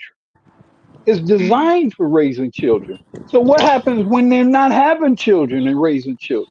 You have this very kind of confused, emotional, self-deluded, self-glorifying being, and it manifests in all these what looks to be trauma. It looks to be trauma, but a lot of it is just they're not doing what they're designed to do in life. In other words, if you don't have a program, real quick, Nimitz, because we got to get other people in. You see, Big Kev already dropped. Goddamn! But if we don't give them a program, these rich white folks will give them a program, and the program will be to be consumers and to spend their money, their time, their energy, their time at work, their energy at work, and their money on things to make up for not being mothers, not being wives. These rich white folks, these rich white men got, and that's why I keep on bringing up that Morgan Stanley report, that memo. That memo was salivating over single women, not even just single black women, salivating over single women, because it's like, we got a program for you. You're gonna work and you're gonna spend money with us. So yeah, no, but Black Guru is saying is 100% correct, right? And real quick, let me get G in. Go ahead, G.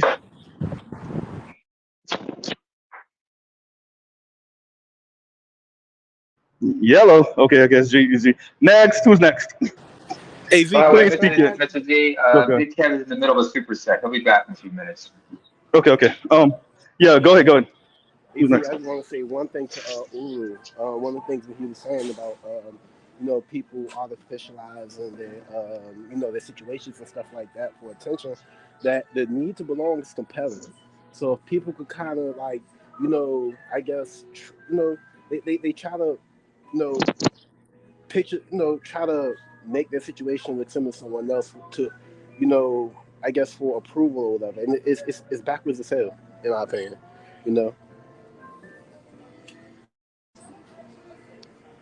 Well, no, but yeah, if you understand how females operate, I mean, and if you look at it, and it's not even just human females. I mean, look at, for example, a pride of lioness.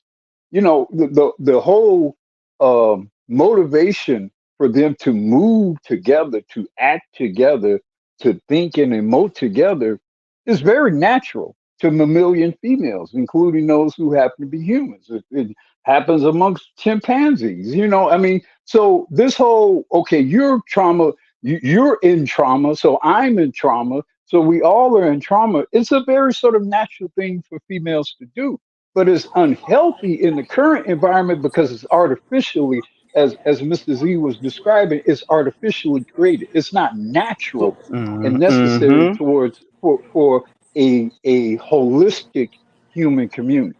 So Ura, let me ask this, or it's more of a discussion, right? That you're talking about trauma and people. After a while, I think people go seek out trauma, and it comes like a community trauma bond. And you're like, okay, I got this trauma. You know what? I'm gonna go out and I'm gonna go seek this trauma. So it's like I deal with for a woman. I deal with terrible men. Oh my God, that's so sad. I'm gonna go do it. It's not. I could share my experience with you. So after a while, it becomes a culture, and now that's who's in demand. Why? To appeal to a trauma. It's kind of toxic. Well, sick, if you ask me. If you're going for a type of person that's going to do this to you, like, oh my God, I went through it. And you could have totally avoided all that shit. And you're ignoring things. And people telling your face about what's going on. And you're like, okay, that's nice. And you go do this shit anyway. It's like a baby looking at you when they're about to do something bad and then do it. And they be crying like hell because after what they did, you're just looking at them like, dog. I mean, we witnessed that, right? We're really witnessing that with these content creators and their subscribers. We're telling them what that future going to look like. We have the data about what that future is going to look like from Morgan Stanley, from Black Enterprise Institute, literally saying single Black and Latina women have the least amount of wealth. Women, between 2018 and 2030, 45% or so women are going to be single and childless, right? You have the numbers. It says it, but they don't care because it's about their feelings. I would also like to add there's more data that says that marriage does not affect the life expectancy of, or not increase or extend the life expectancy of Black people. There's more data. Let that sit in your bonnet. Yeah, no, but then that explains the weight of this anti-Black society, right? Well, that I would argue that's what that is, right? Now, couple that with women, with Black women, and them just not making it easier. That part too. But go ahead, Black Guru, and then I'm. I mean, if you have Black females, operating in this artificial pressure of trying to live and try to compel their male partners to live this criteria that the society is erected to prevent them living. You are creating a family, you're creating a community of highly overly stressed individuals, which is one of the explanations for why the hypertension, for example, is so prevalent amongst African Americans. You have this in-baked pressure and stress, and it affects everything. It affects your thinking. It affects your physicality. Certainly, it affects how you can perform in work. Because you got this constant sort of thing going on. Watch out for that. Go ahead, Black Guru. No, I just had to interrupt because I was going over the train tracks. Go ahead. That you're not aware of, that you don't feel, but over time you look back and you see the effects of it. So you're right. Yep. In this environment, marriage is not going to benefit the majority of Black people. If you're fortunate enough to achieve a certain economic level, maybe a certain status level, maybe it will be beneficial. But the vast majority of Black people are not going to have the opportunity to do those things. And so this is how class, real quick, this is how class and race come together to kick Black people in the ass. So like that's what we're saying. And this is where, when you have, for those of you that ever have conversations with your non-Black, mainly white homeboys, and they really can't get it because class is their issue. They don't appreciate how class and race, particularly if you work in class and race is your issue. Plus the Black community is a gynocracy. So gender is an issue for you too, right? So do white men have gender expectations on them? Absolutely. Is it what Black men have? Absolutely not, because they're not told to provide, protect, and shut up. Provide, protect, yes. The shut up part, which is by the way, you're not going to execute any of the power that's supposed to come from that provide protect. So this is what, once again, when you have common, this is the part of being a black man, the intersection, FD, the intersection of being a black man that other people outside of being Welsh, black men, particularly straight black men, don't appreciate. And even for the ones that do, that like to pretend like they don't. Hi, FD. All right, y'all, go ahead. Whoever wanted to speak earlier. Anyway, it was me. It was me. Mm-hmm. But anyway, like first of all, Black Guru, are you familiar with the theory salt sensitivity? Because like when they talked about they test like some people. No, please enlighten me. The salt sensitivity theory they had about like there's those who had salt sensitivity were able to survive the Middle Passage voyage, and they pass on that gene to their descendants to slavery, and that's one of the main genetic components that causes people to develop family histories of hypertension, high blood pressure, and whatnot, because it's proven to be detrimental in that way. You ever heard of that?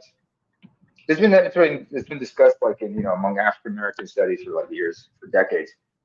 I mean, there's a picture of a white man licking the cheek of a black slave who's about to go onto the voyage. And they're saying to check if he's salt sensitive, because they thought that's how you know that person will survive, because they're able to absorb as much nutrients as possible from just about whatever you give them. But that also, but there is a family history regarding hypertension and high blood pressure. But some of those genes are caused by stress. There's a thing called epigenetics. Most people view the world through genetic determinism. They don't understand that certain genes are triggered due to certain environmental stimulation. So the whole thing about hypertension, high blood pressure, and also stress also does a number on your fertility. If you're under constant stress, it's like sometimes you don't know that you're being put under stress. Like it could be like a frog being slowly cooked and slowly boiled in hot water. It's just increasing the temperature little by little, so you don't realize until it's too late. Yeah, I just want to make a quick interjection about stress. Stress is actually one of the most toxic things in the world.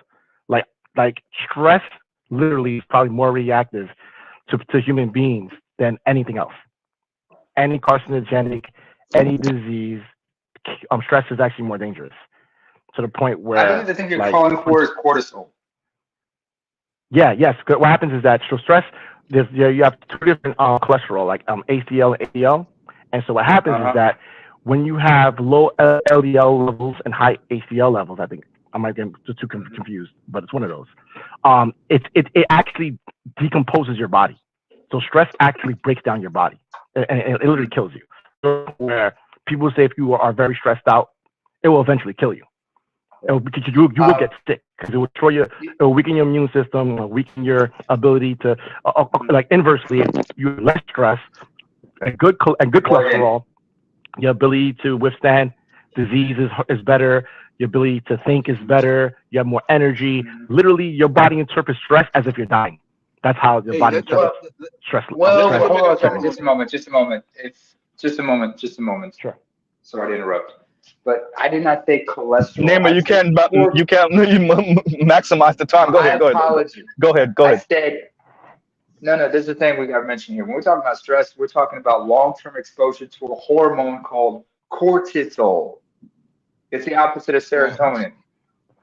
Cortisol has its place in the body.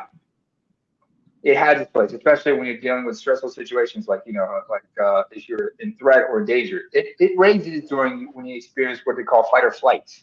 However, long-term exposure to cortisol is detrimental to the human body, and that's what I was bringing up. But excuse me for that. All right, so I want to talk about the health thing real quick. Crazy enough, I just came from an acupuncturist today. Got a whole bunch of needles and shit sticked around and stuff like that. I recommend it too. We got this subtle body and these nerves and stuff you need to actually take care of. And what she told me, she said that my body was in emergency mode. Now, I live in the DMV, live in an area where there's a whole bunch of, guns and carjackings and stuff like that and everything and stuff like that. But the thing is, what she expressed to me was, and where I'm seeing things start is with the stomach, the digestive area, that digestive tract and stuff, where serotonin it's secreted from and stuff like that. And when you're in emergency mode, pretty much your digesting changes. So our nutrients and stuff is affected. That's probably like the first thing that goes into our well-being and our issues and stuff. So how we eat and stuff like that, and the things that stresses is real important. To the point I'm gonna start making some changes. But all that to say, check y'all appetites and stuff like that. It'd be the small things we don't think that affect our health that does. And when we're stressed and stuff, and we're not eating and we're not sleeping and stuff like that and everything. We should really, keep an eye on these things that it seems like is little, but it adds up. Like this stuff we're talking about stress. It don't hit you at the moment, it hits you later on. Well, I'm glad No, I think you're right. you mentioned nutrition. Because consider what you just described in the context of y'all in a community where these women don't want to cook and feed y'all. And shit, when they do cook, Uru, they don't cook nothing healthy. Exactly. All they want to cook is chicken wings and pizza, nachos and rotel and shit. Man. Go ahead, G. Go ahead, Black. I Go think Black. you were trying to get in early. No, I think he's in and out. Yeah. G, are you still? Okay. Were you still trying to say something, or is Black? No, go? I'm just getting in where I fit in. The brothers can go ahead and continue. Okay, go ahead, Black Rule, and then we'll get G back. I mean, when you put in the external pressures of trying to achieve the fallacious Caucasian American dream with women who are antagonistic towards you because you cannot confer upon them their dream, add to it bad nutritional intake and that sort of thing, disagreements about raising children, very often to the point in which the family fractures. I mean, of course, all of those things put together are going to diminish your quality and duration of your life. I mean, the math is pretty easy. And can I add a caveat to that, Black Uru? Sure. Not to mention our unhealthy sexual practices. I know as Americans, we have very unhealthy sexual practices. As far as everything that we do sexually, most of us are hypersexualized. So, the amount a man, reaches, the point where he's releasing his semen, that lowers your lifespan too. Like the more that you engage in these things and different sexual partners, different bacterias, like all of that affects our health, and we don't actually look into it because from a young age we're so hypersexualized. I think that's probably about 40% of our issues. That's an excellent point, and is one that many people, especially many men, or especially many black men, will fear to tread. Because what does that mean in a community or in a society where we're supposed to be sex gods? What's the implication of that? Exactly. I was literally about to say that. That's your value. Yeah. That's your value. So if now you're saying this thing that we have previously viewed to be a selling point of ours is actually, as you described, helps to hasten our demise, then what do we have?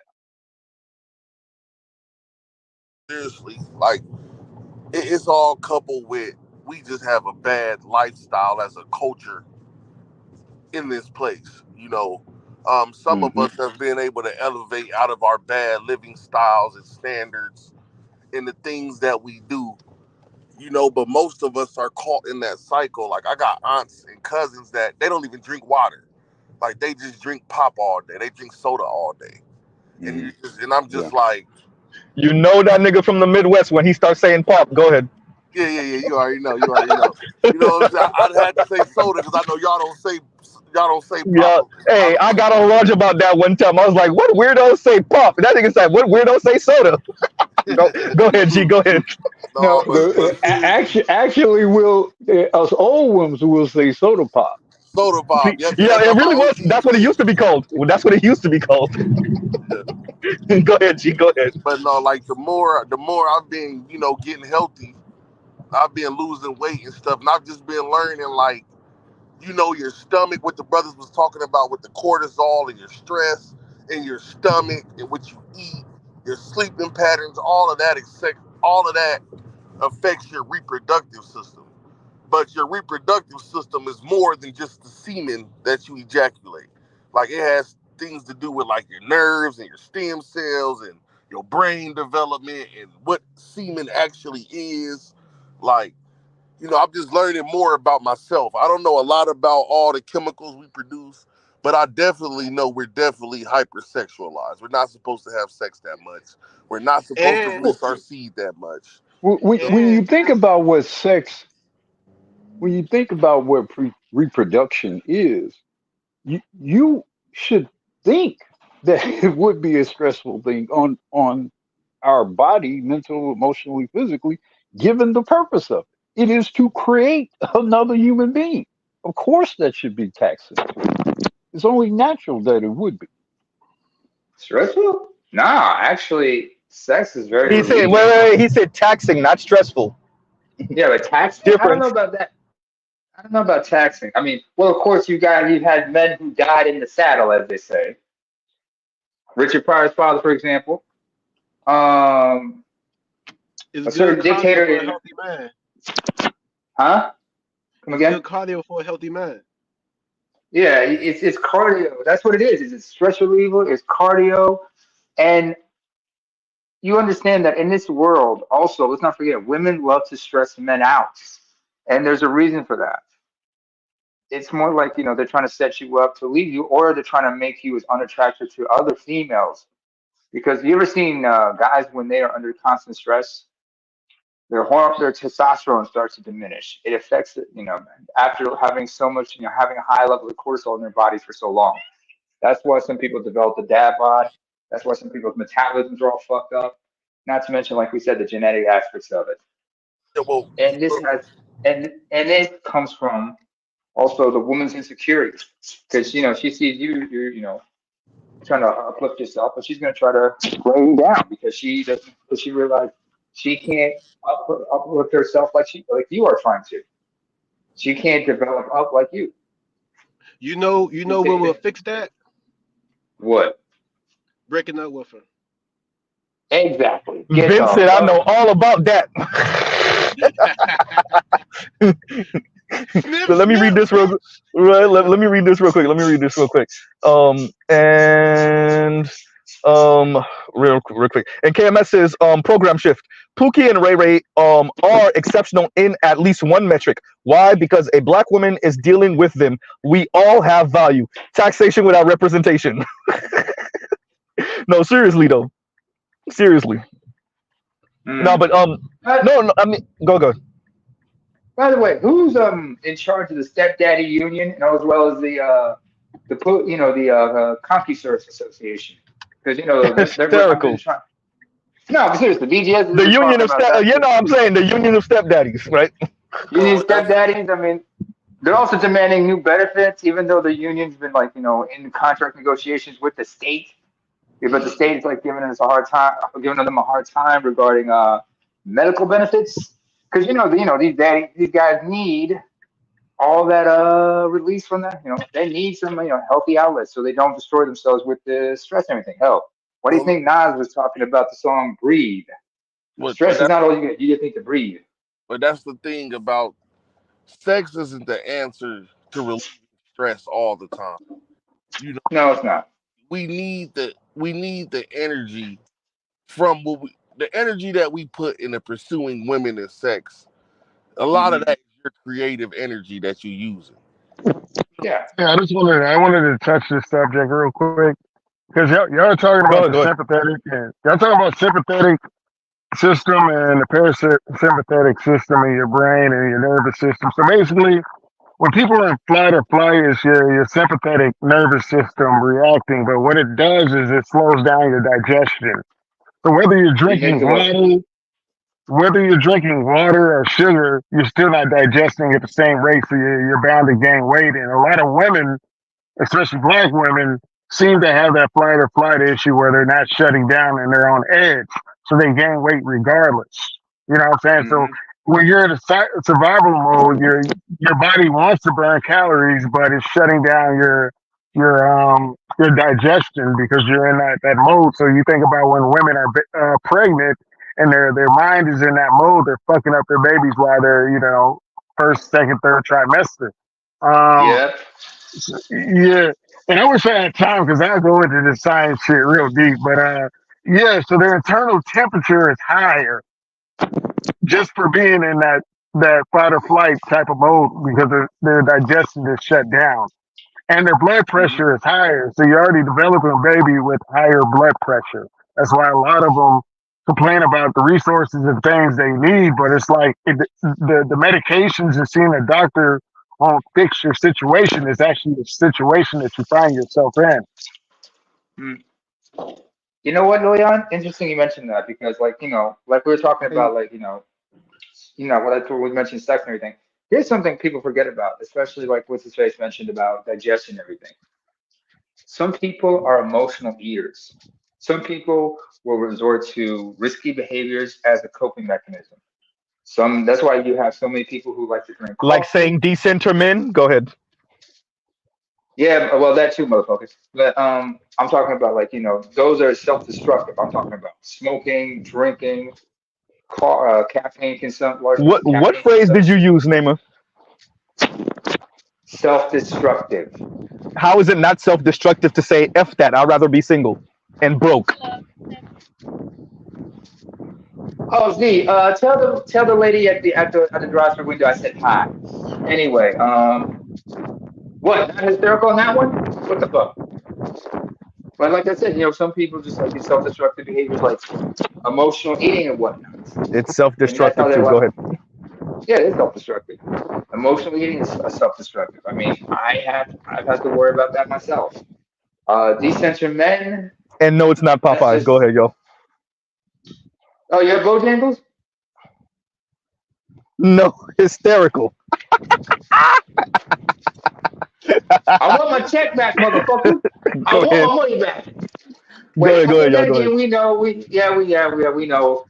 Haitians got no love for Eritreans. What else to do? Y'all, but then again, y'all can't tell the difference between us and Ethiopians. What else to do? Anyway, who can? All we see is the slim, golden brown, big forehead niggas over there on the east side. That's what we call them. That's what they are. Yeah, and we all think all you Caribbean motherfuckers are Jamaican. So what else is new? Low key, that's true though. Low key, that's true. That's true. Hey, you gotta love the low key hate we have for one another. But anyway, what was I gonna say? Oh yeah. Oh right. Just like I said, like those self-destructive behaviors. That's why you ever see white folks go and do shit like bungee jumping, going on, going skydiving and shit. I never understood that shit. Thrill seeking. Thrill seeking behavior. Yeah. Risky behavior, like we mentioned through sex with them. Some people. You mean being born and raised middle class or upper middle class and fucking with pookies and getting pregnant by one? Yeah. Hey, one guy on Instagram calls that one guy on Instagram, he's funny. He calls it random white acts of danger. These white people that be doing all this thrill seeking and stuff like that. What you said? Random white acts of danger. Yep. He said on today's random white acts of danger, we have the Isle of Man race, margin of error. You guessed it, death. So it's just hilarious. No, but for real, like if you're in the auto sports like me, bruh. I mean, not to fuck with. Yeah, exactly. Like if you watch pretty much any one of those type of races, rest in peace, Anton Senna. Formula race car driver, if you see the way they used to make these Formula race cars, is a thin ass sheet of carbon fiber, and you get an accident, and well, like Big Kev said, that margin of error is zilch, not at nothing, right? How about NASCAR? How about Indy cars? Hell, how about Le Mans? Or even like the super bikes, like motocross, all of them, Kawasaki Ninja. All of them. The level, the margin of error, and the accidents. I mean, by the way, Lion, thank you for the Cashapp, and Afro, thank you for the Cashapp. Y'all keep on going. Let's be honest, folks. The only reason most people watch NASCAR is for the crash. We all love a good destruction. That might be true. That might be true. But for the other forms of auto sports, I would argue it's really the skill. Like the skill. Like it really. It really is the it gets real. Oh, And it's the real. technology from Le Mans and the technology from Formula One eventually leak into your everyday cars. Everything from traction control to adjustable aero, all of that stuff leak into your everyday cars. To tire compounds and how long they. Well, Formula E is more recent. But Formula E, same thing, battery technology. So you're right about that. And high stress technology for the batteries. All of that. So that stuff eventually ends up in your everyday car, right? So yeah. Tire technology, I remember back in the day because I used to watch CNN Sports, but you also have like whatchamacallit, the psychological test they put drivers through. Because remember, when you're driving one of these cars, it's like driving a fighter. It's like flying a fighter jet. The G forces and everything, and they gotta have safety. I remember watching Lewis Hamilton, and I think he said he lose like 5-7 pounds, something stupid, just in the Formula, like, was it Formula One race? Yeah, Formula One race, and he loses 5 or 7 pounds or something. Yeah. Yep. Yeah, they sweat a lot. Wait, they gotta like give them like finger food and stuff like that to keep them hungry. To keep them, they gotta give them water and they gotta give them like finger food and stuff to keep them going. Especially at Le Mans, because remember at Le Mans they race for like 24 hours. It literally is 24 hours. It literally is, and that's why a lot of your car technology comes from Le Mans, because they're stress testing. V10 twin turbo, like some of your supercars, a lot of their engines are derived from Le Mans stuff. V8 twin turbo, and you're pushing this car for 24 hours straight, all like complete pushing it, right? So that's so how we got to Ford GT. Literally. Don't forget, also Ferrari. That was an amazing movie. Not just don't forget, it's not just the drivers themselves who are under stress. Remember the pit crew themselves. Because remember they gotta work together to get to change the tires and refuel the vehicle within record time and everything. And they test each other and they're constantly trained for that shit. And the stress they gotta go through, especially like whenever you could have some kind of mishap or accident, like say the vehicle just takes off before they can remove the fuel lodge and everything. Grab second gear, her twin turbo. He ain't know how to act. Look, twin turbo. I mean, what do you do? I mean, also safety protocols and whatnot. Like say, like the vehicle catches on fire. What do you do? What do you do for safety hazards and shit? So all of that. And look, reset. I wanted to do this stream because I really want to stress to Aaron how much is riding on him right now, and how much it may not be fair. But bruh, they're wishing for your downfall. These women are, and it's so scary, and to hear black women wishing on his downfall. And it shouldn't be surprising, because we literally watch black women wish on Simone Biles Owens' downfall just because she wouldn't heed their quote unquote warning about Jonathan Owens. But they're wishing on Aaron's downfall, and that's here's my thing is that go ahead. Is that how you going to turn around and wage war on family? Like the same people that literally wage war on so-called black people starting families are the same people that want to complain about the lack of marriages and the lack of generational wealth. Like, it's such a fucking grift, bro. I'm just sick of hearing about it because it's such a grift. It's such obvious BS. Welcome to the profession. Welcome to being a professional victim. Wait. No. It's not that. It's him challenging them in front of other black women, and the black women are attracted to him, but he's challenging them. So women have recognized red pill talking points. Okay. Yep. I got females on my Facebook and I went to school, and they be talking about who's red pill. I sent you a message. It was like 6 people hit me up. Was like, "Oh, Leon, what are you on, bro?" Because basically they're saying that's how I behave in real life, but not on camera like you did. And I sent you the messages, Mr. G. The shit was funny. I had multiple people hit me up. My brother, my cousins.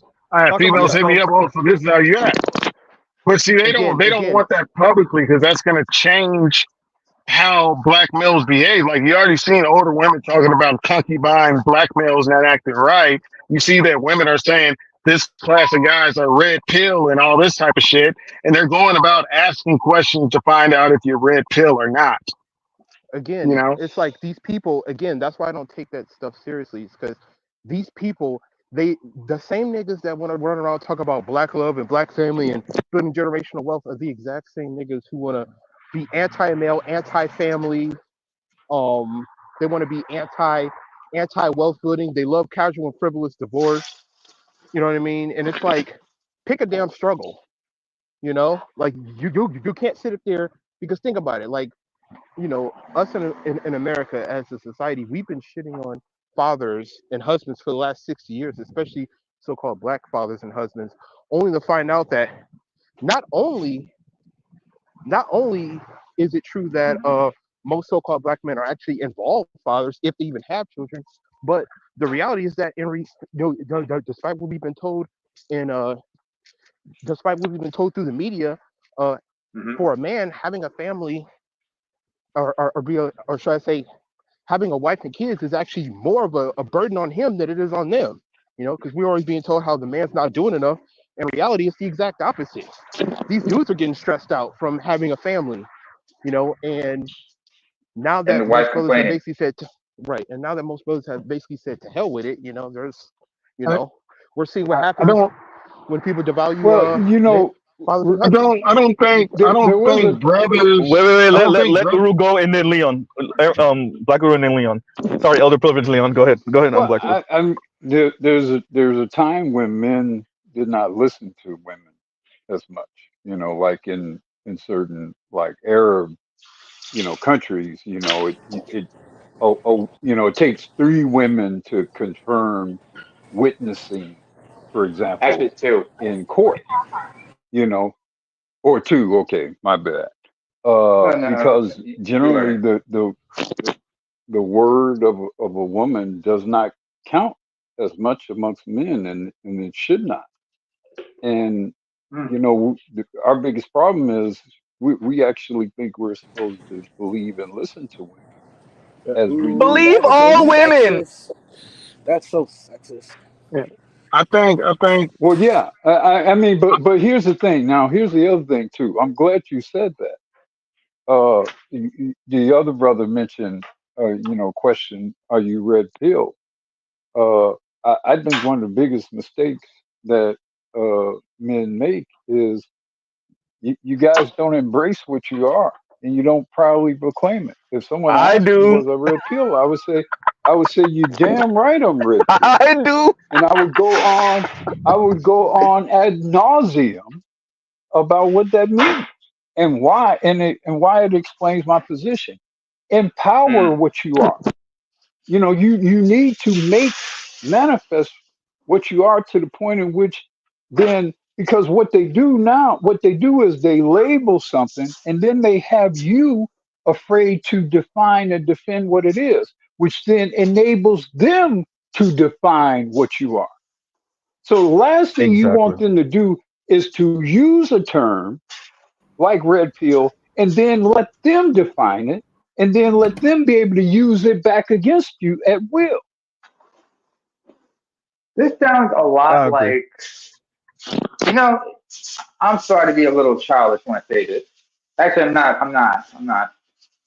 I love being childish every once in a while, but or childlike. This reminds me of an episode of South Park when they try to redefine a certain anti-LGBT term, and they were trying to apply it to bikers. Mm-hmm. Oh So shit. them trying to yeah. Oh yeah. Oh shit. You should be saying that. Oh well, then again, my favorite character was Kane. So I didn't know I was on so mute. what? Like Black Guru is but we gotta understand, like Black Guru is trying to mention. You have people trying to co-opt this shit. Oh, by the way, Z, when we're talking Go ahead. about Go like ahead. women wishing that, when women talk about the downfall of shit, your downfall and such, two things to keep in mind. One, Dave Chappelle once said on a comedy stage, uh, the cowards will always celebrate your downfall. Cowards, you always celebrate a hero's downfall. because at least you have the ability to go out and do something that they wish they could, but they don't have the courage to do it. No, Secondly, when it comes to Aaron, they're celebrating his downfall to teach black men a lesson. Yes. that too. That's what that's about.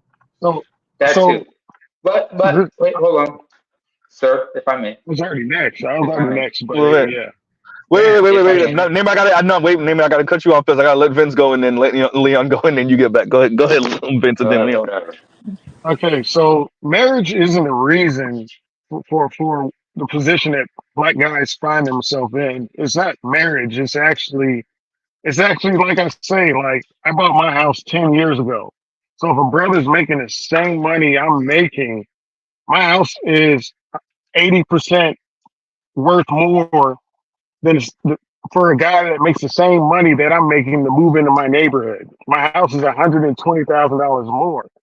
So when we're talking about the amount of labor that you have to put in and you're still coming up short, that shit creates hypertension. That shit creates stress. So you're already under stress because you're trying to live up to this idea of something that they sell you about marriage. You know what I'm saying? If it's making your kids' lives better, whatever. So it's not marriage that's killing you. It's the work to be in these spaces that more likely there's less black people, for example. You know what I'm saying?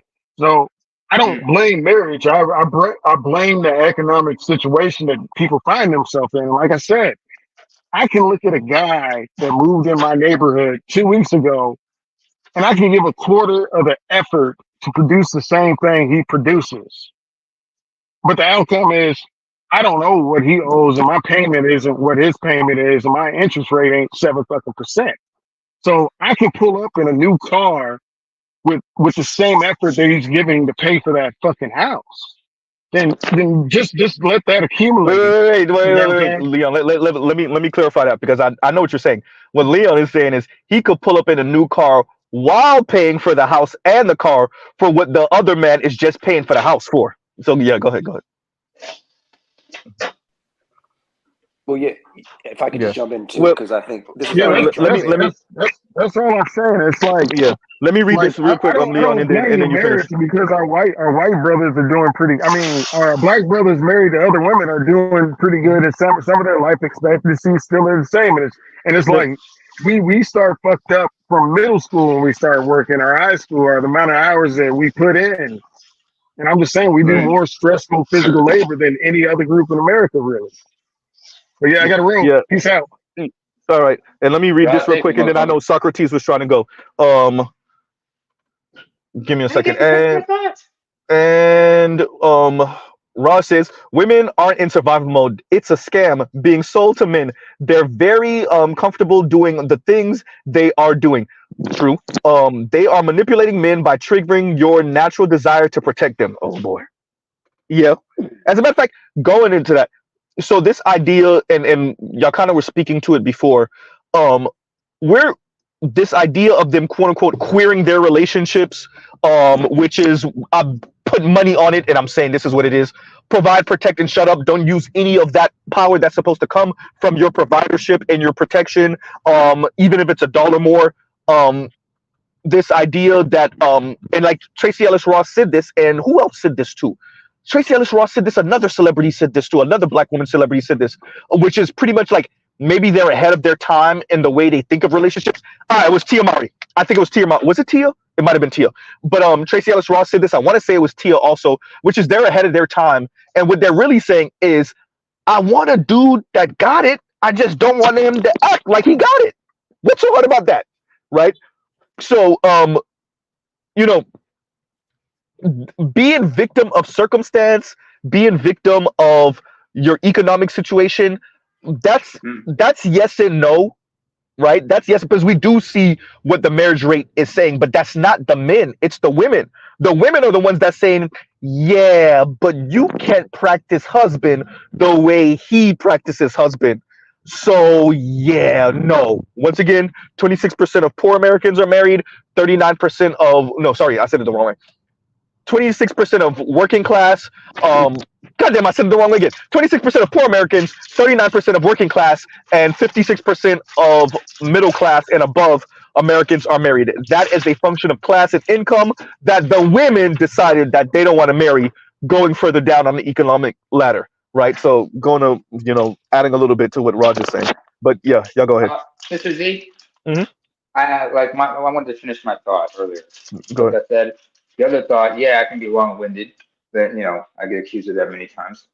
But there's a song I think you should check out. If you remember, Tony Braxton and Babyface and Babyface had an album called "The Affair." I don't remember the album name, but I think I remember like a couple of The songs album's off of called that "The one. Affair."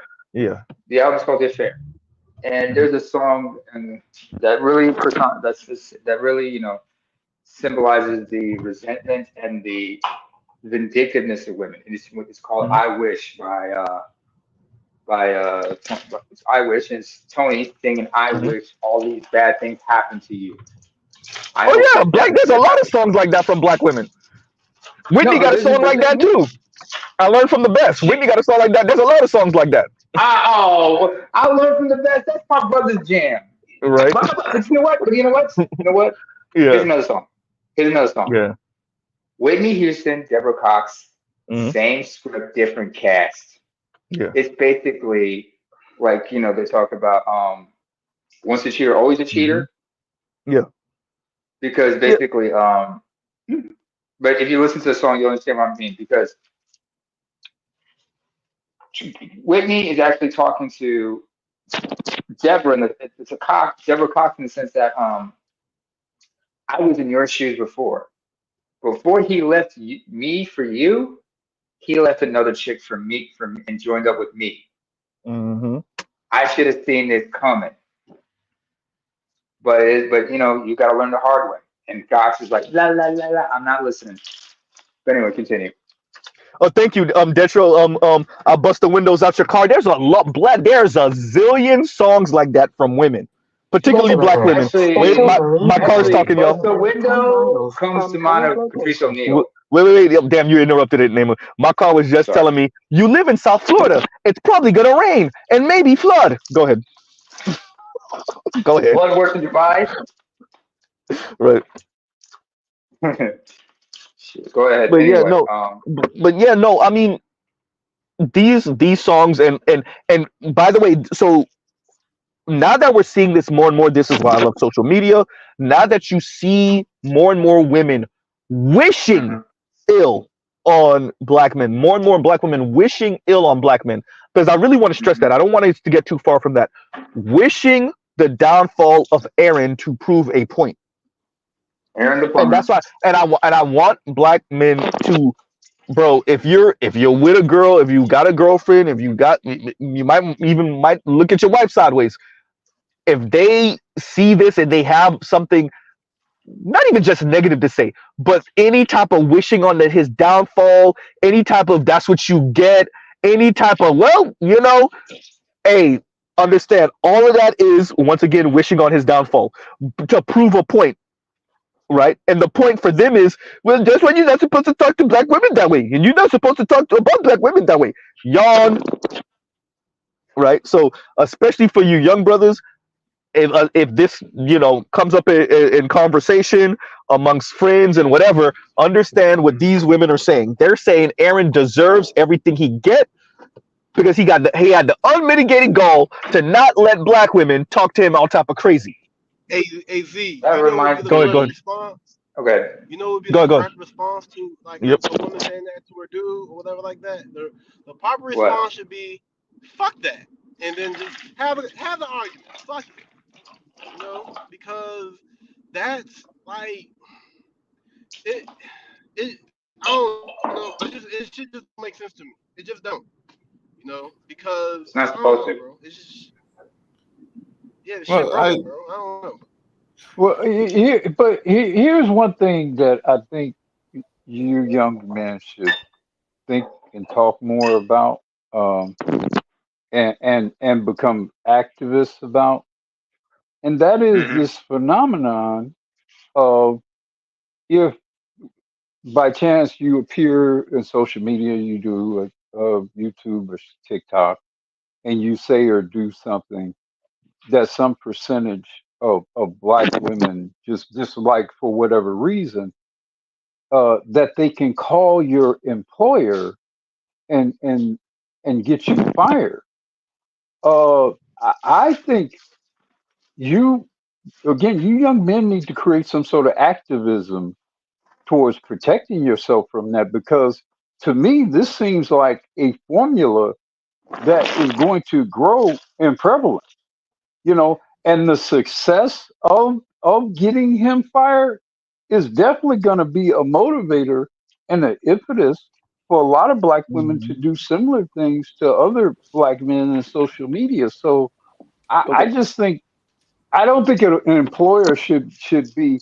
I understand the impact of getting harassing phone calls and whatever from Mm-hmm. from random people. I get that. I see how there's a trouble, but I think that some sort of activism, some sort of legislation or whatever should be done to protect men from that, because otherwise it's just going to happen much more, and it's going to especially happen much more to black men. I So 100% Just agree wait, with that. If I go ahead, real, go ahead. real quick, y'all, real quick, and then Socrates, and then Vince. So we would be challenging. We would also be challenging right to work states, because if I'm not mistaken, it was in Arizona, and he said it was an at will state. It was a right to work state. So they didn't let him go for anything other than, bro, it's getting in the way of business. Like the phone calls are like right, you said, like are becoming harassing. yeah, So we really would be knocking out two birds with one stone with that advocacy if it was to go all the way through. Not only would you not be able to fire someone so quickly because of social media internet stuff, but you would actually challenge at will these at will states, these right to work states, excuse me. And for those of you that don't live in a right to work state, um at these states you can be let go from by your employer for any reason, literally any reason. Wrong shoelace, they just don't like the way you smell today, they don't want to they don't like your hairline today, and literally just let you go. So They hit yeah, that no, Kendrick. yeah, they would let you go for Whether you anything. walk, But whether you talk. right, exactly, right. So go ahead Socrates, and then go ahead Vince, go ahead. Yeah. So this is Mick Drummer Bear. Oh, my big drama, my bad, big drum bear. No, I no, thought you were no Socrates worries. at first. Go ahead. No Hmm. worries. Thanks for having me up on the panel. Shout out to you. Hmm. Shout out to everyone on the panel. I'll try not to be too long winded, but I sort of wanted to ping off of what Black Uru said, Hmm. because I do agree that there needs to be some type of legislation, but along with that is being able to, I don't want to say massage the arguments, but be able to start creating, be able to package a lot of these arguments in more emotionally swaying mediums, creating movies, creating shows, creating other ways of getting this message out. Because I think the hardest part with a lot of these red pill talking points are because they do make a lot of sense logically, but the issue is 90% of people don't really know how to think logically, right? And in politics, most of the time, they don't sway people through logical arguments. They sway people through emotional appeal. And so I think what like a lot of what we need to do is being able to create emotionally palatable mediums to sort of sneak in a lot of these arguments, so it gets past a lot of these people's filters, right? Because as soon as it triggers people and they think it's red pill or whatever, they're just gonna drop their defenses, right, and not listen to Yep. anything, right? Yep. But if you're able to package it in, let's say, a rom-com movie, and they're halfway through, and then all of a sudden they're hit with these red pill talking points, but with actors that look good and in a certain situation, it'll definitely trigger people in a deeper way, and I think be able to move people in that direction. So I'll land it there. No, I agree with that. If I look, I am about total war, and that means if we gotta use propaganda, so be it. If we have to be aggressive, so be it. If sometimes we have to be a bit softer, so be it. Um, if some of us sound like Minister Jap, so be it. If some of us sound like Mr. Z, so be it. If some of us sound like Ed, so be it. If some of us sound like Obsidian, so be it. if the end goal are black boys that know how to read and they become successful, right, in this system, and there's not some random woman that could destroy their career off of some BS allegation when there's video of her chasing him down the street, right? Yeah, no, yeah. So I'm about total war in that respect. So yeah, no, I'm in agreement with you, McDrummer Bear. If putting out movies or music and it's an attractive non-black person, because you know it got to start there, white dude, who sings red pill stuff, and women start to gravitate to that, and maybe that starts to inch them in ways that benefit black men. So be it, right? Exactly. So yeah, I'm with you on that. And then just my last little point is. It's in response to what Black Guru said, because, you know, where I work at, I definitely had to sign something that says if they find anything on social media that at all makes the company seem bad, they can definitely fire you, right? And so if we're in it's and Leon, it's not necessarily being purple pill in the sense of saying that it's pushing marriage or being blue pill. It's just being very strategic and very it's propaganda. It's very manipulative in how you insert the red pill thing. So maybe you're telling them Indigo was ahead of the game. He been said it. Go ahead. And maybe it's from the perspective. Maybe you do it from the perspective of the woman, right? And then it's you can flip it so that way it doesn't seem like it's just coming from a male perspective, but you can see like Ed says the red pill is 360, right? So there's a lot of different angles that you can insert these things where it doesn't seem like it's just coming from a position of a black man not getting what he wants, but it can show these are the effects when you treat men's society this way, right? And then you can see, so there's a lot of different ways to go about it. Wait, y'all, because I gotta bring a moment of levity here, and talk crap to Raj. Raj being Whitney Houston, well, not even Whitney Houston late, Lauryn Hill late, right? Raj being Lauryn Hill late. We got 30 minutes left. God damn, Raj, you were Lauryn Hill late. God damn, almost there, 5.5 hours. Raj is gonna pay me back for this. I just want you to know. I just want you to know. Raj is gonna get me back for this. I just want you to know. He's gonna let you slide. Because of Go wait, name it. Let him. Right? Go ahead, Raj. Yeah, I'm definitely gonna get you back. I'm definitely gonna get you back. But I'm gonna say this too. I did say I'm just chilling in the cloud, so I didn't. You did say that earlier. You said that. You did say that. I read it. But I gotta say something about that phone call. Well, I mean about the women getting phone, the 500 calls that got the brother fired. I said this on my show yesterday too, and I do believe because we're gonna have more and more black men who are going to be businessmen, and you're gonna hire black men. You guys got to start looking at things in a real way, because the red pill is supposed to just mean you understand the truth. Yep. When those phone calls came in, if this was my company and I'm doing plumbing services, when those phone calls came in, the only thing I'm doing, I get it. Woman called, she said, yeah, Aaron was on the show. He did stuff. I didn't like it. I want him to get fired. My response to that, not to challenge her position, because I don't care about her position. I'm running a plumbing company, okay? I don't know if they do anything more than plumbing, but that's what I'm doing. I'm trying to make money. You give me a phone call like that, that is a phone call from a person who never knew my company existed. They were never going to call me. My only response is going to be, look, ma'am, I appreciate your concern. We will look into it.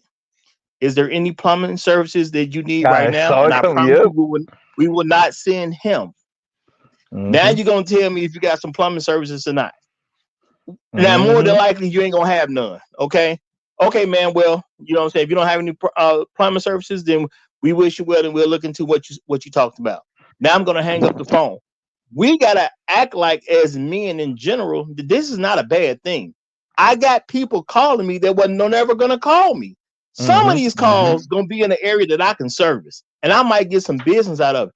Plus, I'm standing up to the fact that we're not just going to fire me just because you say so. Because at the end of the day, you're now telling me how to run my business. And not only are you telling me how to run my business, which I'm going to take offense to, you're telling me how to run my business. You're not even a customer. Yep. I got a problem with that. So as men, what we going to do? Are we going to let people who do not patronize our business tell us how to run our business when there's literally no vested interest in them?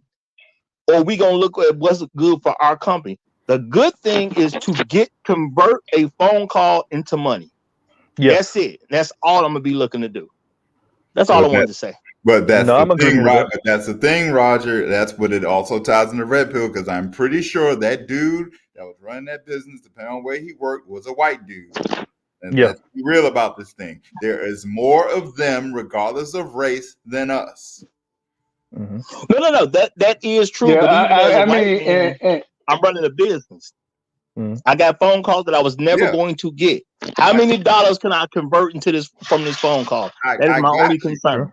And that's what a smart businessman who's not controlled by the damn gynocracy does. Unlike the dude who went through and just fired him. I wanted you to clarify that earlier too, Line, because I knew what you meant, which is like there's more of those blue pill dudes over there in the white dudes than over here. So yeah, that was definitely a blue pill move. I get it, but that was definitely a blue pill move. But that's the Yeah. thing. Protecting his brand. He couldn't even think in a logical business sense like you just did, Roger. He couldn't even think like my that. thing is we gotta teach. We do have to actually teach these men how to be red pill, because most of them are blue pill and they're gonna do blue pill, and none of them probably ever heard a guy have a response like I'm saying, because this stuff is happening in the past to other people. Yep. My thing is depending my on business phone is depending on the go ahead, Blacko. size of the depending on the size of the employer, they're not even logistically designed to handle calls from thousands of people who have no interest at all in their business. And so for them, it's like you're giving me work to do. Yeah, you clogging up the line. I'm working 80 hours. If I own a contracting business, I'm working 80, 90 hours a week, probably, right? And I'm dealing with all kinds of frustration, right? And then now I got 1,000 calls or 2,000 calls from women. It is logistically probably going to be easier for me to think in the moment to fire him, because even though he may be a good employee, if I can replace him, I get the services I need done, and I'm not dealing with these bitches who not only may not just call me, but may report me to the Better Business Bureau or all kinds of other things that women can do, or talk negatively to other potential customers of mine. So in some instances, what you described, Roger, makes sense. But if I think about how my knowledge of how the contracting business works, it is not going to probably, in most cases, be cost effective for me to be dealing with that kind of stuff too much. It's just not. It's going to be a frustration and a logistical issue that I'm backlogged in dealing with, like, real work. The last thing I need to do is to be concerned about some hell-raising bitches when, if I let him go, maybe I refer him to another, company or whatever. It's easier for me to just let him go. And that's in the best case scenario. We haven't taken into account the fact that if he has a white employer, there very likely is some racial element. He said he had ran into some of that stuff in the past. Exactly. And he's this buff guy and the women like him. So now you got some sexual competition in the environment. So, at some point you're going to have to deal with this issue of how easy it is for anonymous people to collectively destroy someone. At some point, men in particular, black men in particular, have got to do something about that, or that's going to be the undoing of a lot of you. I agree. I think one response would be, as far as that show concerned, I don't think black men should go on that show any fucking more. Because honestly, just looking at just outside Socrates of said that earlier. One for two reasons. One, every time that show gets put on and goes viral, it's never a good thing. It's never a good thing. It always shows the worst of the male and female dynamic, not to mention just black people in general. Two, What fucking sense does it make to sit there and talk to woman after woman and why they rejected you? Why would I give a fuck about you? Why should I give a fuck why you don't want me? Lion, I gotta add this too. And notice, because remember, they do it with women and men. They have the women walk down the road too. How often have you seen it go viral because the way the men reject the women? Yeah. Right? How often has that happened? It always goes viral for how the women reject the men, not the way the men reject the women. Well, we ain't even built to be a-holes that way. Go ahead. Nah, to be fair, the first time it went viral was because of that doctor. That doctor. Oh yeah. He did do it. Doctor that was checking that woman, and to your point, Z, that it was the way he was saying it. You could have sworn it was Kevin himself. See. That's also what it goes back to. Like, these women are really dead ass mad at Kevin because he has empowered men to actually shut women down at their heels and tell them straight up, like, no, you are not, you are a liability. And I swear to God, that when he said that, I'm like, I know they probably heard Kevin like a mother. And I want to be very clear. We created Kevin, but in their minds, Kevin is the face. Exactly. Kevin is the face of the Black manosphere. And that yesterday, I know Roger was trying to say something. I was saying they see that, because I got to say it the right way now. They just see manosphere niggas, right? And so for them, Kevin is the face of that. And whenever they hear anything even remotely red pill, Black manosphere, even it's Kevin chasing after them nightmare, right? It's crazy. It's pretty much that. But I think that the show as a whole is stupid. Why the fuck should any person want to sit there and hear time after time why this person don't want them? Fuck your opinions irrelevant to me. Yeah. Well, the thing is, I'm gonna say is even beyond that, because the thing is, what gets somewhat viral or whatever the case is just simply a Black man rejecting a woman. Period. That's viral because women are not used to that.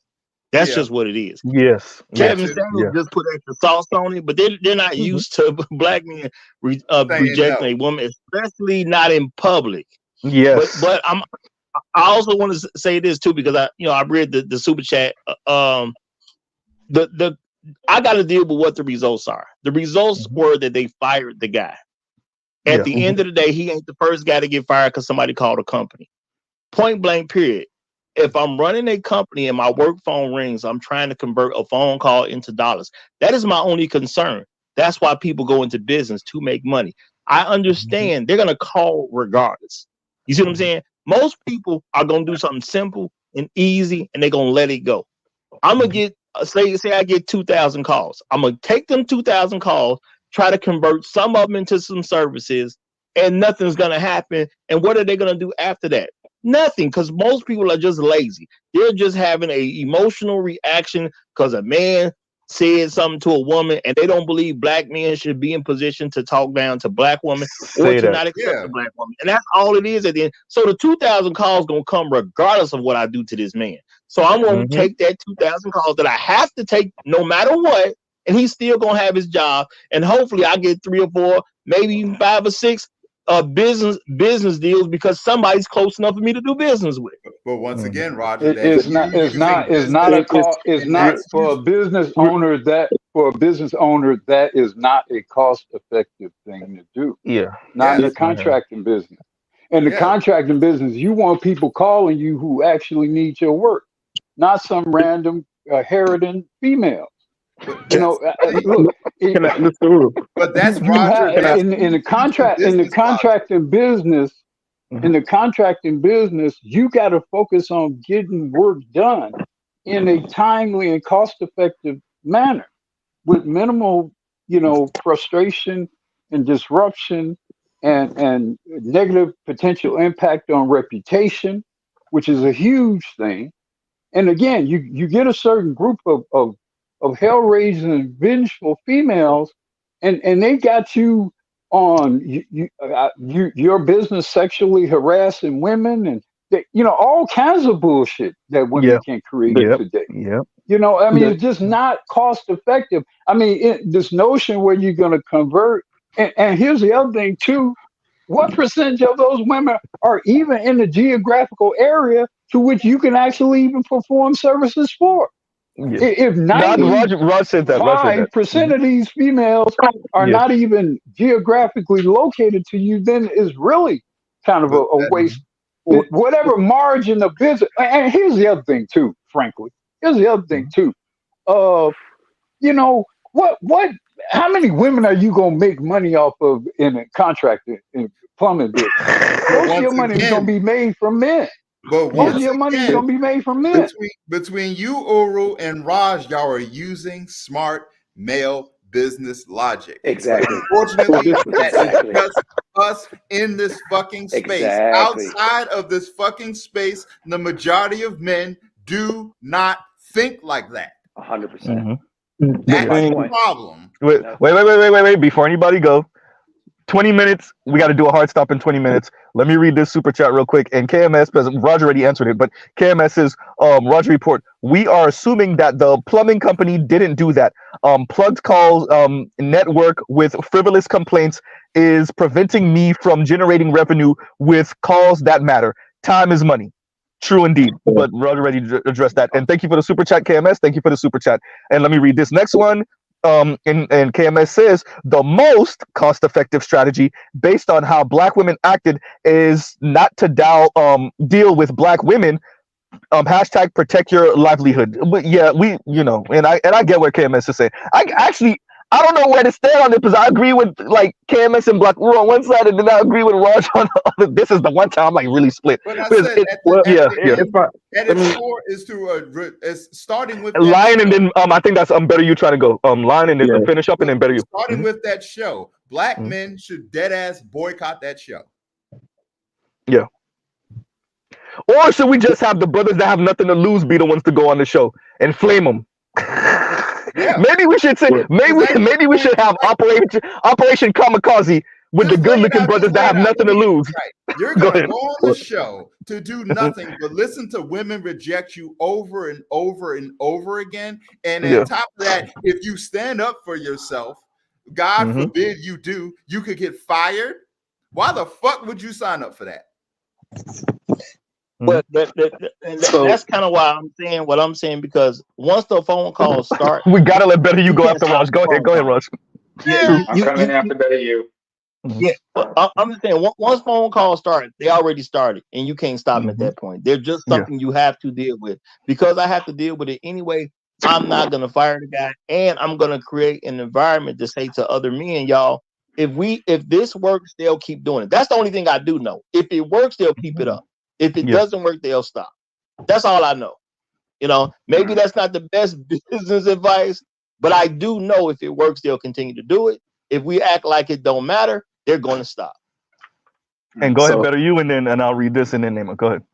Gotcha. So, first thing, I hear what you're saying, and to kind of try to illustrate it and make it make sense. Like for a lot of companies that are that size, that at least that was in my book of business when I was an account manager for ADP doing payroll, they might employ about 100 people if they go kind of on the big side. But in terms of the phones and the logistics of it, to be able to absorb that type of volume, they might have one, maybe two people, and they might get 50, 60 calls a day. So when you get 500, 10x that, like they really can't function as a business. Where I would, I would have done is I would have just pulled brother in there like, I don't give a fuck about any of this. Go online, go to your Instagram, whatever, say you fired, take a day off, you come back Monday morning. Because I don't really give a fuck, because they don't work for me. And they don't know if you really work here or not. And they probably aren't going to see you as a plumber.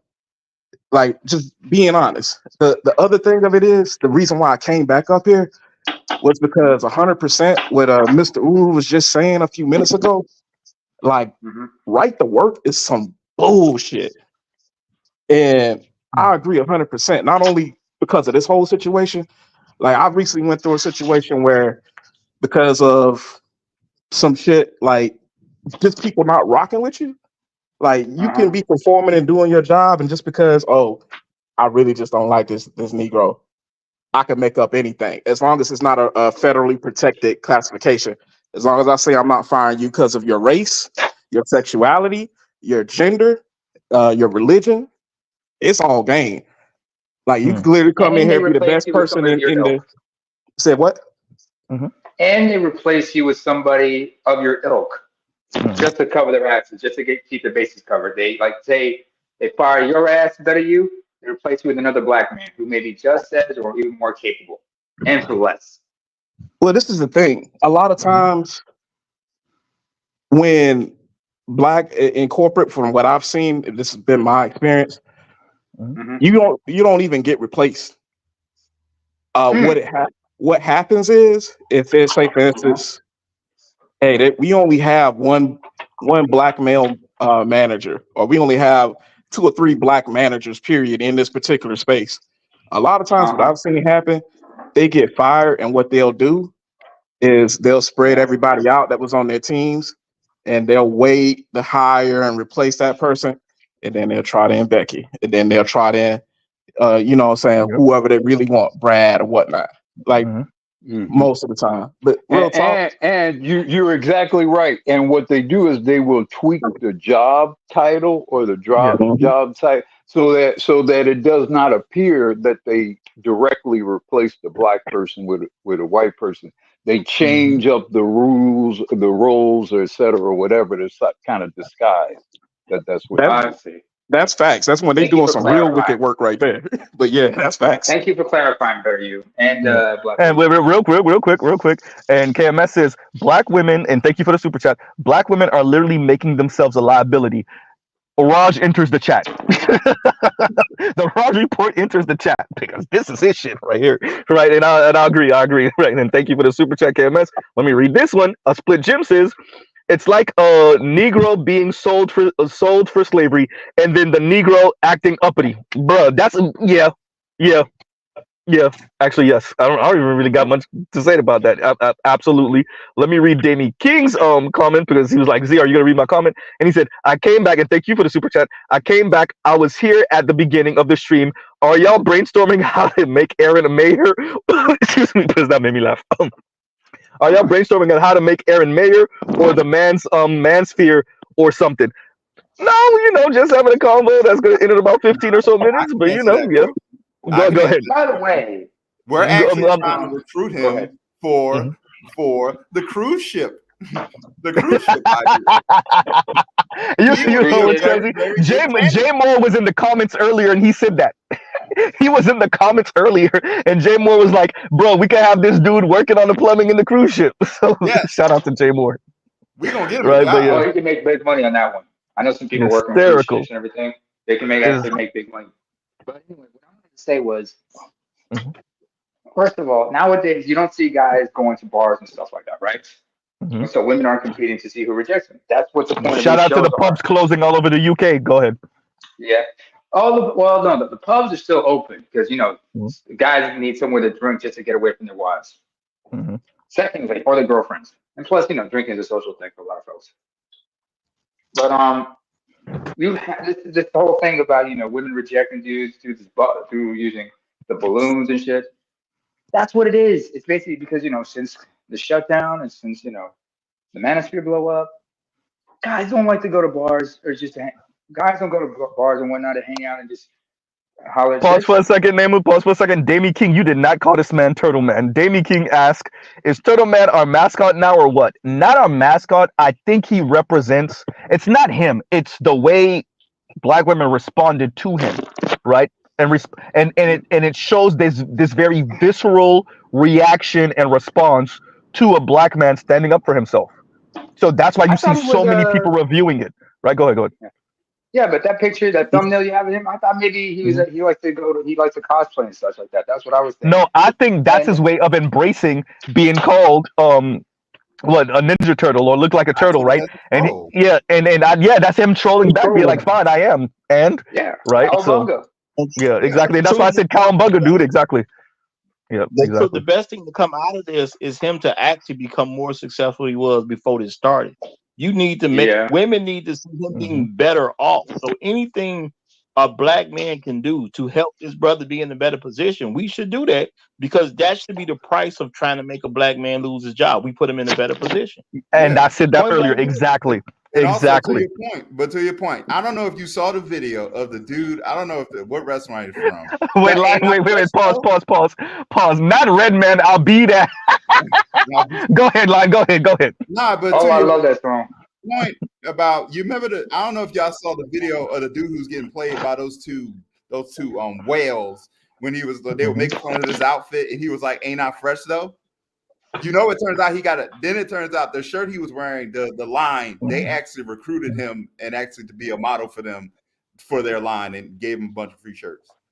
I didn't see that. I did not see that video. Send that to me if anybody who still has it, send that to me. Emails in the description box. It was from a few months ago. Yeah, I did not see that. I missed that. Yeah.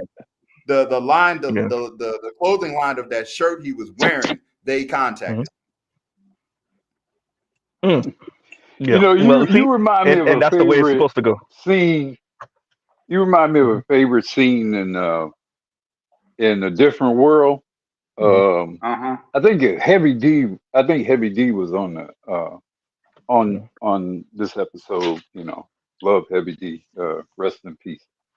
And Dwayne and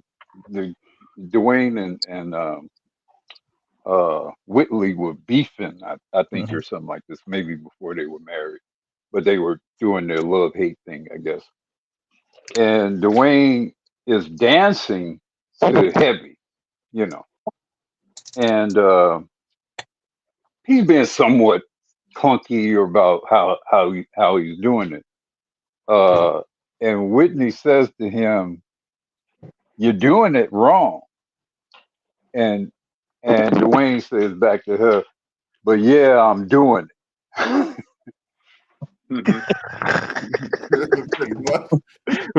Wait a minute, because I gotta read this, because this is hysterical. And KMS says, Aaron is the fifth Ninja Turtle. His name is Gonna Tell Hoes. I'm sorry, it's such a dad joke, but it's so true. What are you gonna tell him? You're not qualified. Oh, not qualified. You are not qualified. Disqualified. Wait, Queen, you're not qualified, right? My man said, like, my eyes are lean in. Man said, actually, I'm looking at them hairy ass arms. Lean in to, lean into Red Pill. Yeah, you're damn right I'm Red Pill. And this is why. Look, put on the Ninja Turtle thing. Lean into I'm a nerd, bitch. And I'm damn proud of it. Or a geek or whatever the hell you call me. Yeah. I'm gonna max out on anything. I'm going to turn everything that you try to say and use against me against you. I would like to direct y'all to Mr. Z when I was on Dr. Thunder's channel and I was speaking to Courtney Michelle, and before she could even call me sassy, I said, "Yeah, Mr. Z is sassy." Before she could even utter the words, I was like, "Yeah, I'm sad." I kept on going. And what? Exactly. It's the what was the soft guy thing? All that. Lean into all of it. Yep. Yeah. Take all that weaponry away from them. Yeah. Nah, Z, take the bullets out the gun. Yeah, Z, I know you're gonna read this super chat, but I have an answer to that. Okay, let me read it first. And KMS says, and thank you for the super chat. As much as I hate Abba and Preach take on Balloon Show, I understand their underlying sentiment. If you have your ish together, why are you on the show in the first place? Because people are not social. That's why. Yeah. Because I said this on the last stream with Z. No, I remember you saying this. Yeah. Yep. When it comes to the relationship, but technology has mentally made people physically and mentally lazy. So now people actually have to go out and actually do something in order to get a relationship. Even though that Balloon Show may not be the best route, but that's what it's there for. Even though it may not even cultivate a relationship, but that's what it's there for. It's speaking to how little social people are, like how less social people are. I was just having a conversation with my best friend who still lives in New York, and we were talking about it. He was like, "Yo, it's like every time I'm out, majority of people out there in the city are on their phones." But there is a bad context to that, because dudes have said that And when you're talking about a guy, it's just a dumb thing to say. Men normally are the ones doing the approaching. So it does make sense for him to go on a show where he gets to pick from a multitude of women. Yeah. A woman with her stuff together don't need to be on that show because she would already been nabbed up by somebody. But to say why men go on the show, it makes sense for a man to go on the show. Yeah. See, sometimes people just say stuff and they don't actually think about how it affects men and women. And then I question, do you really understand men and women? Because what you're saying don't make a lick of sense if you know what a man is and what a woman is and what our dynamics are in this society. Why wouldn't a man go on that show? Yeah, but that's a good As point. long Like, as you're it's the picking lack of women social aspect. and not. Well, I'm saying as long as you're the guy picking the women, the guys that don't make sense is the guy who signed up to be amongst a multitude of men and a woman picks from those men. Those are the guys that don't make no sense. Those are the guys that need a little help. Bro, why are you coming in with 4, 5, 6 other brothers so a woman can pick one of you? That don't make sense because y'all are now fighting to take care of her instead of her trying to present herself to be chosen to be taken care of.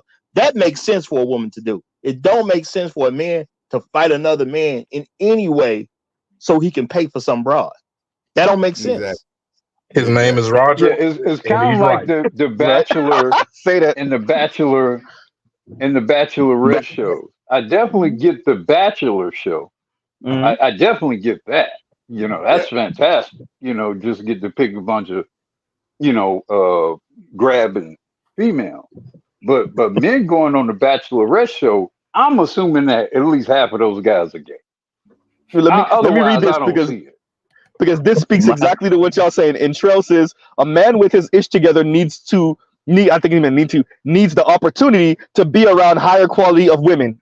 Exactly. And if that show, even though that show may not be a good route for it, but it is an opportunity. Yes. Yeah. And a split Jim says Aaron doing this show is also a canon. What? Right. So a second. No, you said can. What the hell does that mean? I don't follow. I don't understand. If I believe what he does that mean? Go ahead. I think he's referring it's going to have some form of a positive effect because men need to see other men actually stand up for themselves from time to time, which is not really shown when you think about it, mainstream television, and that's why the women have a reaction. Is the reaction that calls attention is always a black man standing up for himself. You don't know women has gone viral because she said something crazy to a black man. Everybody expects that to happen. Say that. Exactly. Yeah. That's why I was saying that. Like that's why. Notice how these things go viral. It's the soft spoken brother. It's the shorter dark skinned brother. It's Aaron, and it's look at how the women respond to them and react to them, right?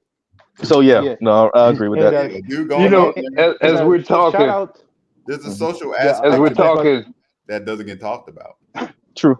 I'm looking at an old one of my favorite songs coming up. I'm looking at an album. It's called Johnny. You guys probably never heard of Johnny Guitar Watson.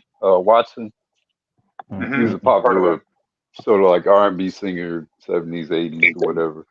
He had this song called "Ain't That a Bitch," and on the cover of the album, he's sitting in like a love seat to himself in a white suit with a white hat on, and at his feet, laying down, is a black woman and a white woman.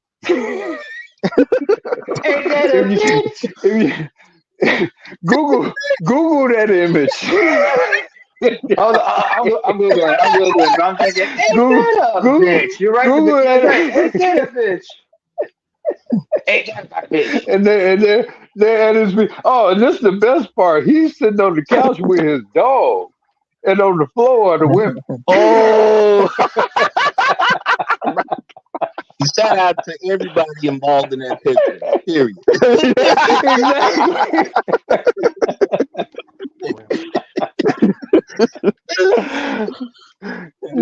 This should be emblematic. This should be emblematic of the Black Manosphere. I'm gonna let Black Uru get the final say, because y'all know Mr. Z gotta end out because I can't make this second part of Reckless Stream. First, like I said to Aaron, bruh, you cannot crash out. It's not fair. Yeah, it's not fair. Yeah, you didn't ask for this. All of that. But now this is bigger than you. So right. Yeah. So and I want him to understand that. As a matter of fact, I'm gonna let Big Kev have the last word actually. But yeah, no, I really want him to understand that. And you know, you have support. People are riding for you. People are telling you to start your own content. So let's see where that goes. And you know, and I even saw MTR reach out to him in that respect too and say, yo, I'll help you in the background with your stuff. So yeah, bro. So you got one of the brothers that's really good at this. And if he walks you through it, I say you do it and see where it goes. You're still relatively young. You don't have no kids. So, you know, yeah. You know. So on that note, let's let Big Kev go and then we'll end out. Go ahead.